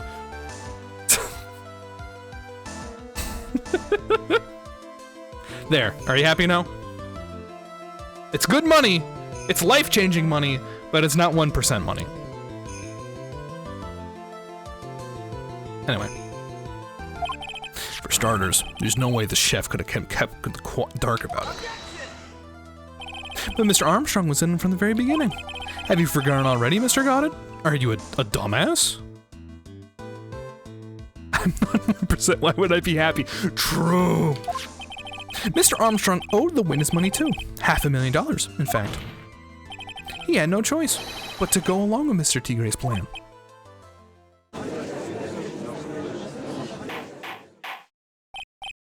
Order! Silence, or I'll kill you! Oh!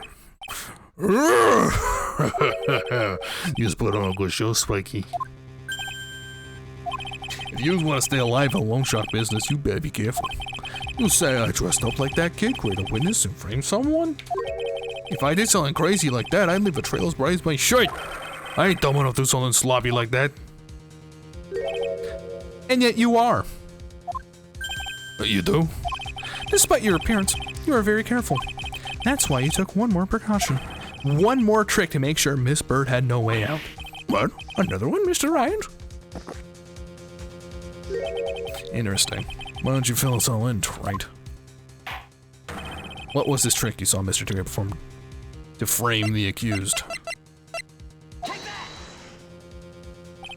What on earth is that? Well, I didn't show to think anyone would be fooled by such a childish imitation. Consider yourself insulted, Your Honor. Mr. Tigre, you didn't just pose as the victim on the day in question. A month ago, in this very court, you posed as me. What? That's the truth. But the witness looks nothing like you, Mr. Wright. Although, now that I think about it, it was you, wasn't it? No doubt it was you, standing there in this very court mere a month ago.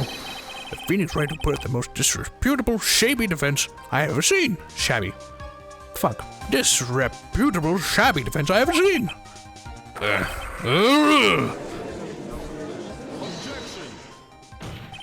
Can you prove that, Gramps?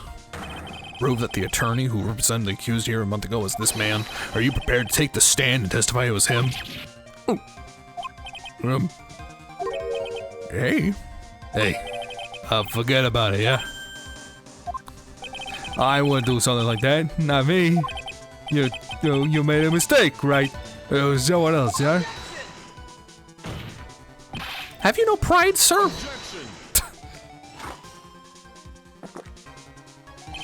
This isn't a matter of pride. In case you didn't know, Trite, here in court, we deal with people's lives. Mr. Goddard's right. Your Honor? I'll speak for myself, I'm absolutely convinced. The attorney in question was the witness standing before me now. However, I preside over this court as a judge, with a vested power to hand down the verdict. Someone in my position cannot be swayed by a memory without evidence to support it. No. If the defense has no further evidence, the court will now excuse the witness. The circumstances surrounding Mr. Tigre are dubious for sure, but not conclusive. But you've come so far. You say impersonating Glenelg, you say impersonating you, but none of that adds up to a murder charge. You don't have a shred of evidence that the witness poisoned the victim's coffee.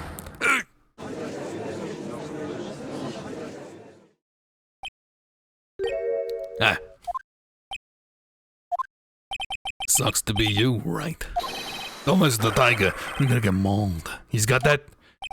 All he managed to do was chase him around a bit. I was so close to getting to admit his own guilt. Looks like I won't be needing a refill. If I just had one more piece of evidence, then maybe I could get Maggie off the hook. Oh, this witness cross-examination is over. You are free to go, Mr. Tigre. Hey, hold it! Your Honesty? Wait! Detective? Detective Gumshoe? Don't talk so long, pal. I staked everything on this. My badge, the works. So here it is. My heart's counting on this too. What is it, Detective? It's an obvious, pal. It's the final, decisive piece of evidence. What? I really should. I'm gonna regret having chosen the medicine. I don't want it to be the medicine. Sorry it took so long, pal. Got the results from the lab. The results? How about the price, pal? From this medicine bottle. Oh, so? Do you know who the prints belong to now? Oh, do you think I'm some kind of hack detective? Of course I know. So, tell us. They're the tigers, right? I knew it. Hey, you bet. Oh, thank God. Clear as crystal, all over the bottle. The real tiger's paw prints, all right. Fake. Fuck. We got him now, Nick. What's wrong with you? You hardly said a word since Detective Gumshoe got here. He's laid everything on the line for this, Nick. I know. Look, I'm sorry. This is kind of hard to say, but it really doesn't make any difference whose prints are on that bottle now. Huh? Why? Why not? We need to produce at the stage of the trial. Is there irrefutable evidence that the tiger put poison in Glenelg's coffee? Barry admitted that he met the victim. The fact that his prints are on this bottle, that really doesn't make any difference now. I knew it. Great. No matter what I try, I don't have any use. Hey, don't be so hard on yourself. This is our last chance to help Maggie. And I've been working on some useless piece of evidence the whole time. It's alright. I'm a loser. It's not breaking news to me, pal. Detective Gumshoe? Maggie! You were working on something? For me? Sorry I let you down, Maggie. I know you didn't do it. And I'm a detective. We're supposed to be able to prove stuff like that. I'm really sorry. I'll get out of your hair now. Detective Gumshoe, wait! He's gone. Is there anything we can do now, Nick? Yes, there was. Gumshoe worked so hard to get that evidence. If only there was some way I could use it. What is the medicine? What is the medicine? You're not supposed to ingest it. Is it poisonous? God. Mr. Wright. Yes, Your Honor.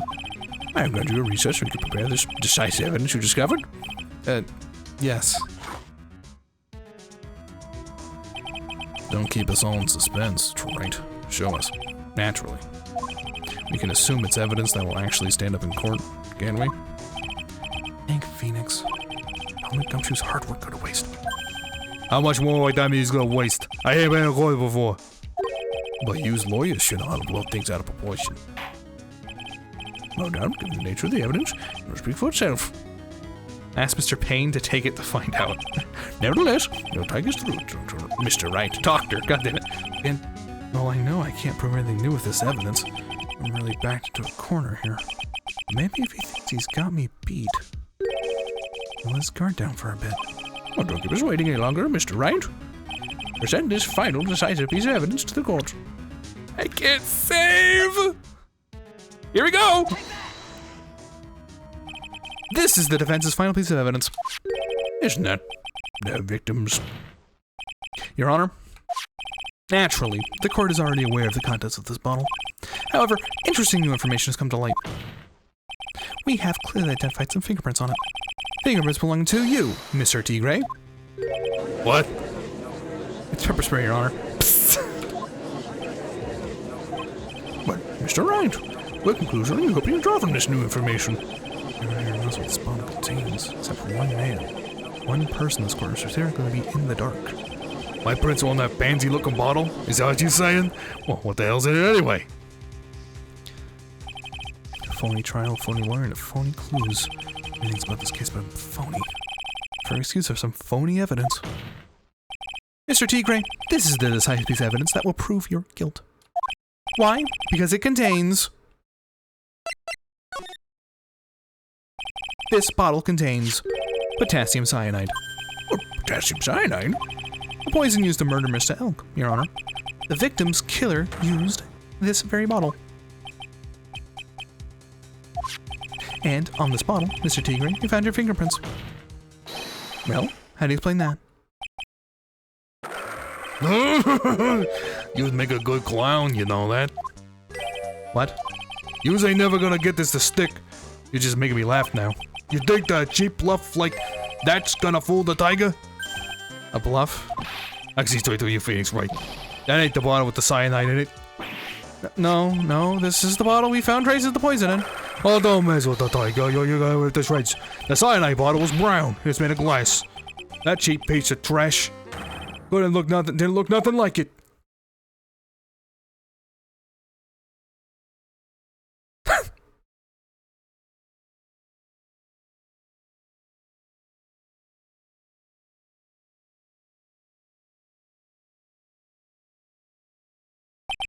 Got him. At last. Once again, isn't this like the exact same as that extra case? With the chief? We had to like bait him into saying it. What? Gotcha now, you moron ass bitch. Why did everyone go quiet? I said that bottle. Is this the bottle you're referring to? Yeah, that's it. That's the ball side I was in. But you ain't gonna find my price on that bottle. Oh, don't let that cozy look so fool you people. That lawyer's just playing games. Tell him, Mr. Prosecutor. Tell that guy where to go. You still haven't figured it out. Don't you realize what you just said? What I said? What did I say? You were summoned to this court for the first time earlier today. If you really had nothing to do with the murder, you shouldn't have known all the little details. For instance, you should have known what kind of bottle the potassium cyanide was in.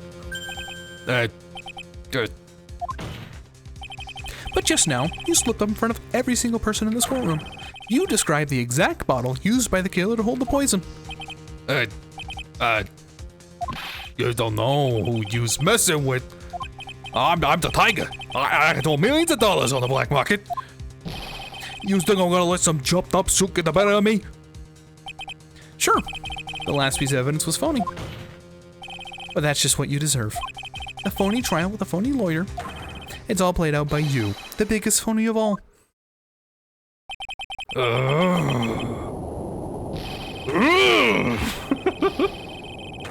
like to say he was here today. Yeah, but we didn't mention it today. He wasn't there yesterday either. He wasn't. That's exactly what's implicated him. He wasn't here.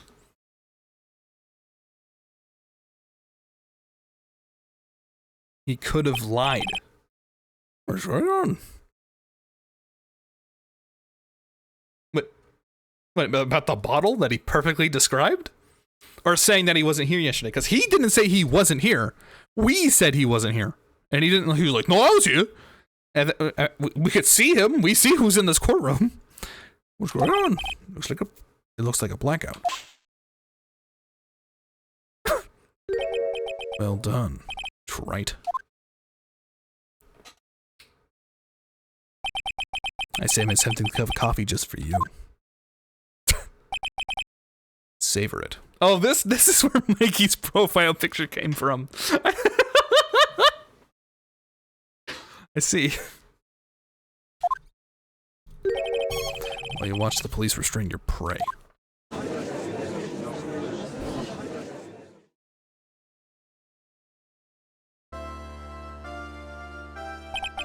Mr. Wright, you got a tiger by his toe. If this one hollers, he won't be let go.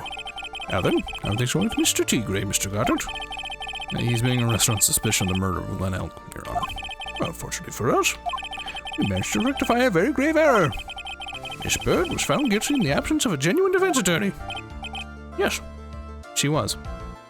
You have successfully dominated the cat boy. Fuck off! And in the absence of genuine evidence, but the tiger made one mistake. Indeed. He very nearly got away with everything if it wasn't for that one slip of a tongue. Rio Tigre is truly a frightening criminal. A truly frightening one. Hi, Beacon. It's the defense attorney over there. Got it. Well, I'm in a position to deliver my verdict. This court finds the defendant, Maggie Bird, not guilty.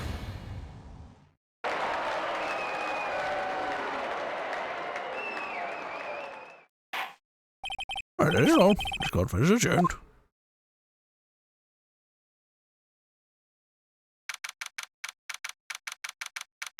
Here, wait, 4:10 p.m. District Court defendant below it. Mr. Wright, I'm at a loss for words. Thank you, sir. Congratulations, Maggie. I was so mad Mr. Wright landed me in jail in trouble a month ago, but now I feel like I can forgive him. Hey, that wasn't me, Maggie. That was the tiger. Look, Nick, in the doorway. Detective Gumshoe. Oh, guess I'll head off then. See you around, pal. Wait.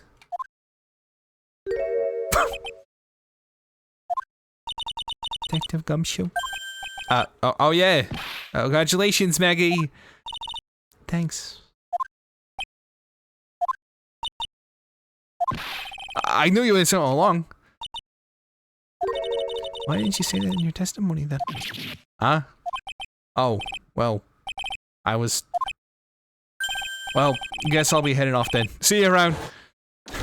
Fucking Gumshoe! Wait up, detective! He just ran off. Maggie, why are you being so hard on him? He busted his butt for you. It's thanks to him that we got the medication bottle. That wasn't even any use. But it's only because Mr. Wright used it so cleverly. Detective Gumshoe was just running around in circles. Poor guy. Looks like she still isn't ready to forgive him. Can you put in a good word for him, Nick? Yeah, Maya's right. I should help Gumshoe out. It's clear he needs it. Maggie. You know, Detective Gumshoe's been really worried about you through all of this. I wanted to believe that, sir. But on that first day of the trial, he practically gave the judge a free pass to lock me up. You didn't have any choice, Maggie! He's a detective! He has to report the facts. I saw your profile picture earlier, Mikey. Good screen cap. He doubted me, that's why. He thought it would have been... He thought I might have done it. Gotta prove her that Gumshoe really cares about her. I know. I'll give her a little present to celebrate her freedom. Take that! Here you are. A present to celebrate your freedom. That's... A present from Detective Gumshoe. Made with a ton of love. He said you lost weight and he was worried about you. Good night, Eagle. I'm not saying it again. I'm not saying it again. I'm moving on. Detective Gumshoe? I actually really like weenies. Like Gumshoe. Say what? About her losing weight. That Gumshoe's like... Never mind. Maya, I'm gonna beat the shit out of you. You guys hear that? Pretty hungry myself, you know. Huh? Alright, here comes the repeat joke. I joked that he was... Gumshoe's like, she ain't thick no more. See, exactly. Archie did it. Thank you, Archie. That's exactly it, Archie. Thank you. Yeah, the trial dragged on a bit today, didn't it? Here comes the repeat laugh. Fuck you. It's okay if I eat this now. She's crying. So how is it, Maggie? It's really good.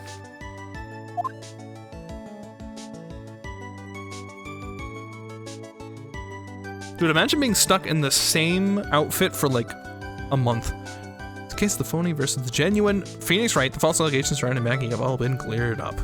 I had missed the first part. And who knows? Maybe a whole new chapter of her life is about to start. In the arms of Gumshoe. Please, please, he needs it. Please help him. Please.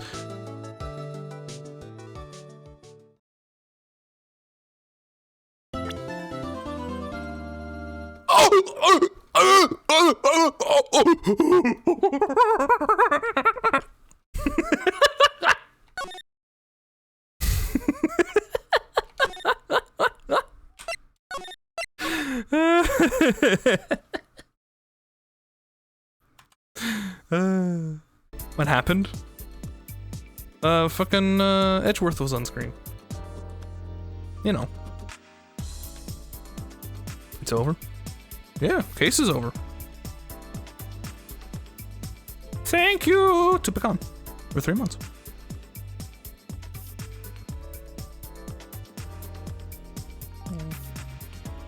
I'd say I'd do it tomorrow, but I'm not gonna finish that case tomorrow. That's like the final case of the series. That's gonna take like at least 3 days.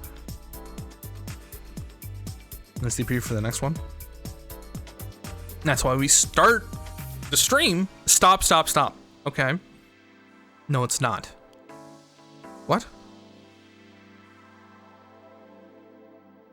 It's not? What do you mean it's not? It's not the final case?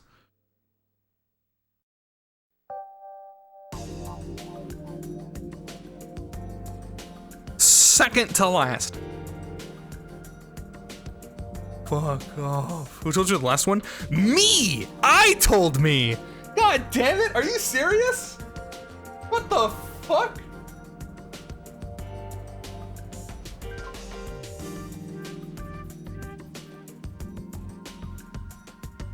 Your source is based. The first and fourth case have the same length. The fourth case is gonna take like 2 hours?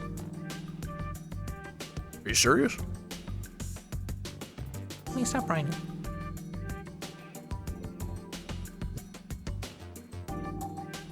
Yes. Kind of spoilers to tell you. Well, I need to know for scheduling reasons, I suppose. If this was as long as the rest of the game! Oh my god. Well, okay, so here's the problem. I'm pretty certain dinner's gonna be here for me pretty soon. Which is why I'm ending now. I'm not gonna stream another 2 hours. I mean, I could do it tomorrow, maybe. I'll think about it. Stream whatever on Sunday. I mean, it's not 2 hours. Is it shorter than 2 hours? Eat and come back in a couple hours? No! If it's longer than 2 hours, I stream it tomorrow. I'm not streaming it now.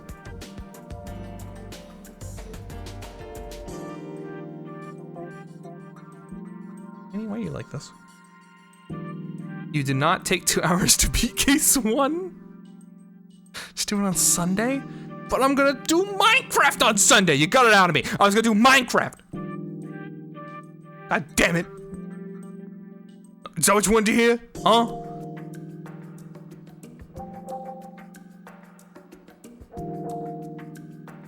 See you tomorrow!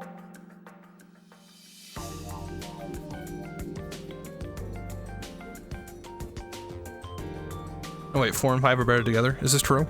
Is this facts?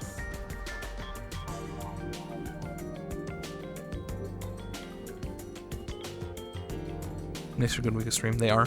Okay, in that case, I will not do it tomorrow. I'll do it in like fucking October. Is that true? No, it'll be like it'll be the end of September, really close. Anyway, bye.